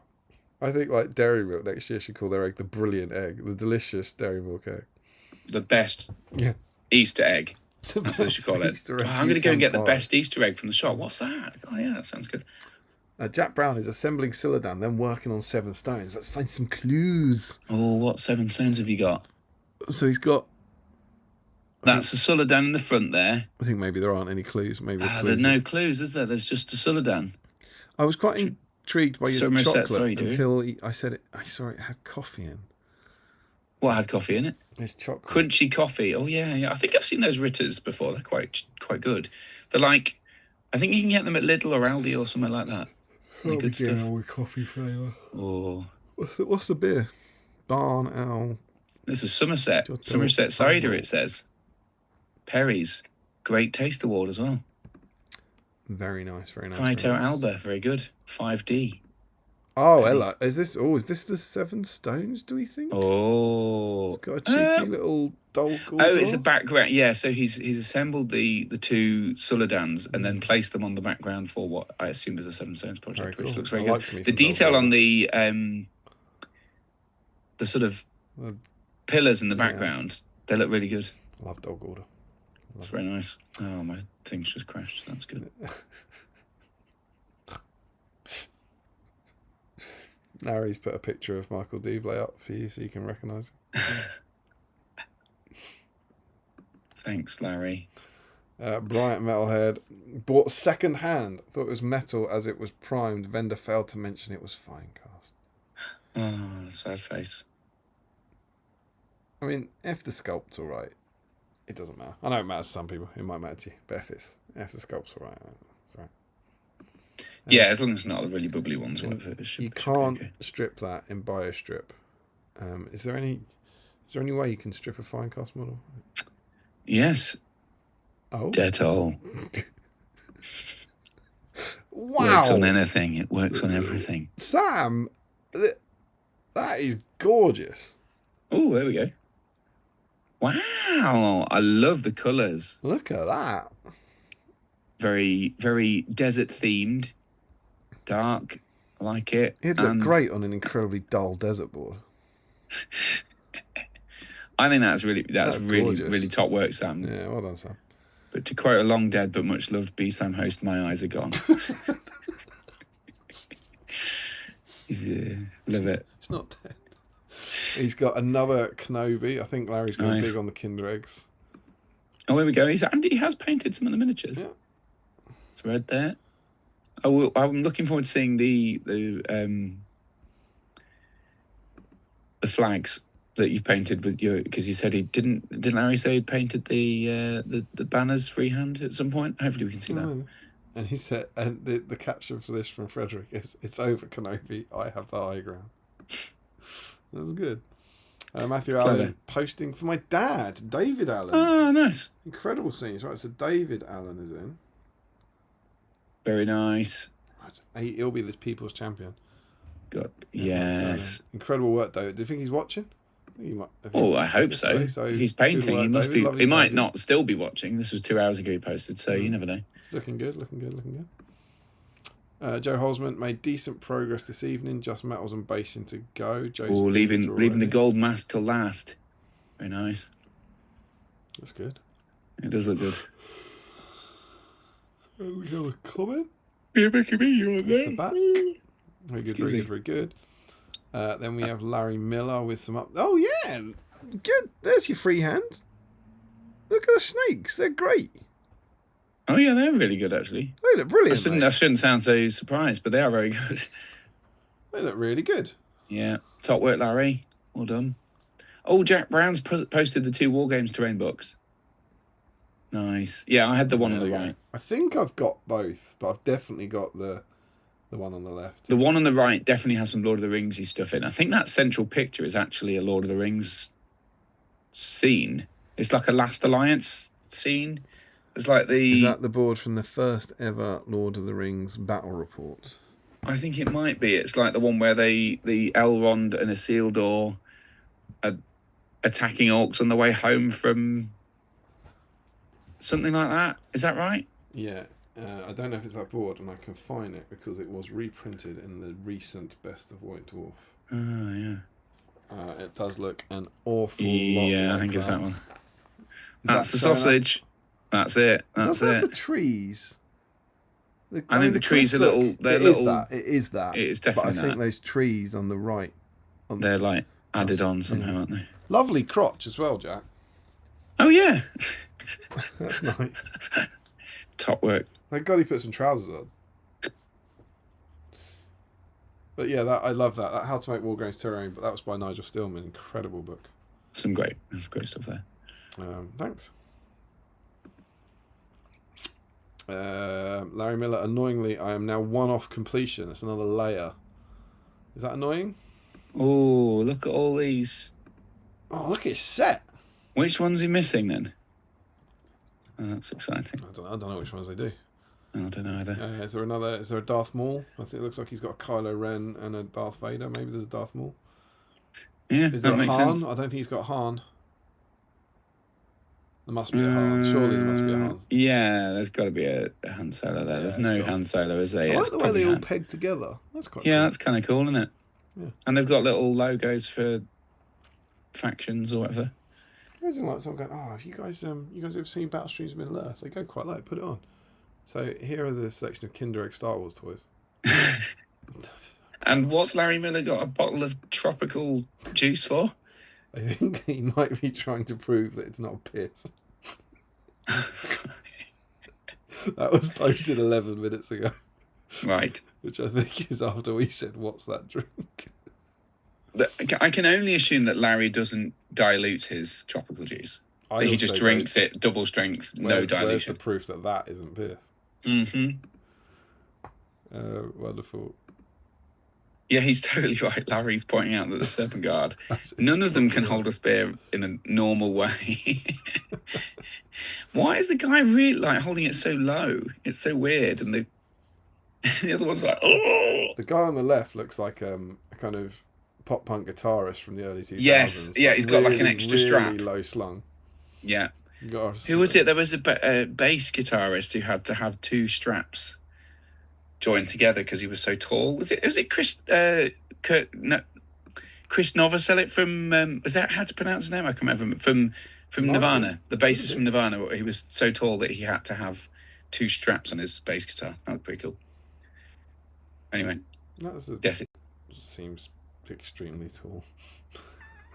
is really tall. That seems incredibly tall. He was super tall. I'm Yeah. sure it was him. He might have done it deliberately to make it low, but The Ash bassist supposedly broke his E string. Like when, his G string. It'd be his G string on a bass. Like when they started playing together and then never replaced it. So just always played the bass with three strings, and so he never had like the high end. I don't know how long. I remember that story. Who knows if it's apocryphal or something? I don't know. I think it's could be. Could be. There we go. And I'm gonna pop back over to here and see what treats Streamlabs has in store for us as I desperately try to get back. Why am I the Facebook post? Oh my god. Why the hell am I the Facebook post? What have you done? You've lost it. No, I think you'll see, unless this is displaying wrong. I've switched us back to two screens, and for some reason you're there. You look great, mate. Oh yeah. Am I the You've Facebook gone. post? Yeah, you are the Facebook post. Yeah. I don't want to be the Facebook post. How have you done that? I don't know. Now I've got to try and recapture me in it all. Oh, Joe Achilles says I'm spot on, Right. spot on about my Nirvana knowledge. Oh, well done. What about my Ash knowledge? Why am I the Facebook? A true BSIME moment, says Frederick Schultz. I don't want to be the Facebook. I don't think I'm the Facebook anymore, if it helps. No, it is. Well done.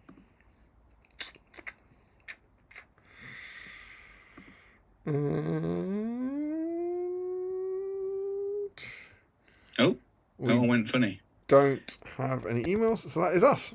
Right. Okay. So, Well done, everyone. yeah, Top quite- work. No. Well, Josh had a horsey, but no, not like you're right. No rare horses. No, I just think they're really hard to get a hold of. It's the sort of thing that I think if I saw it for sale, I would, for a decent price, I would buy one. And if they put it on made to order, I would get one. Got it then, no? No, and that is rare for me. I'd have a significant proportion of the collection. I went on a hungry spree many years ago where I bought lots of stuff, and I'm still going through it and building and painting it now. But particularly that was big fan one of thing I Harad. don't have. It's tricky. I just don't think there are many about. I mean, we could probably find. I'll probably search it on eBay now, and it'll be immediately there. But no, I've never.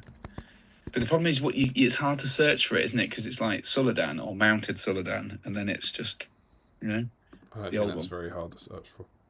No, but then it comes up with the new one a lot. Yeah, but so I would tell a lie, it's there, but it's 150 quid. 150 quid. Yes. I had no. This is exciting learning for me. I had no idea that model was that rare. Yeah, 150 quid it is. That's quite a lot of money. Whether that's actually, I mean, that's that for sale costs and actual price. I tell you, there's another one that's up for bidding for £16 and 14 pence.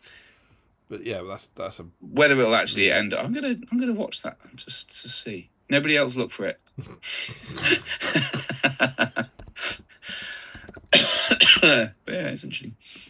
In good news, I would say for anyone entering, there are only 14 people, and I think that's almost to be expected because I think Suladan's still relatively rare. Only 4 sculpts. Yeah, and a bit niche, isn't he? Like Harad's a bit niche. It's not like he's a fellowship character that people can have. Super niche, yeah. Well, I mean, I think Suladan, obviously, he was very popular in the previous edition of the game competitively. So I think a fair lot of evil competitive players might have picked him up because he was very good. The banner was good and all that. We didn't really talk about the competitive side of the game for him, did we? Or his profile. Do you want to run through the comments while I set up the dice tray? Sure. I think we're probably, to be honest, I think most of it's just about. Yeah. Anyway, let's where do we get to? Joke. Sorry, it was from the album covers. My conduct while in office has been exemplary. I think it's this one. My comments were out of order. There we go. Oh yeah, here we go. Scandal, from the album covers. Read the lot again. Yeah, my conduct one. It's that one. Yeah, from the album. He knows covers. his face. Dark have been Harry's dreams of late. What's that in relation to? It's Buble. Oh, Buble. Such a stupid rookie mistake. Couldn't have happened to a nicer guy. Not sure what that was about. Other than the base, this is my first finished Harad model, says Larry. That's nice. Nice choice, Haskell. Harad peer pressure, Larry. I got extra 4 eggs reduced post-Easter. That's the way. I should have done the same. Same with Halloween as well. We still have eggs. Interesting. I'm like a squirrel with chocolate. I hide it away for months later, but that seems silly. Just eat it.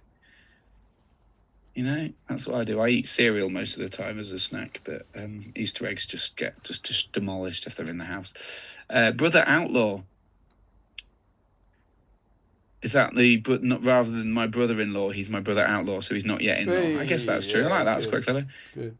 Oh, that's funny enough. David Alexander says exactly the same thing following on. If someone is not yet your brother-in-law, then he's your brother outlaw, brother in crime, perhaps. Like it. Yeah. Design Mitch, that's how it started. And then Frederick says Harry's pronunciation of Mitch wasn't that bad, to be honest. I think I said Mish or Mich. It was a big cruise campo, 660mm. Grimhammers might be for 7 stones, ... says Sam. They want customers to create a design for the newest tea flavour, says Frederick.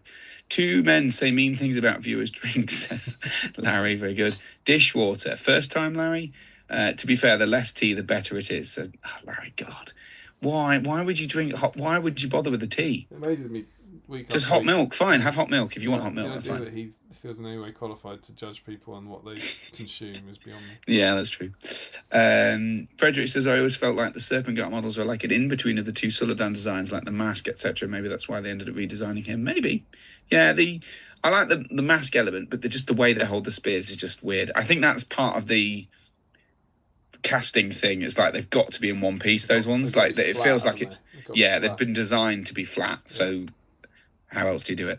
I love all the fluff about Kana, says Larry. Yeah, I really like the Kana stuff. Maybe I will next week. Sorry? Maybe I will next week. Yeah, I hope so. I feel like oftentimes you need the right approach perspective to start liking a war game faction. Yeah, I think that's true, Frederick. It was my favourite stuff from GW, of the GW Harad. It says Larry, I agree. Like from the grave, says...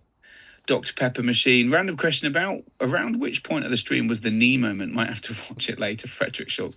I don't know. It was about an hour and a half, I think, at this point ago. David Alexander. What I found weird about the Serpent Guard is that they came out around the same time as the new Suladan, but were clearly designed to look like the old Suladan. Same jacket, etc.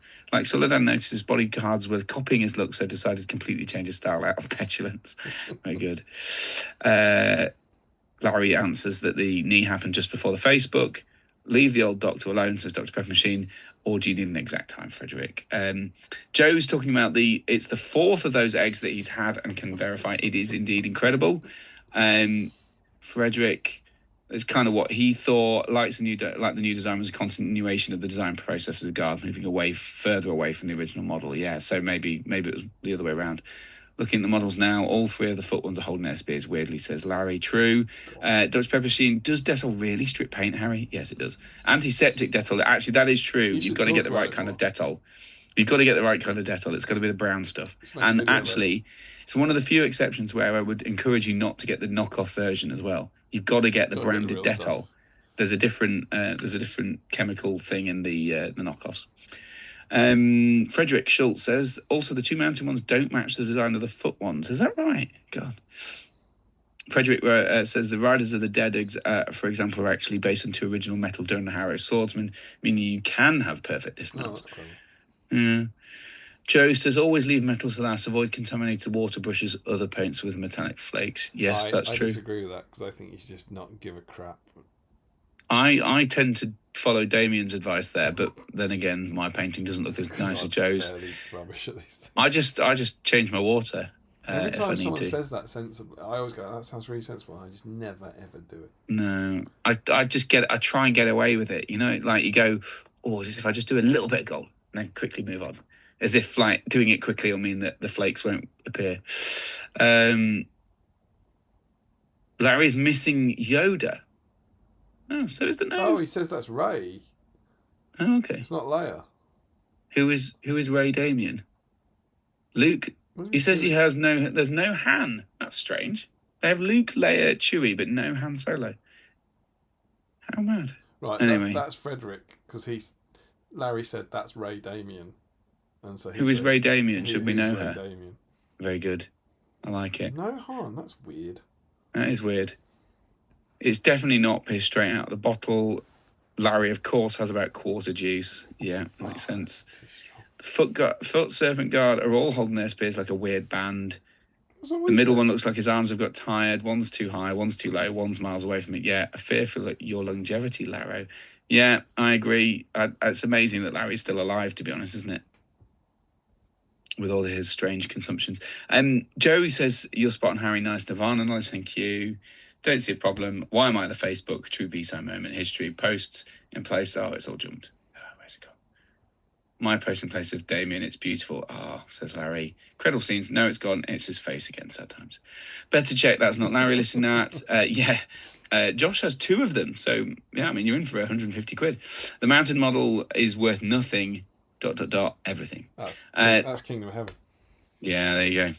Ricky Drinks Paints, looking at recent sold prices, going between 40 to 60 quid, which is quite a lot, to be fair. It's a lot, isn't it? It's not 150 quid a lot, but... No, but Sam then points out, interesting eBay listing. Nobody else look at it. First time on the internet. There we go. And I got the reference, Larry. Larry says, I personally have it with no tea and no hot. Is that just water and milk? Watered down milk? Sounds about right. If you use any other form of Dettol, I presume the universe explodes or something. I've never dared test. I only change my water after varnishing. And finally, Joe says, my nearest tap is 2 floors below my painting desk. Changing water is not so simple. And Harry's passion for reading is inspiring. Boom, boom, boom. Good work. Is that because I've just bashed through it? I'm getting tired. It's quite late. It's quite late. I'm going to go Apologies. And I'm going to put a group of 4. Oh, people aren't going to like that. I'm going to do it. I'm going to commit.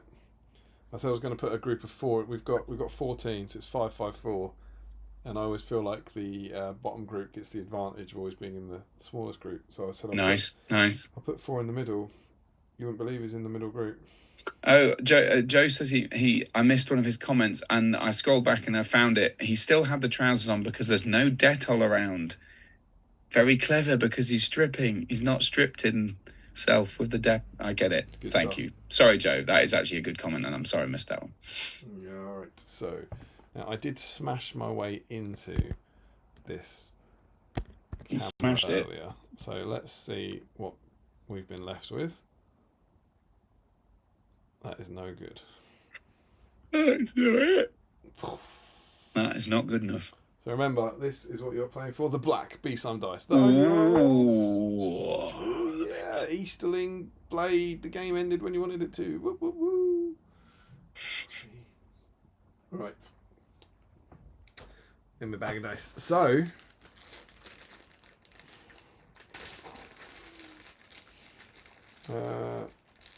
we need this interesting D6 first. So we have our first group of 5, Harry. Our first finalists. Oh, okay. We have Michael Dublé, Ricky Colebrook, James Wilson, Michael Haskell, Larry Miller, and we are re-rolling 6s. Over to you, my friend. Roll. It's a 5. You've put Larry Miller in the final. That's pretty good. Incredible. I'll take that. Yeah, he's Duck with coming to pie. 7 stones. That saves me some delivery charge. Now, I'm gonna get a D4 here. We never get to use a D4. Where's my D4? Oh, this is such a weird die. Check this bad boy out. This is a D4 that points upwards. Oh, that's weird. Yeah, it's freaky. Courtesy of Michael Coates. So does that make that a square? No, it's a pyramid. Kinda. That makes more sense. Wait, hasn't the pyramid got 4 sides? It's got 4 sides. It's a D4. And then a base. That's 5, is it? Oh, maybe, I don't know. Isn't it? Trying. Anyway, it's very It's fascinating that. I kind of think you were telling the truth, but I've never believed anyone left. I actually do think it's quite curious. Right, this is the biggie. This is Rory Campbell, Josh Crosby on a 2, Stephen Ryan, and Andy Clark. Okay, it's a tetrahedron apparently, and roll. It's a 1. Oh, it's a 1. Crosby. You put Rory Campbell in. Oh, Rory. So it's Rory against Larry. And for our final finalist, we have another group of 5. Joe Holzman, Jack Brown, Bryant Metalhead, Sam Earnshaw, and the People's Champion, David Allen. Oh, we've got to cheer David Allen on, haven't we? Has David Allen's never had one before, has he? Well, I'm not even sure if he's ever been in. This is Matthew. There we go. Well, let's roll. It's a 2. Honestly, sorry, David Allen. Honestly. Fallen at the first hurdle. It's Jack Brown. That's good, though. That's a good trio in the top 3. He's got those terrain books out for us. He deserves it. Oh, yeah, that's true. That's true. All right, so we have our finalists. Well done to everyone. Here we go. Rory Campbell and Jack Brown. Farmer D3. Are we allowed a favourite? Yeah, of course you are. You got someone to cheer for. I've got to go for Team Doggerland. It's got to be Rory Campbell. Let's see what's on the line here. Has Rory got a dice already? Yeah, he's got at least one. So Larry has got 2 dice. Mm-hmm. Rory has got 4 dice. Whoa, that's a lot more than I expected. Maybe I should back out of my support for Rory. And Jack Brown, who has been going back through all of the streams to find out the historical winners data. Yeah. Has got no dice. Oh. It must be Jack. Is he doing that to try and game the system, or is he doing that because he's interested? Well, I think he's going back to research the sport and learn from historic games, and then hope that to take that to success. Yeah, and then to use those tactics. But he's also doing it as a great gift for the community. So you know what?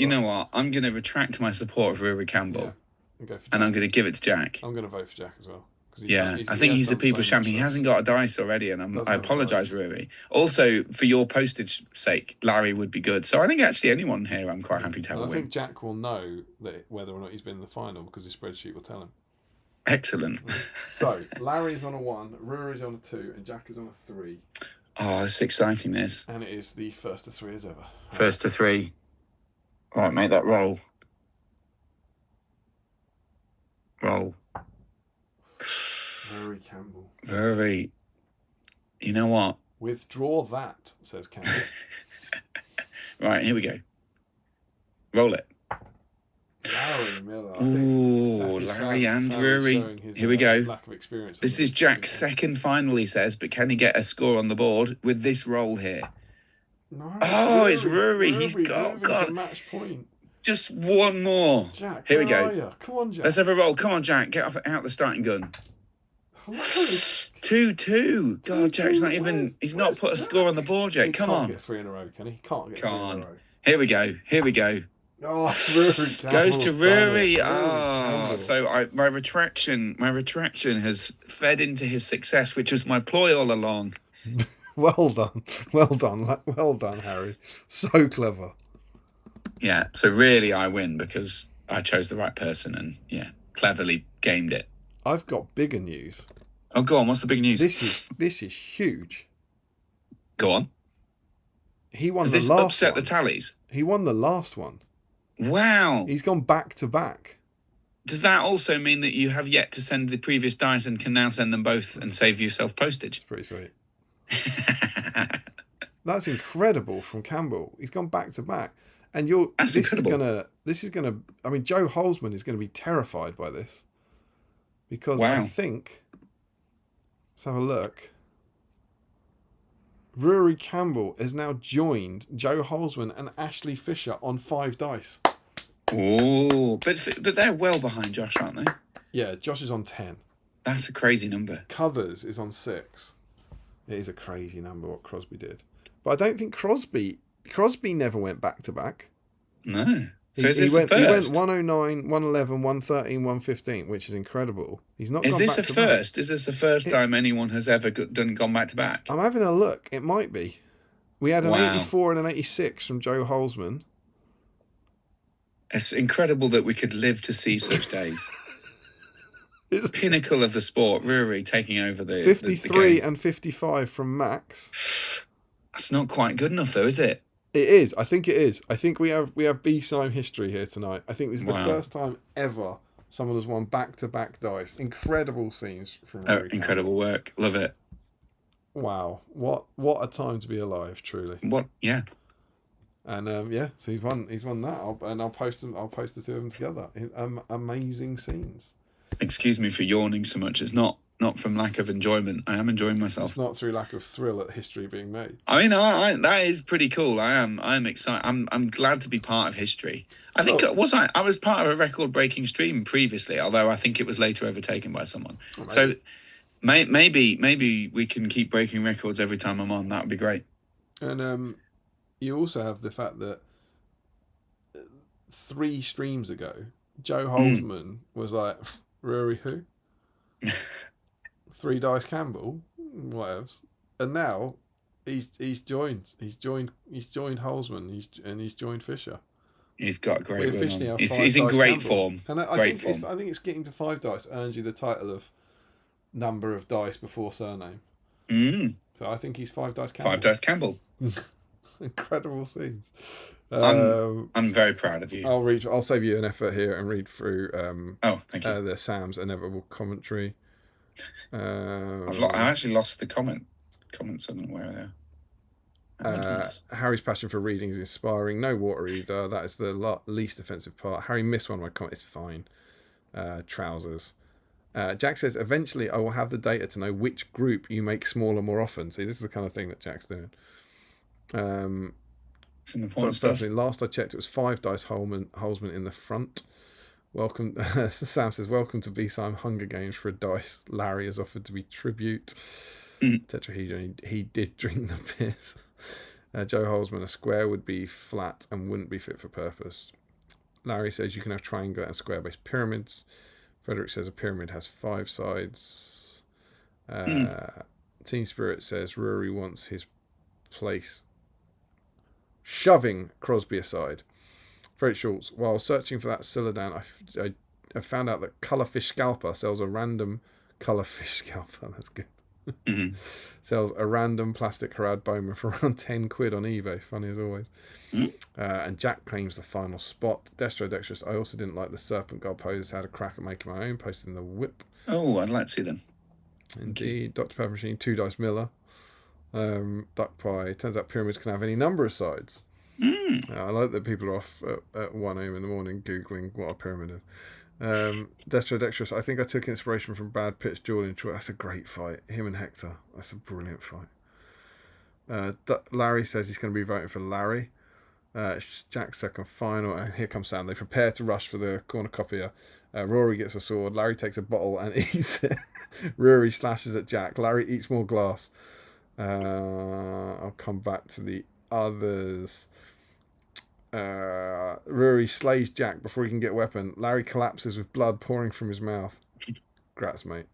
Rory also beat Crosby at the pools. Crosby has found his nemesis. Mm.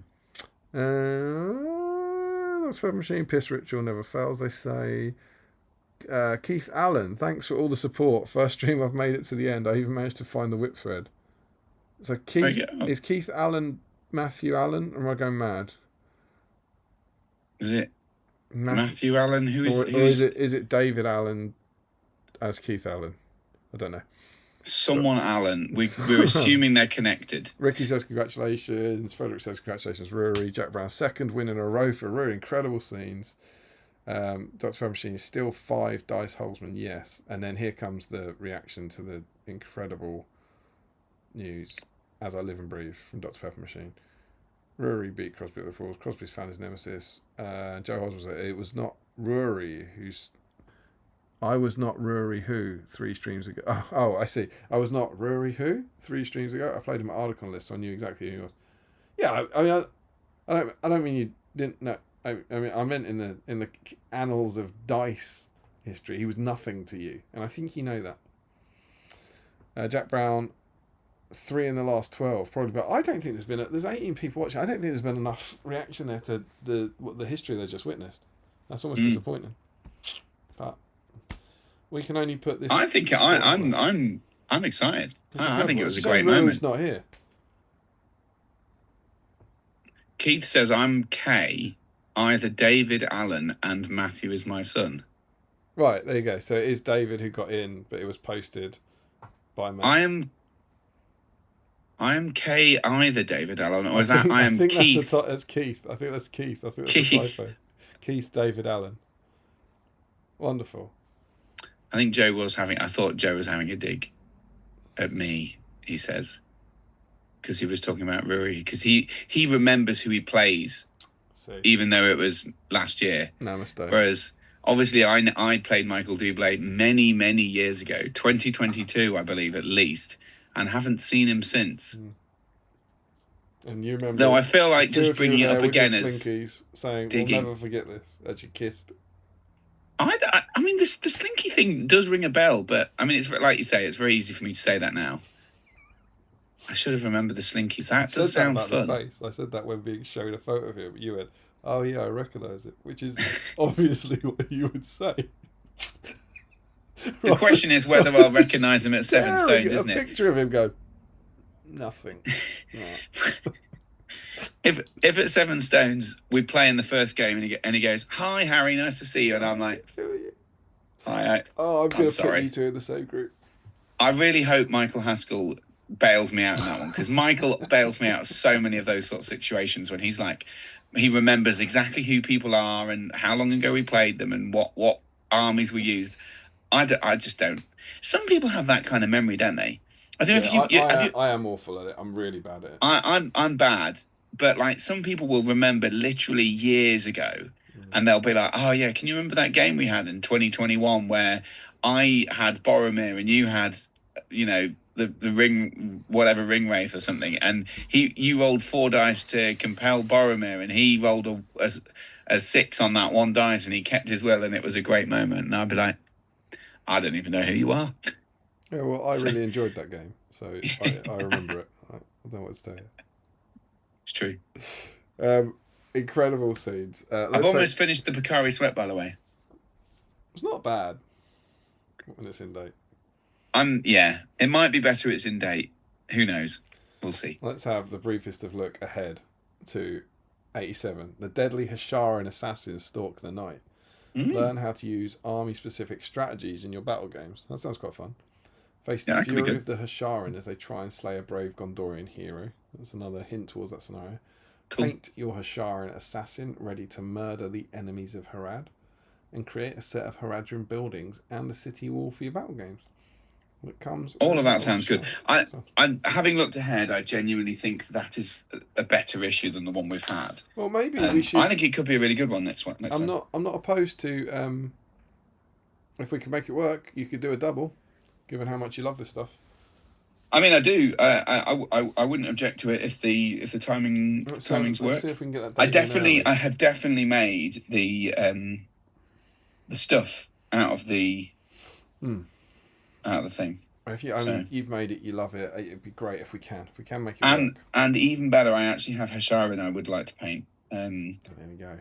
Ooh. If it's the question is, if it's going to be before Seven Stones, I probably won't be able to do it. But if it's after, then I might. I would hope. Seven Stones is 4 weeks, right? Yeah. I would hope the next stream is before that. Well, we'll see. We might be able to see. But I have some weddings and stuff to attend, so we'll see. But anyway, yes, I would love to. Of course, I would love to be here. It's been an absolute pleasure. Yeah, well, Harry, once again, mate, it's been a delight. I don't feel like you've been away. Like I say, it doesn't feel in any way like it's been a year since you've done one of these, and we've done other stuff together. But it's been great having you back. Wonderful. Thank you. Thank you for all your insights as ever. It's been glorious.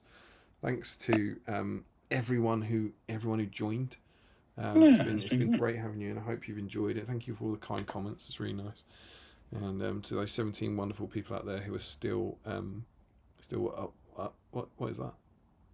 Just going to show you a little bit of what I did. Oh, I'll just put it back. Oh, that was nice. Was that go on the back of anything? No, it's just a little boat. Okay. Yeah. There's a few things. It's going well. I'm happy. Joe says, "I'd love if Haskell introduced you to Doublé, and then you then asked Doublé who Haskell is." No, he doesn't know how much of a fan of doubles you are. Definitely make the stuff out of the thing. Makes me think you didn't make the stuff out of the thing.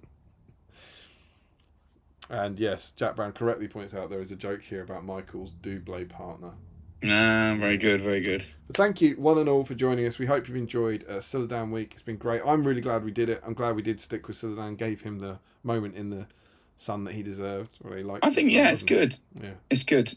He's a fascinating character, and by sticking to it, you found some interesting curiosity. Yeah, absolutely. So. Yeah, and he's more fascinating due to the incredible work of Mr. Matt Ward.